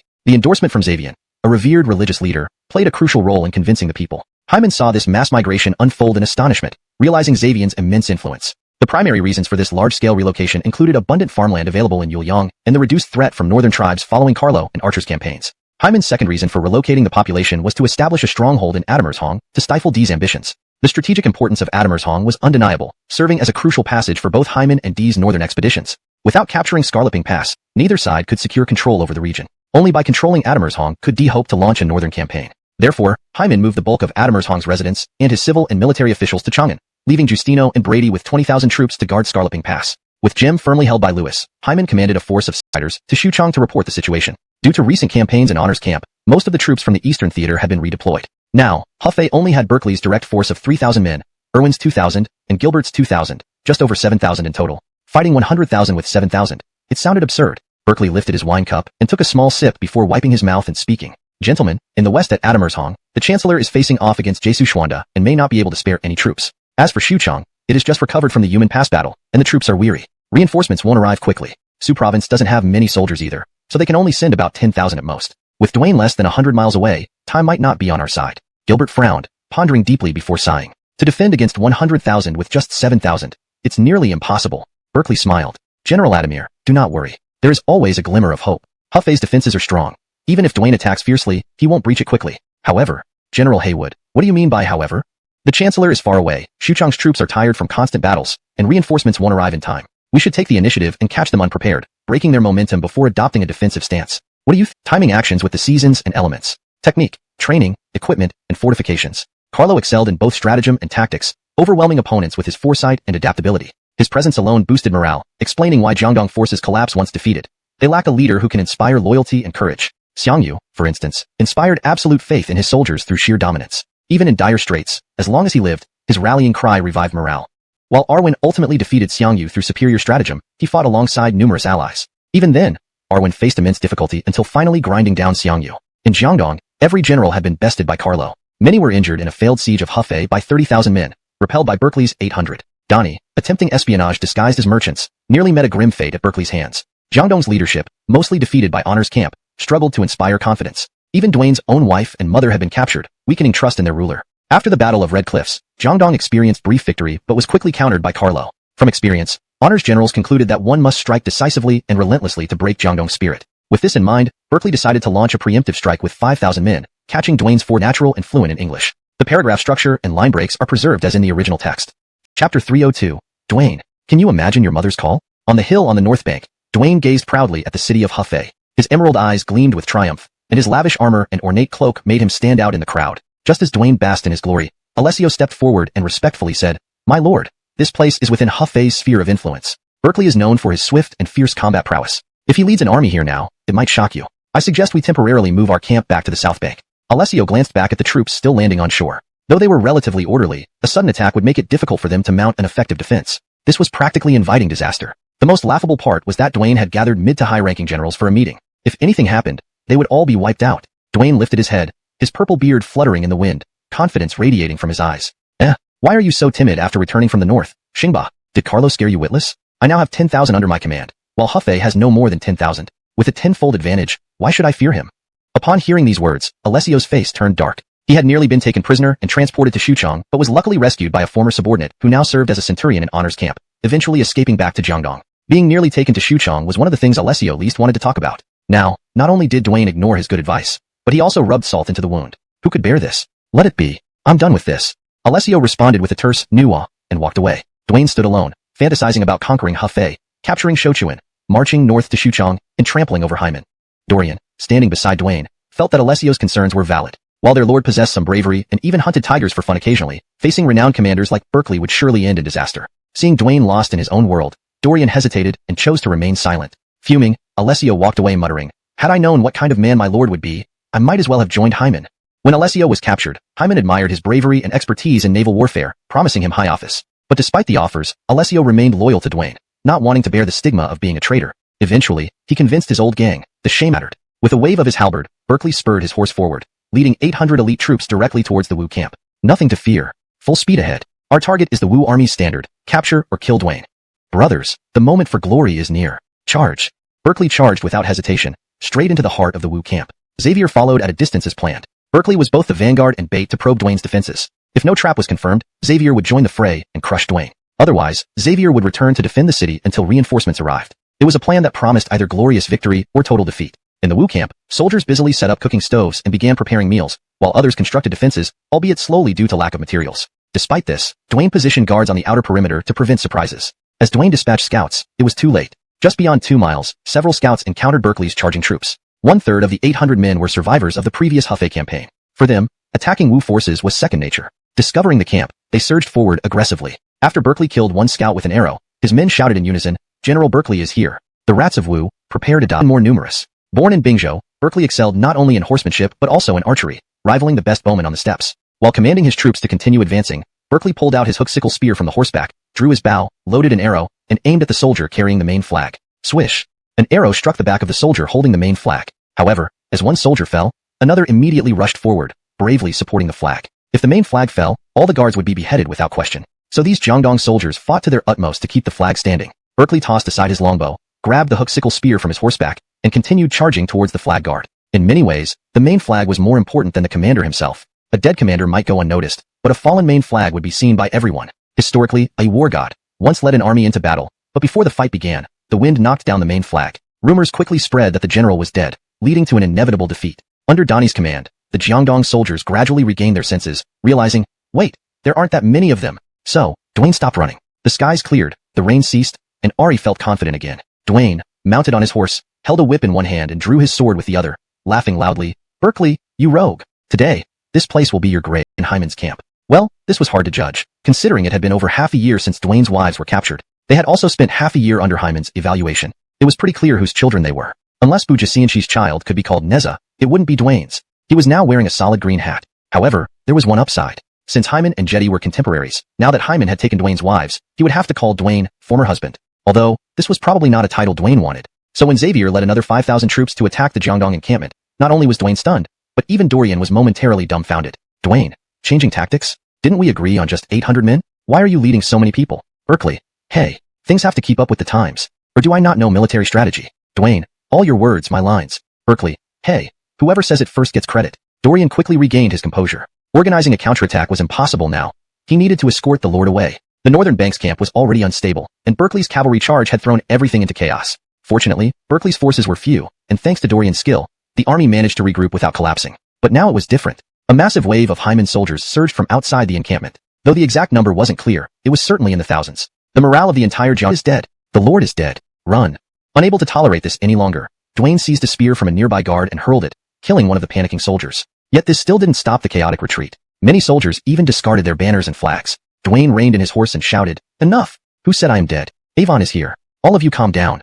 But before he could be heard, Berkeley responded, "Ha ha ha ha, Avon, where will you run?"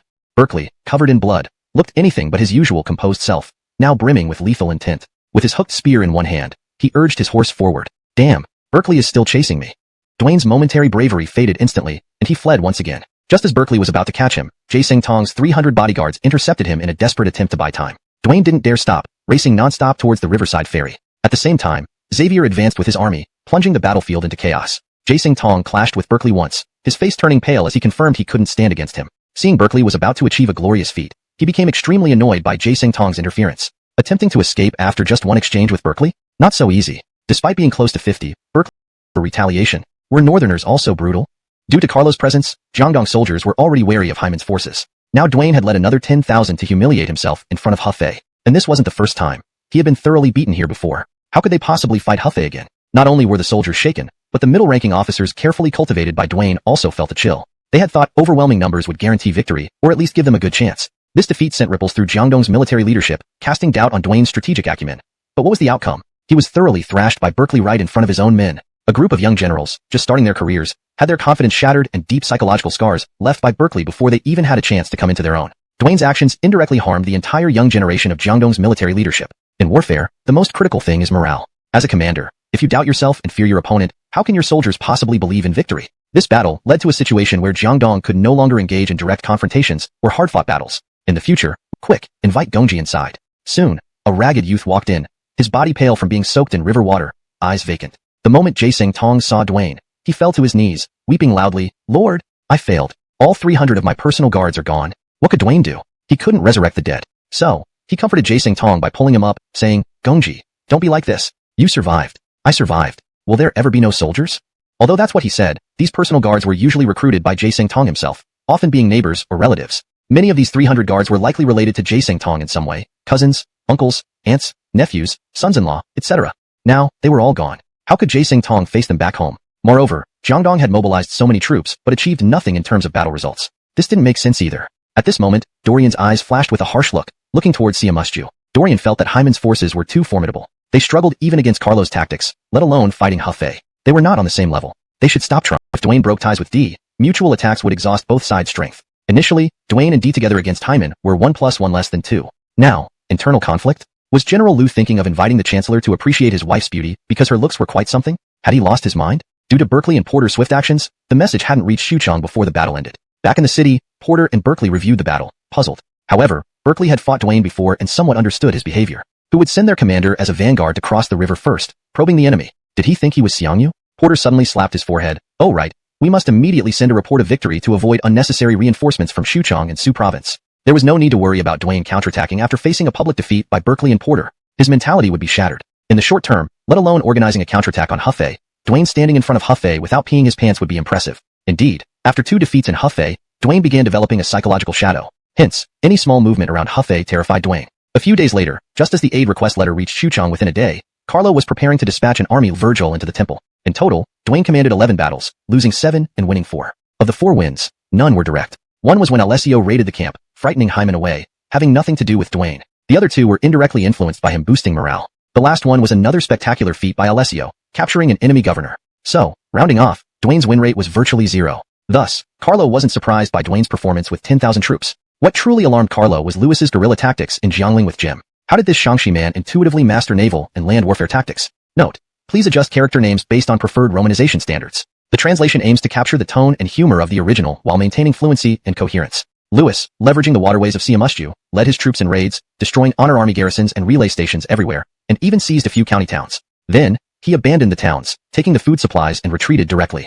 Jim's command ability on the main battlefield could already be considered top-notch in the world, with a very commendable win rate. Yet, he was caught off guard by Lewis's naval and land warfare tactics, unable to retaliate effectively. In the end, Carlo could only ask Junior, who was already prepared to retire, to lead 5,000 troops to reinforce Jim. After all, complicated process of transporting grain from Rogershong. Moreover, if a large number of people are moved from Admershong, even with substantial rewards promised, there will inevitably be accumulated public discontent. Relocating citizens has always been a thankless task. No matter how lofty your reason, the common folk would still have reservations. Attachment to one's homeland runs deep in their bones. In the past, Hyman and Carlo constantly relocated people from Scarlezhou and Yuzhou to revive local production. Had Hyman not reduced taxes continually afterward, and considering the people actually obtained extensive arable land, who knows what scathing remarks they might have received.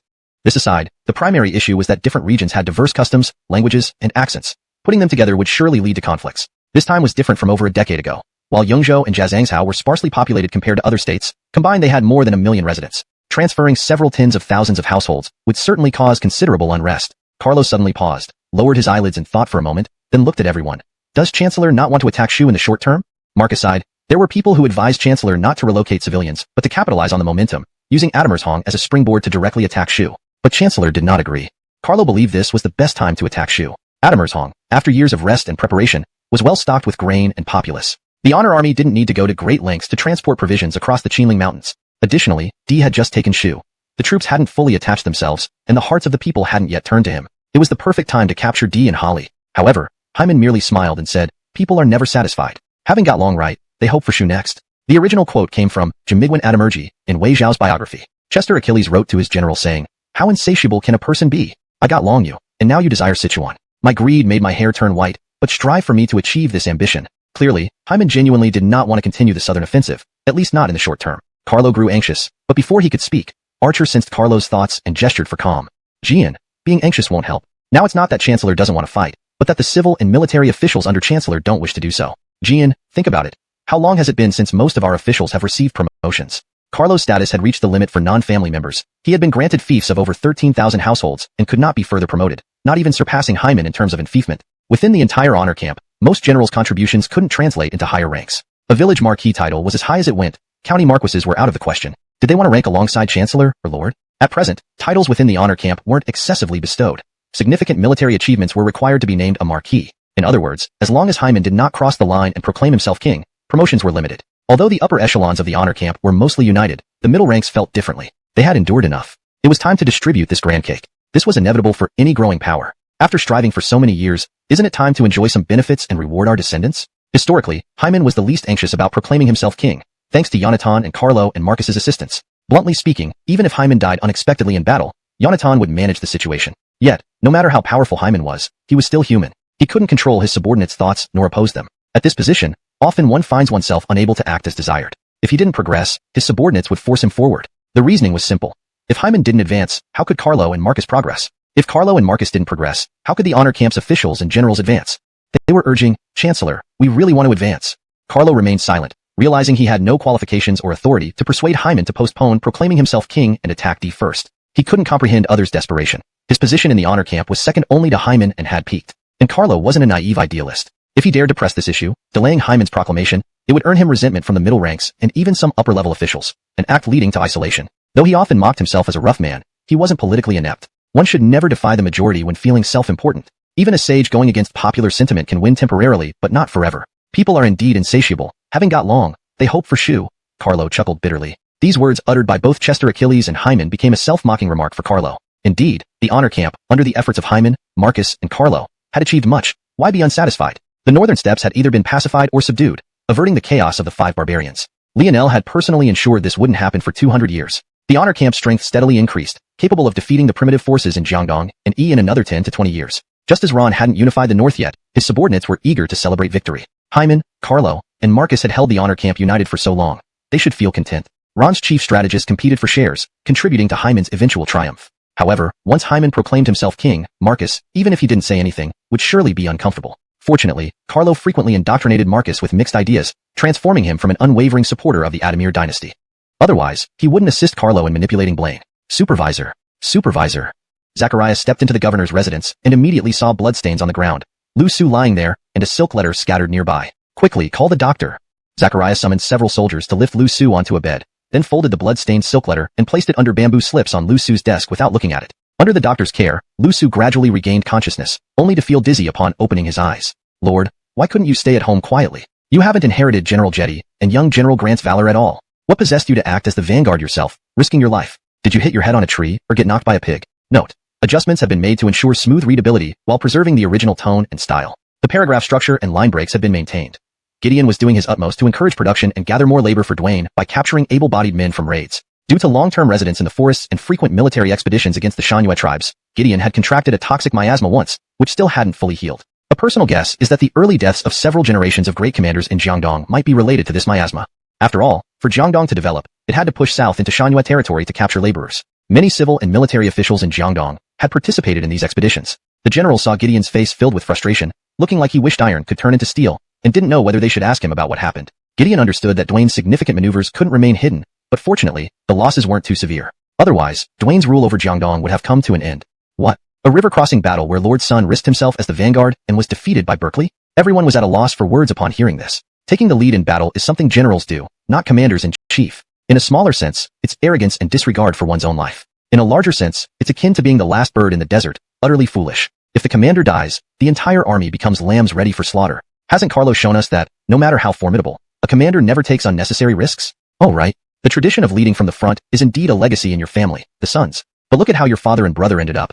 Leading from the front killed them both. Jetty met his demise after recklessly swearing oaths, being riddled with arrows and Siamusju. Grant, despite his prowess, also faced near-death experiences multiple times for leading from the front. Later, after displaying humility before a battle, he was poisoned to death. Compared to your father and brother, what talents do you, Dwayne, possess? Have you been so accustomed to others praising you that you actually believe it? It's like always buying a size too large in certain goods from a pharmacy because you think you need it. Over time, you start believing you're that big. How ridiculous. Gideon, though always robust, had spent a long time in Kwaiji where the water and soil didn't agree with him. In just half a year, he became noticeably thinner and his hair started turning white due to the strain on his mind and body. Plus, he hadn't fully recovered from the toxic miasma, and Dwayne's actions pushed him over the edge, causing him to spit blood. However, this did little to cover up Dee's ambitions. It was akin to a bodyguard turning against his employer, seizing his property and declaring friendship at the same time. Worse yet, Dee had taken Benjamin's sister-in-law, further tarnishing his image among the city's elite. Many regarded Dee's actions as morally questionable. Benjamin, despite not being a great leader, had been benevolent to the common people. During his reign, he enforced light punishments, encouraged production,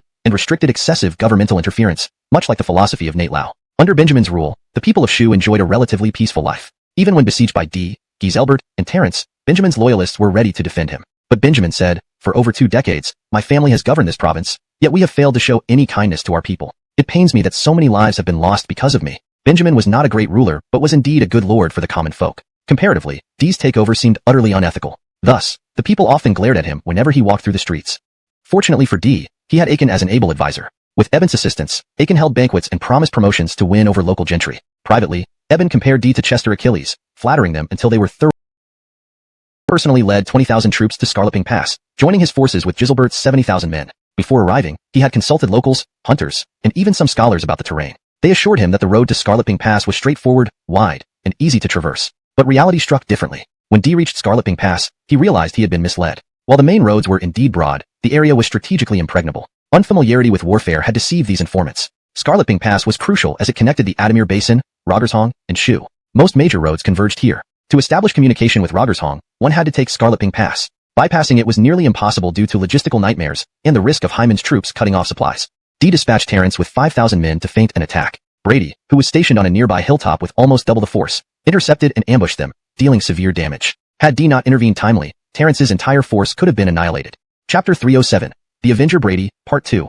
Hyman receives the title of Duke. If that scoundrel hadn't suddenly attacked us with surprise, we wouldn't have lost soldiers and equipment. Elder brother, give me another 3,000 troops, and I'll climb the mountain to defeat him. Terrence complained indignantly before Dee, requesting more troops to pursue Brady for another battle. Dee gestured with a wave of his hand, signaling Terrence to calm down. He turned to Eben, Xiaoji, I've known Hyman for many years, and though I may not know all his generals intimately, one with such ability cannot be obscure. That general we saw today is quite unfamiliar. His banner bears a Ma character. Do you know who he is? Terrence, although short-tempered, was not brainless. After hearing Dee's words, he quickly added, I noticed that most of his troops are mixed people, yet they excel in archery and cavalry. Could he be from Jiazhangshao? Eben pondered for a moment, and then smacked his forehead. Oh no, surname Ma, leading Chong and Hu tribes. My lord, the person you mentioned could be him. My lord, General Haywood, this person is named Brady, from a powerful family in Jiazhangshao. His ancestor was Fu Bo General Brodericken. Brady gained fame at a young age in the western regions. Due to his Chong ethnicity and his martial prowess, the Chong people revere him as the heavenly general. The one you fought earlier must be him. However, as far as I know, this person is proud, overbearing, and has a cold nature. How could he heed Hyman's call to join the campaign in Adamirzhong? Dee felt bitter but explained, Xiaoji, residing in Shu, you might not know that when Carlo conquered Jiazhangshao and exterminated the Jie people, he had already subdued the Chong. Many Chong generals now serve under Hyman. Not Carlo Subuk? Indeed. Eben stroked his beard thoughtfully. The Chong people are usually insular and proud. For Carlo to subdue them shows great skill. Hyman gaining such a man truly strengthens him immensely. Despite being in Jiazhangshao for a long time, Eben knew Carlo's reputation well. After all, any of Carlo's feats alone could make him a renowned general. Not to mention, his infamy was even greater than his glory. In the entire honor camp, apart from Hyman, the most famous were Carlo, Archer, Everett, Lionel, among others. The alliance of troublemakers isn't called that for nothing. Seeing Dee's somewhat dejected look, Eben hurried to console him. My lord, if Carlo himself is here, we might be helpless. But with Brady? Oh, please enlighten me, Xiaoji. Divide our forces into 2 groups. Send General Haywood to confront Brady. Ensure this mission highlights my lord's trust and favor toward General Haywood. Although puzzled, Terrence trusted Eben's capability. After giving a salute, he left. Dee blinked, hesitating to speak. Eben chuckled, explaining, as a native of Fufeng, I've heard much about Brady. This person has an arrogant and cold nature, fond of wealth and power. Now that Hyman's army has many fierce generals like Carlo, even without mentioning others like Jim, Adrian, Justino, Hutch, Kyler, and Rhett.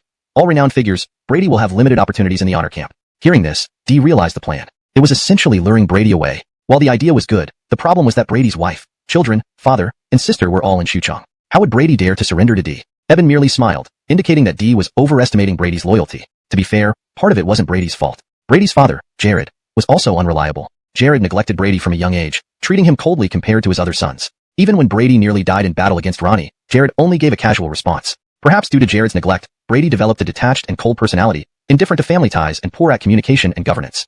Brady revered strength and power. Historically, Jared and his sons were held hostage by Hyman and Chang'an, yet Brady rebelled. He approached Ronnie and declared, Now, Brady abandons his father and regards you as his father. You too should abandon your son and regard me as your son. Basically, he disowned his father and asked Ronnie to do the same, treating each other as father and son. If Jared's fate could be seen as self-inflicted, history records show that process, Hyman would officially become Duke. The Adamir did not originally have the rank of Duke. Inheriting from Qin's system, Adamir implemented the 20-level Marquis system, with Che Ho, renamed Jazi Ho to avoid taboo, being the highest. The first Duke in Adamir was Wang Mang, titled Duke of Anhan.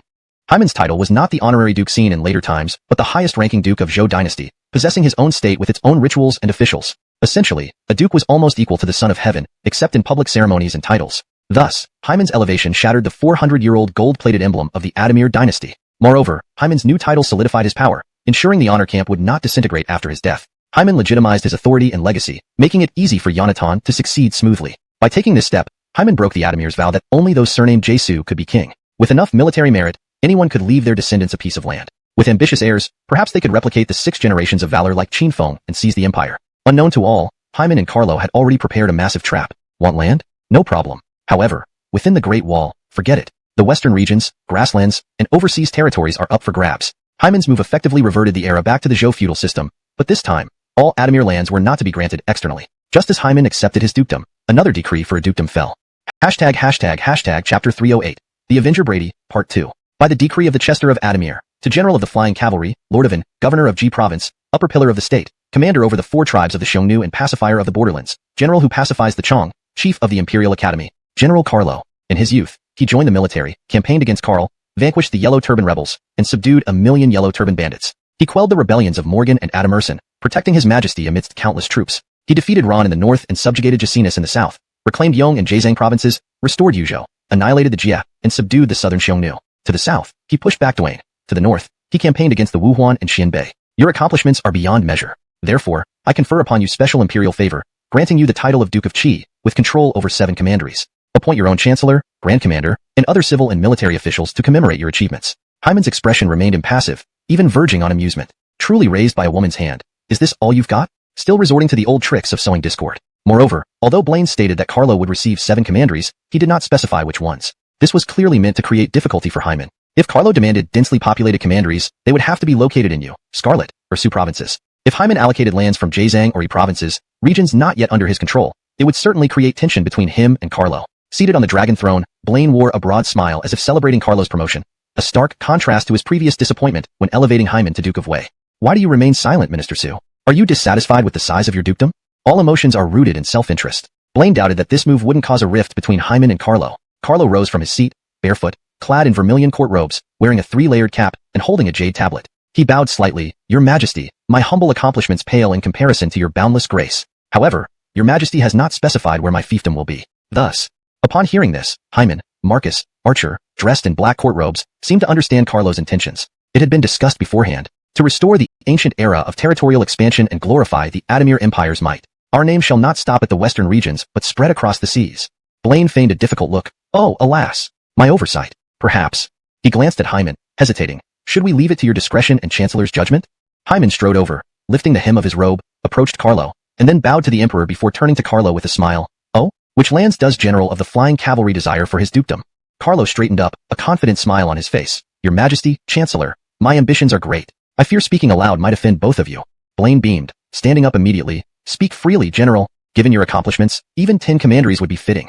Hyman feigned surprise, narrowing his eyes at Carlo. Please bring forth the map of the Adamir territory. Quickly. Bring the map for the General of the Flying Cavalry. Shortly, 2 soldiers unrolled an enormous map on the ground, showcasing the vast Adamir Empire. Hyman stepped onto the map first, drawing his sword with a swift motion and presenting it coldly to Carlo. General of the Flying Cavalry, draw your borders. Blaine watched anxiously from above, gripping the armrests of the dragon throne, biting his lip to suppress his laughter. Ignoring Hyman's icy gaze, Carlo took the sword and began pacing on the map. Each step he took, everyone's hearts raced with anticipation. Is Sue Buck thinking of you in Scarlet? Heavens! What is he planning? But Carlo didn't stop there. He continued walking, eventually stopping at Yuzhou. The court officials were puzzled and made various speculations. Perhaps Sue Buck fears arousing Hyman's suspicion, hence choosing Yuzhou. This man harbors ambitions, deeply calculated. He must be watched. This old man doubts that Hyman and Carlo can remain without conflict after this. Carlo raised his sword, pointing at the map. As everyone held their breath, anticipating the strike, something unexpected happened. Swish! The sword sliced through the map, but not within Adamir territory. Instead, it was outside Yuzhou, into the uninhabited, vast steppes. Blaine grew restless. This? Minister Su, these are desolate lands, devoid of people. How can they form a dukedom? Draw again. Hyman concurred. Indeed, General of the Flying Cavalry, how could this be your dukedom? Shall I help you choose better lands? Carlo held the sword hilt downward, bowing to Blaine and Hyman respectively, and then said, Your Majesty, Chancellor, all land under heaven belongs to the Chester. All people on its edges are his subjects. Wherever the sun and moon shine, it is our Adamir soil. Today, I vow to follow the ancients, lead troops to open new frontiers, cultivate these wild lands, and strengthen our Adamir state. During the Zhou dynasty, Enfeth lords were tasked not only with enjoying privileges but also expanding territories and creating new homelands for people. These early pioneers were revered as sage kings. Thanks to these visionaries, China expanded from a small strip along rivers into a powerful civilization spanning a continent. Carlo's clear voice echoed in the hall, leaving Blaine bewildered. Events were unfolding differently from his expectations. Historians later recorded. In the early years of the new era, the Chester bestowed titles to 2 dukes, Wei and Qi. Duke Qi, due to his immense contributions, chose his own fiefdom without restriction. Holding the sword of Duke Wei, he drew a boundary 300 miles beyond the Adamir frontier, saying, For my minor services, I receive this esteemed honor. Now, I wish to establish my dukedom north of Yuzhou, safeguarding the borders and emulating the ancient lords and cultivating new territories and educating the uncivilized. From this point onward, hundreds of dukedoms, including 4 dukes, 32 marquises, 71 counts, and over 200 lesser nobles were created.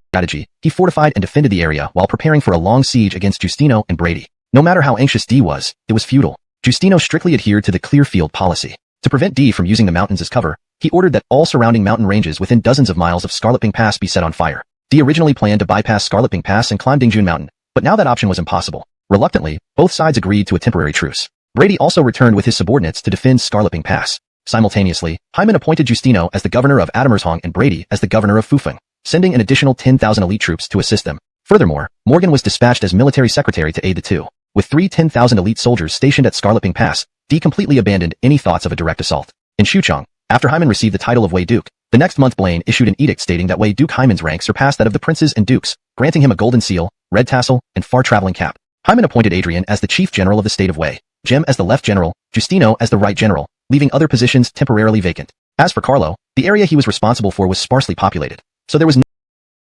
A century ago, the Kushan Empire grew increasingly powerful, claiming to divide the Western world equally with Rome. In their arrogance, they turned their attention to the mysterious Eastern presence, the Adamir Empire. To consolidate their status and test the waters, the Kushans proposed a marriage alliance. Had the Adamir shown weakness or lacked the power to counter them, the Kushans would have crossed the Pamir Mountains and annexed the western regions. However, the Kushans underestimated the Adamir. The Adamir's response to marriage alliances had always followed 2 principles. 1.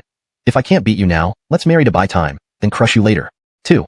Even if I can easily defeat you, I'll marry for the sake of assimilation since you're nominally my son. Though the Kushans were strong, the vast distance and the towering Pamirs made mutual interference impractical. Transport and logistics challenges were formidable, especially crossing the Pamirs, a task even God would call absurd. But suddenly, the Kushans demanded a princess, pushing boundaries. King Kushan, where are your flower maidens? Ban Chao, your mother looks like a flower maiden. Get out. Enraged, the Kushan king sent a 70,000-strong army across the Pamirs towards the western regions, aiming to challenge the Adamir. But Ban Chao's clear flee, there was no need to engage as these places were too remote, making administration impractical. But now, the Adamir intended to expand again. Other kingdoms might complain about their backwardness, but the Adamir saw it as a chance to decide once conquered. At the Vivian residence, Adamirs, due to his contributions in managing supplies at Scarlet Pass and familial ties with Hyman, was appointed as the Wuguan attendant of the state of Wei, a high-ranking ceremonial position. Equivalent to a deputy bureau-level official in modern terms, holding such a position at around 30 years old was considered quite promising, though partly due to his father and father-in-law. If Adamirs played it safe, he could likely become a baron someday, ensuring a life of wealth and luxury despite no independent fiefdom. Adamirs felt elated, having achieved results recognized by the boss, leading to promotion and a raise. However, his wife Honorching wasn't thrilled. While her husband excelled among the second generation, it paled in comparison to Carlo, who, younger than Adamirs, already held the title of Marquis. Human nature being what it was, achieving high ranks still left room for higher aspirations. As dusk fell, Adamirs left his official residence, cheerfully heading home, eager to share the day's events with Honorching. However, upon entering the house, he was met with an unexpected sight. Honorching sat on the couch with a cold expression, while one of his concubines knelt on the floor, beaten and barely recognizable. Although Adamirs felt a pang for his beautiful concubine, he knew well enough to prioritize matters. After all, beauty could be found elsewhere, but if he angered Honorching, who might then turn her brothers and even her father against him, his future would be ruined. Without hesitation, Adamirs kicked the kneeling concubine aside and sat on the couch, putting his arm around Honorching's shoulders. My dear, why are you upset? Did this servant offend you? If so, I'll have her sold off immediately to ease your anger. Honorching's bewitching eyes locked onto Adamirs' face. Logically, Honorching's beauty was extraordinary, and someone like Adamirs, known for his fondness of women, should have been delighted. Yet, under Honorching's intense gaze, Adamirs felt his body tremble, his heart racing with unease. As the saying goes, an old couple sharing a sweet moment can still lead to nightmares at night. Just as Adamirs' legs began to shake, Honorching finally spoke. Husband, tomorrow you will take gifts and accompany me to visit Duke Chi. Note: Duke Chi refers to Carlo, who has been previously mentioned in earlier chapters as having the title of Duke Chi. Chapter 310.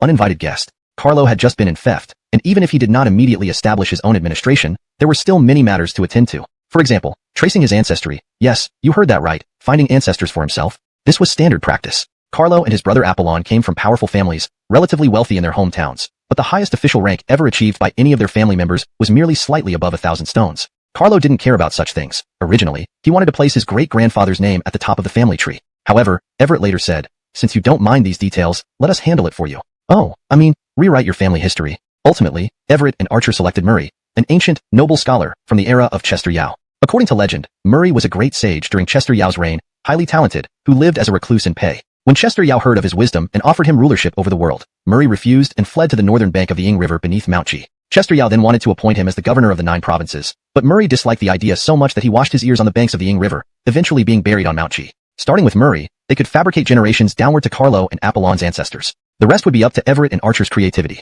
Meanwhile, Carlo was busy entertaining the Kushan envoy, trying to extract more information from them. After bearing other war injuries, were retired veterans from the three camps, having survived countless battles. They were Carlo's absolute confidants, unable to farm due to their injuries, and thus assigned to guard the mansion and protect Carlo's family. Halt. If you've come to deliver gifts, please return. Our lord has decreed that any business should be conducted at the government hall. No gifts are accepted here. One of the guards, missing half his arm, addressed Lady Honor Ching and her entourage. Although Honor Ching had never visited Su Mansion, her demeanor commanded respect from the guards. I am Honor Ching, the Prime Minister's eldest daughter and your lady's sister. How can you stop me from visiting my sister? Adamirs felt a pang of bitterness when Honor Ching introduced herself without mentioning she was his wife, clearly indicating her disdain. However, Adamirs wasn't someone prone to melancholy. Being somewhat dependent on Hyman's favor, he considered this a minor matter. He put on a genial smile, pretending to be on a casual visit. The guard, surprised but still wary, dispatched someone to verify their identity before allowing them in. Soon, Kaylee emerged with a retinue of maids, her dignified presence making her difficult to approach. Honor Ching flashed a fleeting look of jealousy before warmly greeting her. Chier, long time no see. How have you been? Seeing her bowed deeply upon Carlo's gaze. Official pays respects to Duke Chi. Head lowered, fists clenched together. Adamirs paid his respects. Under Carlo's scrutinizing eyes, Honor Ching stiffened, sensing an authority similar to her father's and the seasoned air of a battle-hardened commander. Though instinctively wanting to retreat, Honor Ching held her ground, her almond eyes meeting Carlo's defiantly. Puzzled by her hostility, Carlo thought, why is she glaring at me? I just glanced at my sister-in-law. Carlo shifted his gaze and gently lifted Adamirs. Oh, we're family. No need for formalities. These words weren't false. Carlo and Adrian were close friends. Once drunk, Adrian even tried to form a sworn brotherhood with Carlo, thankfully stopped by Hyman. How would that even work? Father-in-law bond? Son-in-law Jiqian? Ridiculous. Note. In translating Chinese names, especially characters' names, I've kept to the pinyin format. Names mentioned like Hyman, Carlo, Everett, Archer, etc. are rendered as closely as possible to maintain authenticity while ensuring readability in English. Hashtag chapter 311, Dwayne's backstab. Buck, it's like this. Most of the positions in court are already occupied. Your brother-in-law comes from a military family and has some abilities, but there's no place for any knowledge of military affairs. As they say, each trade is separated by a mountain. While governing and nurturing the people may be something I can do, military strategy is not my forte. Leading troops under Duke Chi would only burden him. Please, don't put Duke Chi in such a difficult position. Carlo was somewhat surprised. He hadn't expected Adamirs to have self-awareness, a rare trait in life. In reality, Adamirs did have some ability. He wasn't entirely incompetent. Most people misunderstood him based on dramatic narratives. Additionally, Adamirs possessed moral integrity that many second-generation nobles lacked, knowing what was right and wrong. During Chester Mingdi Honor Rue's reign, the Vivian family wielded immense power. Yet Adamirs strictly disciplined his brothers, despite indulging in luxurious habits that strained his relationship with Honor Ching. He knew that with great power came great scrutiny, especially with the new emperor who was not as close to the Vivian clan as Hyman or Jose had been. Taking unnecessary risks could cost him his life. Unfortunately, Honor Ching and the Vivian brothers weren't easily satisfied. They falsely accused Adamirs of slander, nearly costing him his life. Fortunately, Honor Rue discovered the truth, and Adamirs eventually became the general who guards the East, dying peacefully. Even though he lacked significant military talent, he certainly wasn't a complete fool. Honor Ching was speechless with anger at her husband's response. Carlo had heard about Adamirs' capabilities. He was average but possessed self-awareness, making him suitable for less critical roles without causing problems. Carlo admired this quality in Adamirs. Thus, they began chatting amicably, addressing each other by their courtesy names as a sign of closeness. Honor Ching, watching from the side, looked ready to kill with her almond-shaped eyes. It was Lady Kaylee who broke the tension with conversation. When Adamirs left, Carlo instructed his men to give him a ceremonial gift and personally presented him with a pheasant, symbolizing goodwill. Gift-giving was crucial among ancients. The sentiment behind the gift mattered most, followed by intention, while the monetary value was least important. Although wild pheasants were common, Adamirs felt honored, recognizing Carlo's acknowledgement and encouragement. Leaving Carlo's residence, Honor Ching couldn't help but feel uneasy, looking at the bustling courtyard of the Su residence and reflecting on Carlo's demeanor and power. Seeing Adamirs happily holding the pheasant only added to her discomfort. Without waiting for him, she boarded the carriage and ordered the driver to depart. Adamirs, used to Honor Ching's treatment, chuckled and leisurely rode home, content with the pheasant.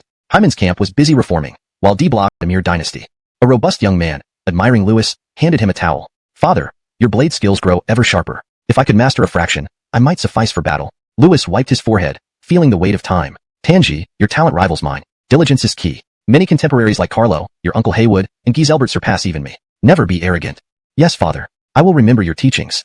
Satisfied, Lewis nodded. He had two sons, Horace and Roger Shing, the latter serving under his elder brother. As he returned the blade to its stand, horse hooves echoed outside, triggering an unsettling feeling. This urgent report, could it be about elder brother? No, Master Zhuge, third brother, and Giselbert are in Shu, so elder brother should be safe. Then, it must be. Note, the paragraph structure and line breaks have been maintained as requested. Report. General, Jiangdong has suddenly launched an attack. Jiangling and Guiyang have both fallen into their hands. The defending forces in Changsha are fighting fiercely but are outnumbered and have been mostly overtaken by Jiangdong. Lewis's heart raced wildly, veins throbbing on his forehead as he bellowed in anger. How dare that green-eyed child? Horus, father, Changsha is now vacant. All defending forces in Changsha would be redeployed to Baekyu and Yiyang to secure Louis's escape routes. As for Jiezingling and Guiyang, they could only be temporarily abandoned. He would immediately send word to his elder brother and the military advisor to decide the next steps.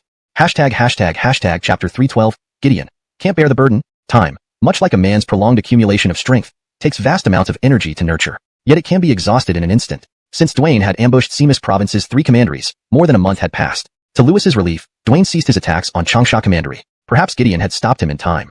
Or perhaps Dwayne had suddenly come to his senses. But as long as Changsha, Wuling, and Jiangxia were secure, Louis did not have to worry about being isolated. Meanwhile, Aiken, who was originally supervising production in Amarigdu, traveled by carriage from Amarigdu to Wuling, then proceeded by waterway to Jiangxia. Upon arriving in Jiangxia, Aiken immediately wrote to Gideon. However, unknown to Aiken, Gideon was now gravely ill and powerless to manage any affairs. For several days, Gideon alternated between half-sleep and brief periods of consciousness, sometimes not even staying awake for 15 minutes before falling into a deep slumber again. This caused great concern among the Eastern Wu generals, with rumors circulating in the military that southern tribes had cast spells causing both Governor Amnon and Governor Gideon to fall gravely deeper.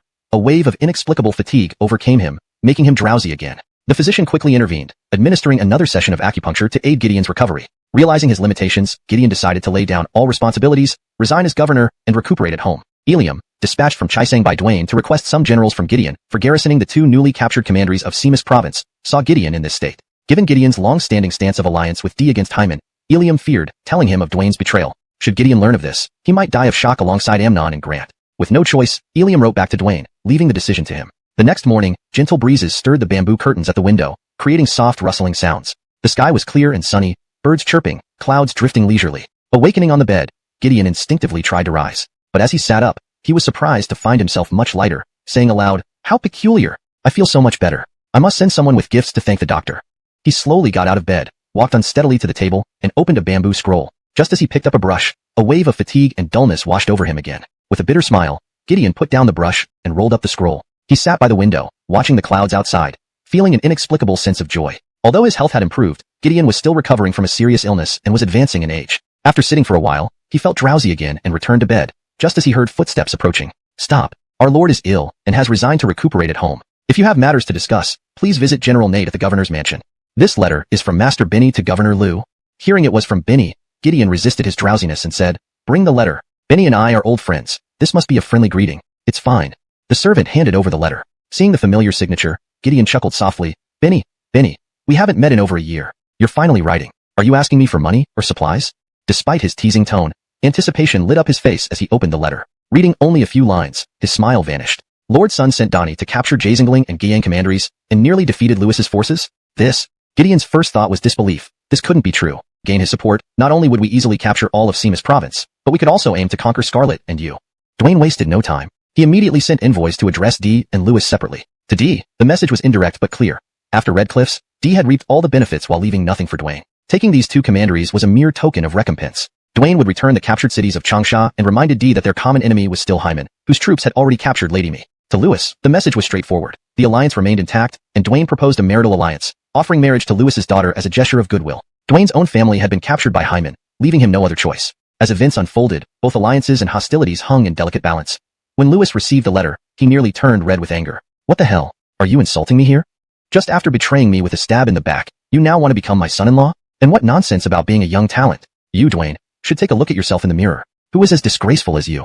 Thus, Louis flatly refused with the retort, "How can a daughter of a tiger marry a son of a dog?" This rejection laid the groundwork for Dwayne's later furious retaliation and became a hidden disaster. The sharp rebuke not only reflected Louis's dual fronts, D negotiated and ceded 3 southern commanderies in exchange for Nanjun. Subsequent criticisms about D not returning Siamusju are baseless because, at the time, Nanjun was a ticking time bomb waiting to explode under either D or Dwayne. Dwayne would rather D take the risk. Compelled by the situation, D instructed Aiken to sign an alliance treaty with Dwayne, ceding the 2 commanderies and offering 400,000 dan of grain. In a letter to Dwayne, D wrote, "Brother Dwayne, Hyman has proclaimed himself duke and established a state. We mustn't fight among ourselves. If we don't unite now, we'll only reunite in our graves. To have a chance of survival, we need to attack from south to north. To do this, we must secure 3 strategic points. First, Adamer's Hong in Shu, where I'm battling Hyman. Second, the northern Siamusju region, where my second brother is fighting Jem. Lastly, and most importantly, Hefei. With simultaneous attacks on all fronts, Hyman's forces will collapse. If we succeed on any front, better days await us." Dwayne pondered. It makes sense, but the problem is that I can't defeat Berkeley. If I could, would I focus on D scraps? The riches of Qing and Su provinces would be within my grasp. Despite being opportunistic, Dwayne wasn't foolish and recognized the logic. Gideon also emphasized that allying with D against Hyman was the only viable strategy. Yet the enemy was too formidable, causing Dwayne to tremble. Hearing Huffei made his heart sink. Fighting Hyman further seemed perilous, yet continuing to confront D might not yield success either. Lewis was a formidable adversary, currently shouldering the pressure in Siamusju for D. Dwayne doubted he could match Lewis head-on. In this quandary, Dorian, who usually spoke little, stepped forward. Lord, our current power is weak while Hyman's is formidable. It's best to accept D's alliance and jointly attack northward. If unsuccessful, we can reassess later. Consequently, Dwayne appointed Dorian as Deputy Chief Commander, overseeing operations in Siamusju with 30,000 troops stationed in Jazengling. On the Adamershong front, D guarded Jiayiman Pass tirelessly but made no progress. Scarletping Pass was impregnable. Justino and Brady employed scorched earth tactics, rendering the Siamusniu road into Adamershong impassable. Abandoning this main route worried D. Though Jiayiman Pass was defensible, encirclement could isolate its defenders. But prolonged encampment here was impractical due to limited capacity. D led most soldiers to the south and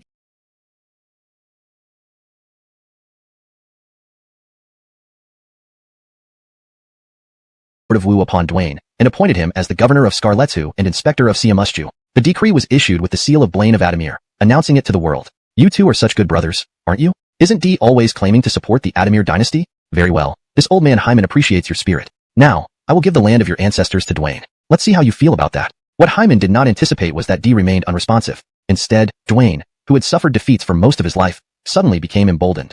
Dwayne happily accepted the imperial decree, completely oblivious to the trap it presented, and warmly received the imperial envoy. After receiving the edict and the gold seal of Lord of Wu, he immediately ordered extensive construction for his new residence. Moreover, Dwayne now regretted agreeing to Donnie's temporary abandonment of Siamusju. He believed, since Hyman has come to me on his own, how strong must I be? How immensely powerful I am. Who is that little D to negotiate with me? Today, I am bestowed the title of Lord of Wu. Won't it be long before I can establish myself as the king of Wu across the river? Dwayne grew more excited the more he thought about it, imagining that day wasn't far off. This shouldn't have surprised anyone. Someone who had been suppressed for too long would naturally react this way once they obtained what they had long desired. People like D were exceptions. Unfortunately, the elder statesmen who could advise against Dwayne's actions were either subduing the Shangyue in the south or taken away by Hyman. As for Gideon, the most enlightened strategist in Eastern Wu, he was bedridden and not by Dwayne's side. Thus, Dwayne's arrogance and extravagance persisted for a considerable time. His obstinacy only grew worse, rapidly depleting Jiangdong's resources. Gideon regained consciousness after over half a month and immediately prepared to send someone to Dwayne to emphasize the importance of an alliance and the necessity to focus on the northern campaign. Stop focusing on trivialities like Siamusju. It's barely worth anything. His aides informed him that D and Dwayne had signed their second alliance treaty, willingly ceding the commanderies of Jazengling and Guiyang to Dwayne. Gideon sighed deeply. Alas, this was perilous. If not for Benny's foresight and D's restraint, we might have jeopardized Jiangdong's future. Aide beside him was puzzled. Master, the acquisition of 2 commanderies boosts our strength. How does it harm our prospects? Gideon gave a bitter laugh, but didn't explain further. Originally, Gideon and Aiken's strategies involved 2 key fronts. One to hold back Hyman's eastern forces, breaking through Hefei and advancing into Qing and Su provinces, and another from Adamershong to advance into Rogershong and seize control of Yong province, ultimately taking Zhejiang province. In this way, Hyman's territory would be halved. The struggle with D for supremacy would come later, as Hyman wasn't easily defeated. Based on Gideon's calculations, even if Jiangdong successfully annexed Qing and Su provinces, and D secured Yong and Zhejiang provinces, a direct confrontation with Hyman would still result in defeat. Not to mention the terrifying Carlo to the north. Carlo's military record alone could crush any opposition. Despite unfamiliarity with southern terrain and having only visited the south once, that single campaign left both Dwayne and D crippled. Imagine the disaster if Carlo invaded without any constraints. Rumors also suggested Carlo had questionable personal morals, possibly influenced by Hyman, which made him notorious for certain activities. Carlo, Lu Zijing, stop slandering me, or I'll visit Chaisang at night. Gideon. About Louisa, Carlo. Ha ha ha, mutual consent, Gideon. Then Kathy? Carlo. What empress? Who's the empress? Gideon. Don't pretend. Your consort, Madame Fong, being Kathy, is common knowledge. Over these weeks, while physically unconscious, Gideon's mind remained sharp, constantly pondering Jiangdong's future. Even hypothetically, if they followed Dwayne's plan to unify the south before facing Hyman, it would collapse at Siamusju. Currently, the region south of the Scarlet's River was divided between D and Dwayne. To unify Jiangnan, Dwayne would need to confront D and face pressure from Hyman. In such a scenario, Jiangdong's fate would be sealed. Resolved, Gideon decided to write a letter to Dwayne, explaining the stakes to ensure no open conflict with D. Master, you haven't fully recovered. Rest is essential, advised an aide. Gideon shook his head. I owe much to Gongjin's recognition, General's trust, and Lord's grace. I am 47, and my eldest son is already of age. There's nothing left for me to regret. How can I delay state affairs due to my illness? No more persuasions. Quickly bring me parchment, ink, and brushes. With urgency, Gideon penned the letter. Despite its brevity, every sentence contained critical advice for Jiangdong's prosperity. Intent on reviewing it again, exhaustion overwhelmed him mid-sentence. A wave of weakness enveloped him, and he lost consciousness, plunging into darkness. Master! Master! Quickly call the physician, and summon Generals Nate and Taisher. People initially believed Gideon merely needed rest, expecting him to wake soon. However, when the physician emerged, pale and greed, gains, speech, belief. What mattered to him? Knowing the impossible yet striving, that defines a true man. Though the outcome is inevitable, at least I fought against fate. Achievement rests in human effort, planning relies on heaven. What remains depends on you, my lord. Chapter 3:15. The Qi public establishes a nation. Gideon's passing cast a shadow over the entire Jiangdong region. Officials and military officers in Kuaiji spontaneously wore mourning clothes to pay tribute to Gideon. Along with his coffin, which was transported back to Chaisang, came his final letter. Birds chirped noisily in Dwayne's courtyard, while he felt as if his heart was being cut into pieces. Compared to Amnon, who had always been strong and held immense prestige, Gideon was truly his loyal confidant. Gideon was highly talented but not arrogant, equally skilled in both civil and military affairs yet uninterested in power. He was far-sighted and adept at offering advice. It could be said that the fragile alliance between Sun and Jesu, which had managed to endure for so long, owed much of its success to Gideon. Through superior diplomatic skills and outstanding administrative capabilities, Gideon helped Wu overcome danger time and again. Now, with Gideon's death, it seemed no one could fill his shoes in Jiangdong. Report. Lord, the late general's coffin has been brought back into the city. Accompanying it is a letter left by the general. Where is the... Alas. Aiken also recalled past encounters with Gideon, where they were both friends and rivals. Benny, what can we do?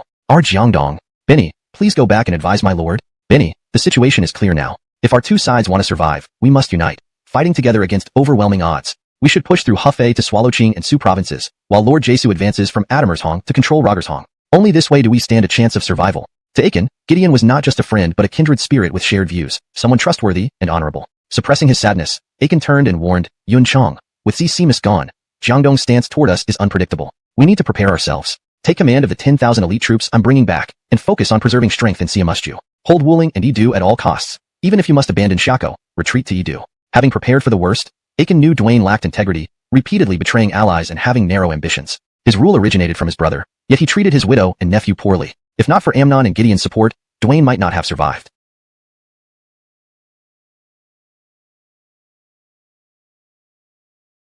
Pit gem against Dwayne. Your priority is self-preservation, Aiken advised. Even if Siamusju were lost, the bigger concern was losing Lewis to Dwayne. Yet, Aiken underestimated Jiangdong's treachery, Lewis's pride, and unforeseen betrayals. In Ji Province's governor's residence, Carlo relinquished his post and invited influential families to join him in his fiefdom beyond the border. Few responded to his call, preferring not to leave their ancestral lands for the harsh north. At Jin family manor, a stunning young woman argued with her mother. Mother, today few understand the changing times. The empire is undergoing unprecedented transformation. The emperor bestowed titles to Wei and Qi public officials, likely encouraging rivalry. Forrester chose to expand the Adamir territory, gaining implicit approval from Wei Gong. This may be our family's best opportunity to secure our future. Connie's long lashes trembled as she interrupted her mother's concerns. I see the moment clearly. It is time for us to take decisive action. Janet was startled. My son, is it truly so? But then she reconsidered and began to believe it partly, for Hyman's and Carlo's reactions were indeed quite irrational. Normally, when a power reaches its bottleneck and begins to fragment, the division of interests would be the natural course. However, neither Hyman nor Carlo rushed to divide the spoils. Even after being bestowed the title of Duke of Wei, Hyman continued to treat Blaine with great courtesy and showed no sign of suspicion or jealousy towards Carlo. It was known that Carlo's prestige in the army was incredibly high, and his network of connections spanned almost the entire upper echelon. He controlled 3 major camps capable of easily breaking through Xuchang. Yet, Hyman did not take any action to weaken Carlo's military power. This indicated that the two had not yet reached the point of parting ways. Moreover, Janet knew that Hyman frequently sent envoys to the western regions. As someone who could be considered a close friend of Hyman, she understood him quite well. Hyman was a pragmatist. If there were nothing he desired in the western regions, he wouldn't dispatch envoys so often. Yet Hyman had become the de facto paramount ruler, though not officially declared, holding the reins of power over the entire empire. What could still capture his attention? Perhaps only the achievement of expanding territory. Could it be, they really intend to emulate the story of King Zhou and expand the Adamir domain? The feudal lords of the Western Zhou period might have been described as noble vassals, but bluntly speaking, they were essentially pioneers. Regardless, who wouldn't want their family to rise to prominence and establish a kingdom? The efforts of several generations could ensure centuries of wealth and nobility for the family. What a worthwhile. They entered the hall, seated themselves according to host and guest positions, and Carlo, without much ceremony, asked bluntly, Is it true that your family has come here to heed my summons and send someone to assist me in establishing the state of Qi? A cunning glint appeared on Melanie's exquisite face. Of course, but may I know what conditions Duke Qi can offer? It would help me explain to my mother, so our family can decide the extent of our cooperation. Carlo looked at Melanie before him, feeling a pang of sentimentality. The Zhun family, so large, didn't even have a single man capable enough to take charge, leaving this renowned killer of Qi to negotiate terms with Melanie. Yet, since the Zhun family was the first to arrive, Carlo was naturally willing to offer more benefits. If so, I will confer upon you the position of Grand Agricultural Minister, and promise that if your family establishes great achievements in the future, I will not hesitate to grant land. The Grand Agricultural Minister was one of the 9 ministers, responsible for national finances, managing state granaries, and supervising agriculture and water conservancy. The Grand Agricultural Minister oversaw officials like those managing granaries, supply logistics, price control, treasury disbursements, and agricultural fields tilled by the emperor. Additionally, they controlled monopolies on salt and iron. This was a highly lucrative and prestigious position, often held by trusted. With competent rulers, the Adamir might expand beyond imagination. Before, the conquered territories couldn't be defended due to lack of resources. Now, conquer and colonize immediately. And considering how wealthy the Jin family was, Carlo wouldn't be doing them any favors by letting them keep their wealth intact. Just as Carlo was daydreaming about squeezing more resources from the Jin family, a gentle voice interrupted his thoughts. In that case, your humble servant, Grand Agricultural Minister Melanie, greets the Duke of Qi. Hold on. You're calling yourself Grand Agricultural Minister, meaning the one representing the Jin family is Miss Shin herself? That is correct, Your Excellency. Have you changed your mind because I am a woman? Carlo laughed easily, explaining, not at all. I'm merely surprised. Considering Miss Zhen's esteemed status in your family, agreeing to establish a state in such a harsh environment. Duke Qi misunderstands. Though the north is cold, it isn't necessarily difficult. Merchants from our family have visited the northern regions, reporting vast fertile plains and numerous forests and marshes. There are abundant wildlife and fish, untapped by the uncivilized barbarians who do not farm efficiently. Besides, though I am just a woman, I wish to contribute to the Adamir. So, if Duke Qi approves, please extend care to this humble servant. Carlo couldn't help but admire her. Damn, these nobles aren't as reasonable as this girl. Since you ignored my invitation, don't blame me for having Talon personally invite you. I invited you as a courtesy. Did you really think I was asking nicely? Huh. I'm not like D, a crying uncle with no backbone. I have strength and means. You either move to Qi with me, or I'll relocate your graves there. What? Want to complain to Wei? Go ahead and try. Carlo, inspired, raised his wine goblet, walked to Melanie, and bowed slightly as a sign of respect. Then she depends on you, master. Please. Melanie also stood up, bowed to Carlo, and finished the wine in one go. She didn't expect the drink to be distilled spirit instead of fruit wine, which was much stronger. This wasn't Carlo's deliberate mischief, but rather a consequence of the abundance of distilled spirits after the northern grain surplus, favored especially by soldiers in Yuzhou for its warmth against the cold. The Ji province governor's residence, including Carlo's, mostly stocked these spirits. Cough cough. Melanie covered her blushing face with delicate hands, eyes tearing from the spicy taste. She glared at Carlo, seemingly annoyed he hadn't warned her. At this moment, Melanie displayed a very different, more feminine demeanor. Carlo smiled apologetically. Give a peach and receive jade in return. Since you trust me, I will not let you down. Within 10 years, everyone will witness the foresight of your investment. Melanie seemed to So, isn't it settled then? Carlo. Who the hell said that? Step forward. I want to see how much backbone you have. It was clearly Old Honor who did it. Scarlet Jesu Huaqiao. So, was it your idea to tie up his family? Carlo. Scarlet Jesu Huaqiao. Doesn't that settle it then? The conversation appears informal and confrontational, possibly referencing past events involving the capture of family members as a tactic. Scarlet Jesu Huaqiao seems to be reminding Carlo of his involvement in strategizing, while Carlo tries to deflect the blame onto Hyman. Hashtag chapter 317. No compulsion, this is sincerely meant. Inside the office of the new inspector of G province, Jaden, the newly appointed inspector, sat beside Carlo. He looked sympathetically at the representatives of the aristocratic families below. There was no other way. After all, whose fault was it that their families in G province were now the wealthiest and closest to the state of Qi? If Josh didn't come for them, who else would he go to? Carlo wore a forced smile, glancing around the room. He spoke calmly and kindly, gentlemen. There's no need to be so serious. I am quite democratic after all, allowing free speech. If you have any dissatisfaction, please feel free to voice it. Now, let me first outline my conditions and the required personnel. Each family must contribute 1/3 of its assets to accompany me to establish the state of Qi. Note that I require not. Oh, really? Sir, do not feel pressured. I'm always reasonable. You can ask in Shuchong. Please don't speak against your will. No compulsion. This is sincerely meant. No compulsion. This is genuinely heartfelt. Previously, as the inspector of G province, Carlo had already weakened the aristocratic families considerably. Taking another third now would almost cripple them further. Originally, relying on Ron's influence, the power and wealth of these aristocratic families were well preserved, hiding a large number of people and living comfortably. Just like the Jun family, they virtually controlled every aspect of the county from top to bottom. But Carlo cleaned house when he arrived in G province, reshuffling officials and eliminating corrupt ones. He forced the hidden population out, restoring vitality to the northern provinces quickly. After this series of actions, even the Jun family's direct influence was confined to their own county, unable to exert control over the entire province anymore. Hyman allowed this, wanting to prevent these parasitic families from disrupting his fiefdom. Moreover, while these families were insatiable, they did produce genuine talent. In this era, finding capable scholars outside these families was next to impossible. In the early days of founding the state, Carlo needed both migrating civilians and educators to civilize the northern regions. There was plenty to do. However, for horses to run fast, they must be well fed. Empty promises wouldn't suffice. He had already wielded enough harsh measures. Now it was time to offer rewards. I won't hide anything from you. Although the northern regions are now at peace, vast lands in the west and south remain unclaimed. One day, if you establish great merit or help expand our territory, though I cannot promise you the rank of duke, lesser titles like marquis or viscount are certainly within reach. Vast untamed land awaits those with sufficient merit, and I can petition the emperor to bestow such honors upon you. Although many aristocratic families, unlike the merchant-oriented Jin family, knew little about these distant regions, they viewed foreign lands as uncivilized and barren. Otherwise, why hadn't Adamir Wu Di or Adamir Xian Di already conquered them? This wasn't entirely wrong. After all, the Adamir dynasty had previously dominated western regions multiple times, and the Xiongnu had been decisively defeated during the reign of Chester Xian. Even the Kushan Empire, considered one of the four major powers of the era, had been driven away by the Xiongnu. However, most aristocrats overlooked that times had changed. Ever since Carlo introduced countless innovations, Jesuyi led craftsmen to relentlessly develop technology. Moreover, Carlo's constant exploration of the north revealed immense iron mines, boosting the production of iron in Honor's camp several times over. With advancements in water wheels, wool processing machines, and plows, coupled with improved textile techniques, survival in the northern regions became less challenging. Not to mention, the northern regions were rich in various minerals, including coal and forests, providing ample means for heating. As for the south, even excluding Jiaoji, the land there could easily accommodate numerous duchies. If someone remained unsatisfied, well, remember that Carlo was also the general of agile cavalry, and annihilating a family would only take a word. Worst case scenario, if Carlo couldn't return from his campaign, the army generals like Jim, Adrian, Berkeley, Amir, Hutch, Rhett, and Jace Tong, all indebted to him, would handle things. Absolute power lies in military strength, and provoking Carlo would mean signing their death warrants. Facing the skeptical aristocrats, Carlo didn't explain further. Within a year, they would see the immense wealth the land of Qi held. They could have their share, but the majority would belong to Adamir, then to Carlo, leaving the rest for these families. Even leftovers would be enough for them to feast on. Would someone still feel unsatisfied? Chuckles filled the air. With Carlo's authority, eliminating an entire clan was but a word away, and his close connections with the generals ensured that no one would dare oppose him without severe consequences. Sitting at the head, with a smile hello, Goguryeo envoy.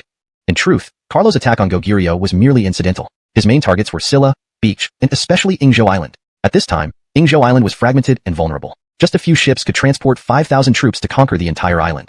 Then, who said massacre? We are the Duke of Qi, representatives of a civilized nation. How could we do such an immoral deed? Primarily, the northern mines and deep forests needed labor. All these people were potential workers. They might be short, but there were plenty of them. A sustainable resource, cheap and easily replaceable. Carlo's lands in the north lacked manpower for mining and cultivation. Ingzhou Island was ripe for exploitation. He couldn't enslave Adamir civilians, feeling a moral burden. But if they weren't Adamir, wouldn't that solve the problem? Most importantly, using these Ingzhou slaves caused Carlo no guilt whatsoever. In fact, it made him feel rather satisfied. With these Ingzhou slaves, Carlo was confident that within 20 years, he could transform the state of Qi into a utopian paradise. Thus, after reporting to Hyman, Carlo moved 3 camps to Yozhou's Jazidong commandery and recruited over 20,000 troops from Honor's camp. He stationed the troops in Jazidong to await supplies. As Hyman and Carlo advanced in status, adjustments were made to the ranks and titles of the generals in Honor's camp. Among the non-family ministers and generals, Berkeley held the highest military merit and was promoted to a village marquis with a fief of 1,600 households, transferred back to Xuchang as general who pacifies the south. Ordinarily, given Berkeley's accomplishments of twice repelling Jiangdong forces at minimal cost, he deserved a higher title than village marquis. However, this was not the later period of 3 kingdoms when marquis titles were devalued. County marquises of this era generally required meeting one of 2 conditions. 1.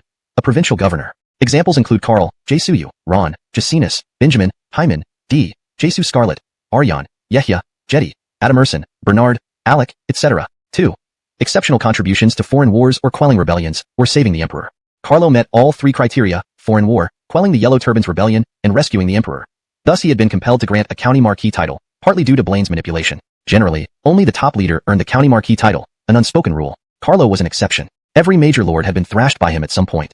Jacinus, Ron, Duane, all could attest to this. As for D, he never even had the chance. Berkeley's replacement in Hefei was a civil official, Virgil. News of the change in command in Hefei naturally didn't escape the attention of the Jiangdong forces. When Duane learned that Berkeley had been reassigned to Xuchang and replaced by an unknown Virgil, he immediately felt emboldened. Duane, whoever this Virgil is, as long as it's not Berkeley, I won't lose. Immediately, Duane decided to relocate to Janya to face Virgil directly, determined to prove who was the dominant force in the region. Hefei will belong to me this time. In Jazingling Commandery, where Dorian was busy reorganizing conscripts and settling new residents, his first reaction upon receiving the message was stunned silence. Dorian crumpled the silk scroll in his hands, only to unfold it again moments later, finding the words unchanged. Deploy troops to Janya, under your direct command. Consolidate military preparedness to prepare for action against Hefei. The message also mentioned that Duane had moved the headquarters to Janya. Dorian slapped the scroll onto the ground, pounding his chest in frustration, speechless for a moment. Duane had ordered 6 months ago to strengthen Siamushju forces and be ready to strike at Lewis. Initially, Dorian disagreed because Lewis was attracting attention away from Jiangdong, which benefited them. They should use this time to develop internally. Dorian suggested, let's stay out of the conflict between Lewis and Jim. Support whoever is winning. Duane agreed, shifting military resources towards Siamushju. But now, just half a year later, Duane wants to recall the army to focus on Hefei instead. Wasn't this treating soldiers like dogs on a leash? Didn't he realize the chaos frequent strategic changes would cause? Duane ignored all that, simply issuing orders without considering their execution. Only someone like Dorian could endure serving under such a capricious lord. Others would have quit long ago, writing 61 suicide notes. Facing such a ruler, what could he do? Dorian calmed down and began mobilizing the troops, instructing Godwin to handle matters in Siamushju before leaving. Younger brother, look at the red-faced man opposite us. He's fierce. If I'm not around, don't engage unless necessary. It's fine to placate him. I can't leave many troops behind, so be diplomatic. Send gifts often. You need to curry favor with both Lewis and Jim. Otherwise, with your small force, you won't stand a chance against those powerful men across the border. Don't worry, when I return, whatever you've given, I'll make them return. Remember to keep the house secure. This wasn't disrespect toward Godwin but necessity since most troops were recalled by Dwayne. Defending Jazingling and Guiyang with limited resources would be futile. Thus, only a conciliatory policy remained. Note: this translation maintains the structure, tone, and style of the original Chinese text while ensuring natural English fluency. As soon as Dwayne made his move, Lewis immediately sensed an opportunity for battle. During this period, D frequently dispatched soldiers from E province to join Lewis's ranks. His intent was clear: just settle, brother. You need to hold Jim back. Under no circumstances should he or Dwayne cut off my path from leaving Shu into Seamisk. Lewis's forces swelled to over 50,000 men at one point. Sensing the urgency, Lewis began making deliberate small moves to draw the attention of Jim and Junior. Thanks to D adopting Hyman's method of establishing military colonies for farming, productivity saw a notable increase. Not only were the Wei and Wu sides busy expanding, but the Shu territory was also bustling with the consolidation and expansion of its own domain. The northern route for D's advance was temporarily blocked solidly, and heading west wasn't feasible either. Thus, his only option was to push southward and capture some able-bodied men. The plot had hit a snag. It was time to tackle side quests and gain experience. This was common knowledge in this era. Though E province was under D's control, the southern and western regions still eluded his grasp. D promptly appointed Aiken as his military advisor, Eben as chief strategist, and Terrence as the vanguard, leading an army of 20,000 straight toward Jiaoji Commandery. Wasn't it about seizing population? Oh no. I mean, civilizing the barbarians? D could do that too. For a moment, I want to take care of you in your old age. Is that you, father? By the way, I wonder if the rumors about Boss Honor are true or not. I'm also curious how Chairman D managed to start such a massive conglomerate by weaving straw shoes. He's now third in the world. Hey, that's nothing interesting compared to hearing how old Honor allegedly did something scandalous with the aunt of the Haywood Corporation CEO. There's even video proof. Hold on, brother. Let me speak. Speaking of which, why do you all want to ask Boss Honor and Boss Jae-soo, and no one asks about Boss Sun? Hey, he's just second generation, capable, but can't really compare to founders like Boss Honor and Boss Jae-soo. Hyman sat at the center position, slightly turning his head towards D. I hear that recently Shienda encountered some trouble while expanding business to the west. Do you need any help? As fellow descendants of the Adamir, mutual assistance is our duty. D always wore a smile as serene as spring rain. Thank you for your kindness, Mingda, but Western operations have Aiken overseeing them. I believe there will be no issues. Dwayne, seeing he was being ignored, didn't make himself look foolish. Instead, he silently prayed for his older brother to defeat the Dragon Boat teams of the Honor and Jae-soo groups. Now, first to appear is the team representing the Northern Humanity Quality Jae-smited group. Leading them is the key player of the Honor Group, Vice President and Director of Personnel and Finance, Carlo. With a wave of cheers, a wobbly dragon boat entered from the entrance. F***K. Alden, stop rocking the boat. It might capsize soon. Rufus and Hutch, if you puke again on the boat, I'll throw you up to the stage. You explain yourselves to the CEO. Carlo held the drumsticks despondently, sitting on the dragon's head looking at the waterlogged crew. How are we supposed to compete? The members of the Honor Group were all formidable on land, but there was a condition. They had to be on solid ground. Once in water, they became useless. Among the entire boat crew, less than 5 knew how to swim. The camera caught everything happening on the Honor Group's dragon boat, leaving netizens in stitches. Haha, look at Carlo's face. One god carrying a bunch of liabilities. By the way, how is Carlo built? Endurance, reaction time, speed, strength, all are top-notch. Recognized as the world's best athlete. Who said he can't swim? Haha, thanks for reminding me. Invincible Carlo can only doggy paddle and not very fast. Ha ha ha ha. On land, Carlo looks down upon everyone. Can you see how powerful I am? In water, Carlo swims slower than a dog. Group, Grant, and his secretary Amnon, the Jiangdong Dragon Boat team. Note, Jiangdong can be translated as River East, or kept as if it's intended to be a proper noun. Here I retain it as Jiangdong, to maintain consistency with the original text. If you prefer it translated, please let me know. As the boat emerged, a man with a handsome face like polished jade appeared on the dragon's head, causing screams of delight from teenage girls. Ah, Chairman Amnon. Amnon really came. This ticket was worth every penny. CEO Grant is so handsome. A sunny, cheerful young man. Look inside the boat. Isn't that little Godwin? Come here and let mommy pinch your cheeks. Godwin, hearing the shouts from all directions, lowered his head nervously, his ears turning red. Grant patted Godwin's shoulder affectionately. Bogeen, don't be shy. Smile for the crowd. Bofu, don't embarrass Boggy. Get ready. If we lose this time, Grant straightened up. Don't worry, Gongjin. If we lose to these two teams of non-swimmers, I'll kneel on the washboard when we get back. Gideon massaged his lower back, muttering, in my 40s, yet still dragged into a dragon boat race. Unbelievable. Grant wagged his finger. That's not the case. Look at the Jae-soo group side. Damn. Oh my god. Where did they get this old grandpa from? He must be 70 or 80, right? Goodness, if I were his age, even without missing an arm or a leg, I'd be drooling all day. To still row a dragon boat is impressive. Don't talk anymore. If you rile up the CEO, he might bring in the elderly CEO next time. Don't worry, Secretary Amnon will be watching. Everything will be fine. Suddenly, Carlo, Amnon, and Lewis stiffened. The race was about to begin. This chapter transitions into a comedic, modern-day special featuring well-known figures participating in a dragon boat festival race. Each team's dynamics and interactions provide humor and insight into the characters' personalities, adding a fresh twist to traditional historical figures. Chapter 320, Dragon Boat Festival Bonus Chapter, complete. The race begins.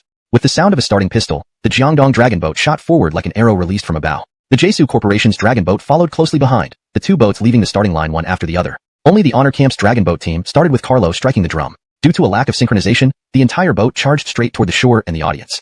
No, no, no. Break, break. Carlo immediately changed the drumbeat, signaling everyone to stop. Just as in practice, the team members plunged their paddles into the water to brake. However, due to poor coordination, the dragon boat capsized in the river. A group of big men fell into the river like dumplings splashing a large wave. Damn it! Carlo poked his head out of the river, spat out some river water, and slapped the surface angrily. Originally slower than the others, now they were even worse, unable to see the taillights of the other boats. Neil, wearing a life jacket, struggled to keep his head above water.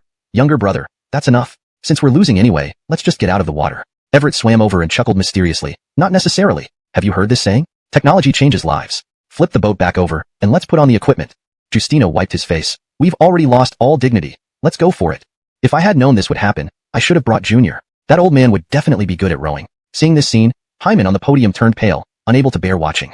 Hyman expected his group of waterfowl to lose, but not so miserably. Back pay cuts for everyone. But basically, most of these people on Honor's Dragon Boat are shareholders, so they don't rely. What are they doing?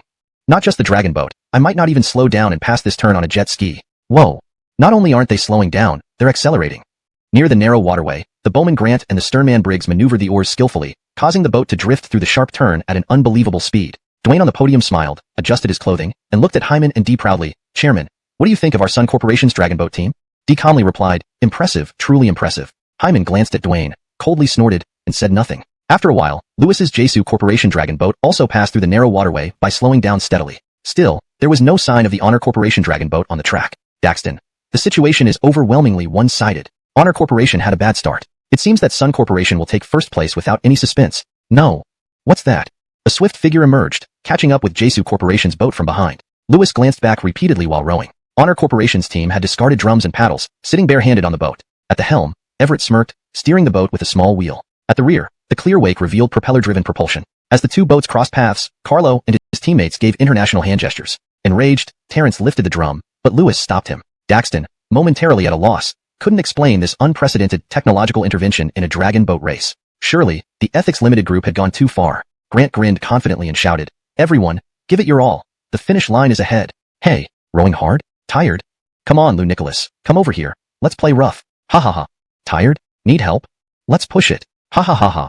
Carlo's mischievous mind kicked in, pointing to the opposite team. Isidore, steer us closer. Get some big guys to capsize their boat.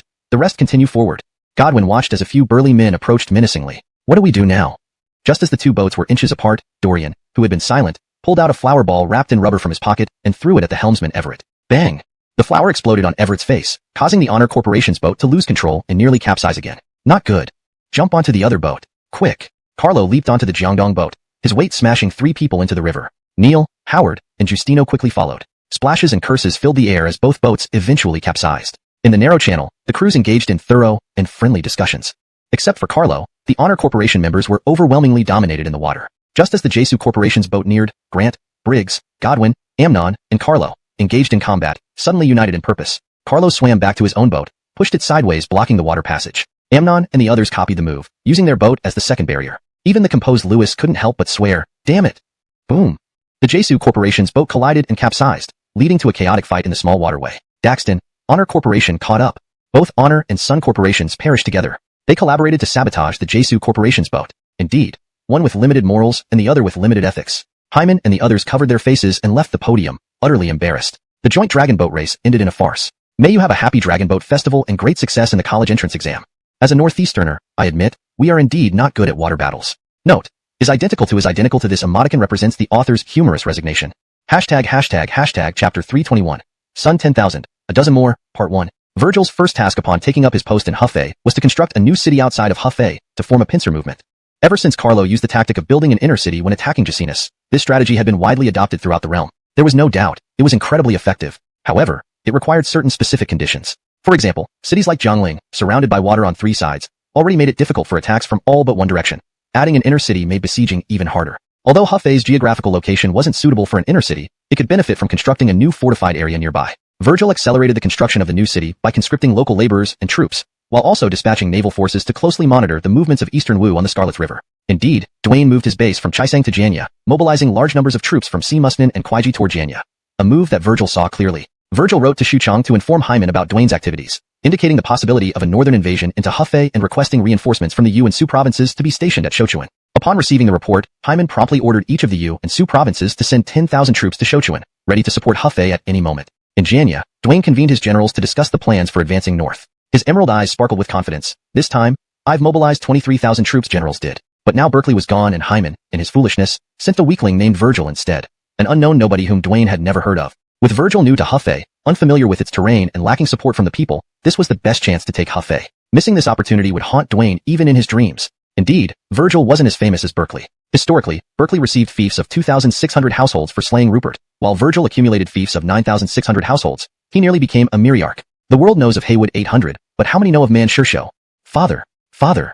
Horus entered wearing iron armor, sword strapped to his waist, causing a loud clanking as he moved. Father, there seems to be significant movement by Honor's forces in Hefei. Please see the intelligence from the Scarlet River Scouts. Horus presented the silk letter to Lewis. Lewis, furrowing his brows, quickly unfolded and read the message. Father, with such extensive movements by Eastern Wu and the sparse defenses in Simusnan guarded only by Godwin, should we? Lewis raised his hand to stop Horus. My son, do not entertain such thoughts. Hyman's power is overwhelming, and unnecessary conflict with Eastern Wu is unwise. And develop the wilderness. Dwayne advanced recklessly on Hefei. As the top lane champion, Lewis needed to prevent the enemy from reinforcing Virgil, safeguard the Jiangling line, and avoid being outmaneuvered by potential backstabbing from Eastern Wu and Simusnan. Guarding against enemies while also watching teammates was arduous. On the Scarlet's River, countless warships sailed amidst waving banners. Dwayne, dressed in purple, crowned with a golden cicada hat, draped in a crimson cloak, stood visibly on the ship's bow. This spectacle silenced the Eastern Wu generals. They couldn't believe how conspicuous he looked. My lord, isn't this too flashy? You almost got killed by Berkeley for posing last time. Have you forgotten already? Chapter 322. Dwayne's 10,000, Fulfilling the Tins, Part 2. Within the new city of Huainan, Virgil was meticulously examining blueprints, cross-checking the thickness, height, and material quality of the city walls. Known for his strictness, Virgil's reputation was well established among the mid-level officers present. This wasn't because of any military victories, but rather his iron-fisted governance. Hence, even as a newcomer, few dared to challenge him with local defiance. This respect stemmed not just from his previous role as one of the 9 ministers, or his favored position under Hyman, but also from incidents in his younger days that mirrored Dee's whipping of postal inspectors. In fa, General Man. As you predicted, Dwayne's fleet isn't targeting the old city of Huainan, but the unfinished new one. Uncertain about our defenses, they've halted on the river. Virgil managed a grim smile. General 1. It's your and General Berkeley's formidable reputations that have made Dwayne hesitant. He dares not land quickly due to the strategic importance of the new city. Yet, knowing Dwayne's character, impetuous and ambitious, he won't retreat easily. Even if he avoids attacking the new city, he'll likely land to display strength and bolster morale. Please instruct the troops by the shore to withdraw 30 miles west, and prepare 6,000 elite soldiers in ambush. Eastern Wu's generals have repeatedly failed against Huainan. They now approach cautiously. By luring them deeper and ambushing suddenly, even 10,000 Wu soldiers will scatter like birds startled from their nests. Porter nodded solemnly. Yes, sir. Hundreds of warships lay still on the river. As Virgil anticipated, Dwayne, remembering Berkeley's past attacks, was wary and chose to build a water camp, sending scouts to assess the situation. Dwayne summoned Dorian for counsel. Ming, I hear Berkeley has left, but Porter remains. Any suggestions? Between Porter and Berkeley, it was undoubtedly Porter who haunted Dwayne more. Nearly capturing Dwayne and his family, he nearly left Dwayne childless and ruined. Dorian hesitated but advised, My lord, provoking conflict isn't wise. Although Carlo leads an expedition to Goguryeo, Hyman can still muster an army of tens of thousands against us. If Dee were still in Shu, cooperating with Lewis and Siamushju, we might balance the pressure. But now, with Dee conquering Jiaoji and Giselbert alone defending Adamurshong, and Siamushju's impregnable Jiangling, an attack on Huainan is unwise. Should Hyman launch a full-scale assault, Eastern Wu will be endangered.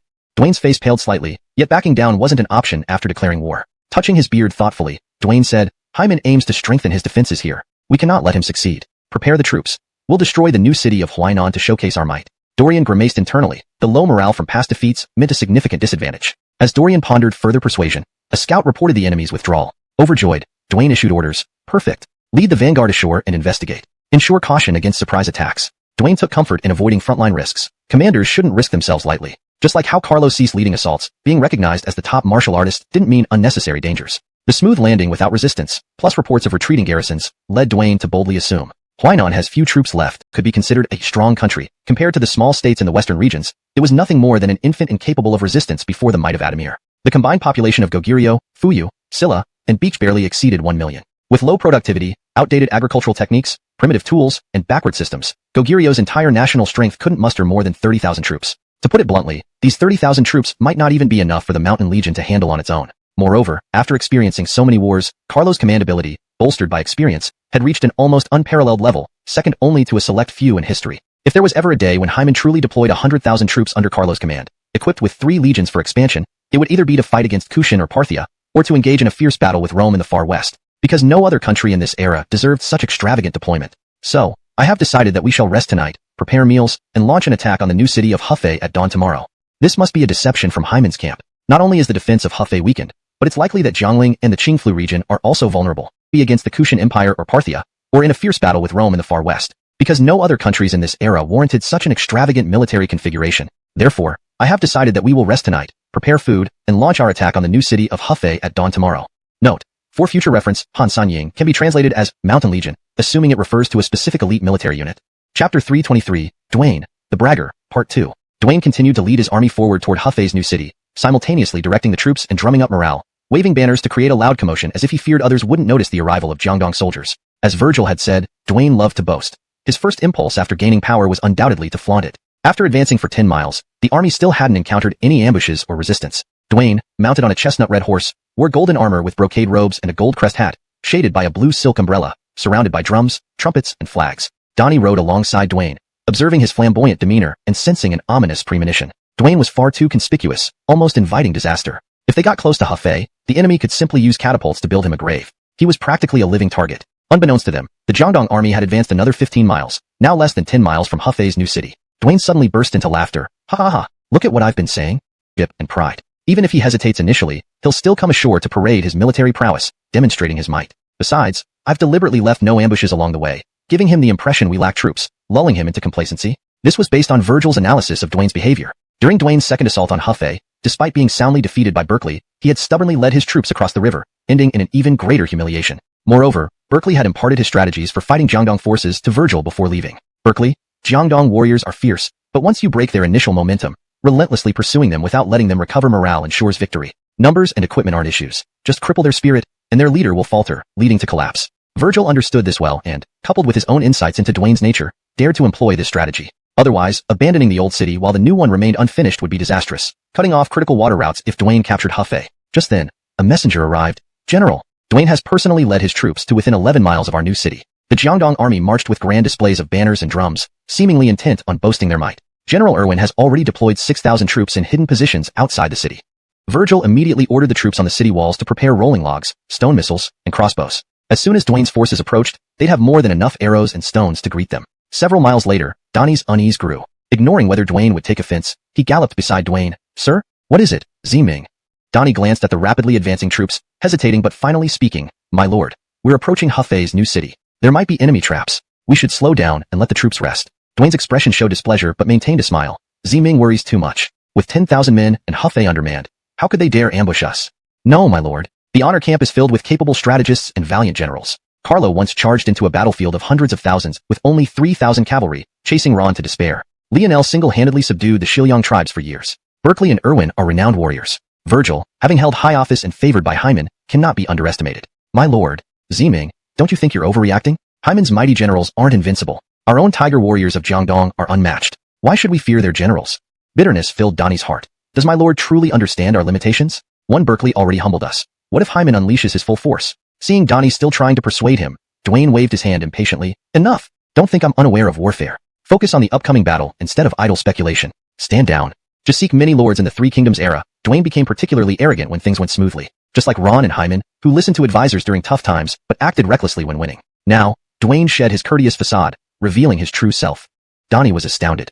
Oh my god, is this still my wise lord? Has he lost his mind? Despite failing to change Dwayne's mind, Donnie led 2,000 troops as vanguard, cautiously probing ahead. The unobstructed path only deepened his anxiety. As they reached the city walls of Hefei's new city, Dwayne began organizing his troops and planning the assault. But before the attack commenced, the sounds of war drums and horns erupted from both sides. On the left, a banner bearing the character Haywood rose, and a vast army charged toward Jiangdong forces. On the right, another banner emerged, and Irwin's troops surged in, shouting, Ha ha ha, Branson Yen and I have been waiting for you. The soldiers echoed, General Branson Yen is here. Die, you Jiangdong rats. At the mention of Branson Yen, dread spread among the Jiangdong commanders and soldiers, recalling the traumatic defeat by Berkeley. Leaders were shaken. Imagine the soldiers' terror. Dwayne's army of 10,000 soldiers comprised mostly of an adequately trained militia, aside from his main force of over 20,000 troops from Chaisang and the 2,000 soldiers brought by Donnie.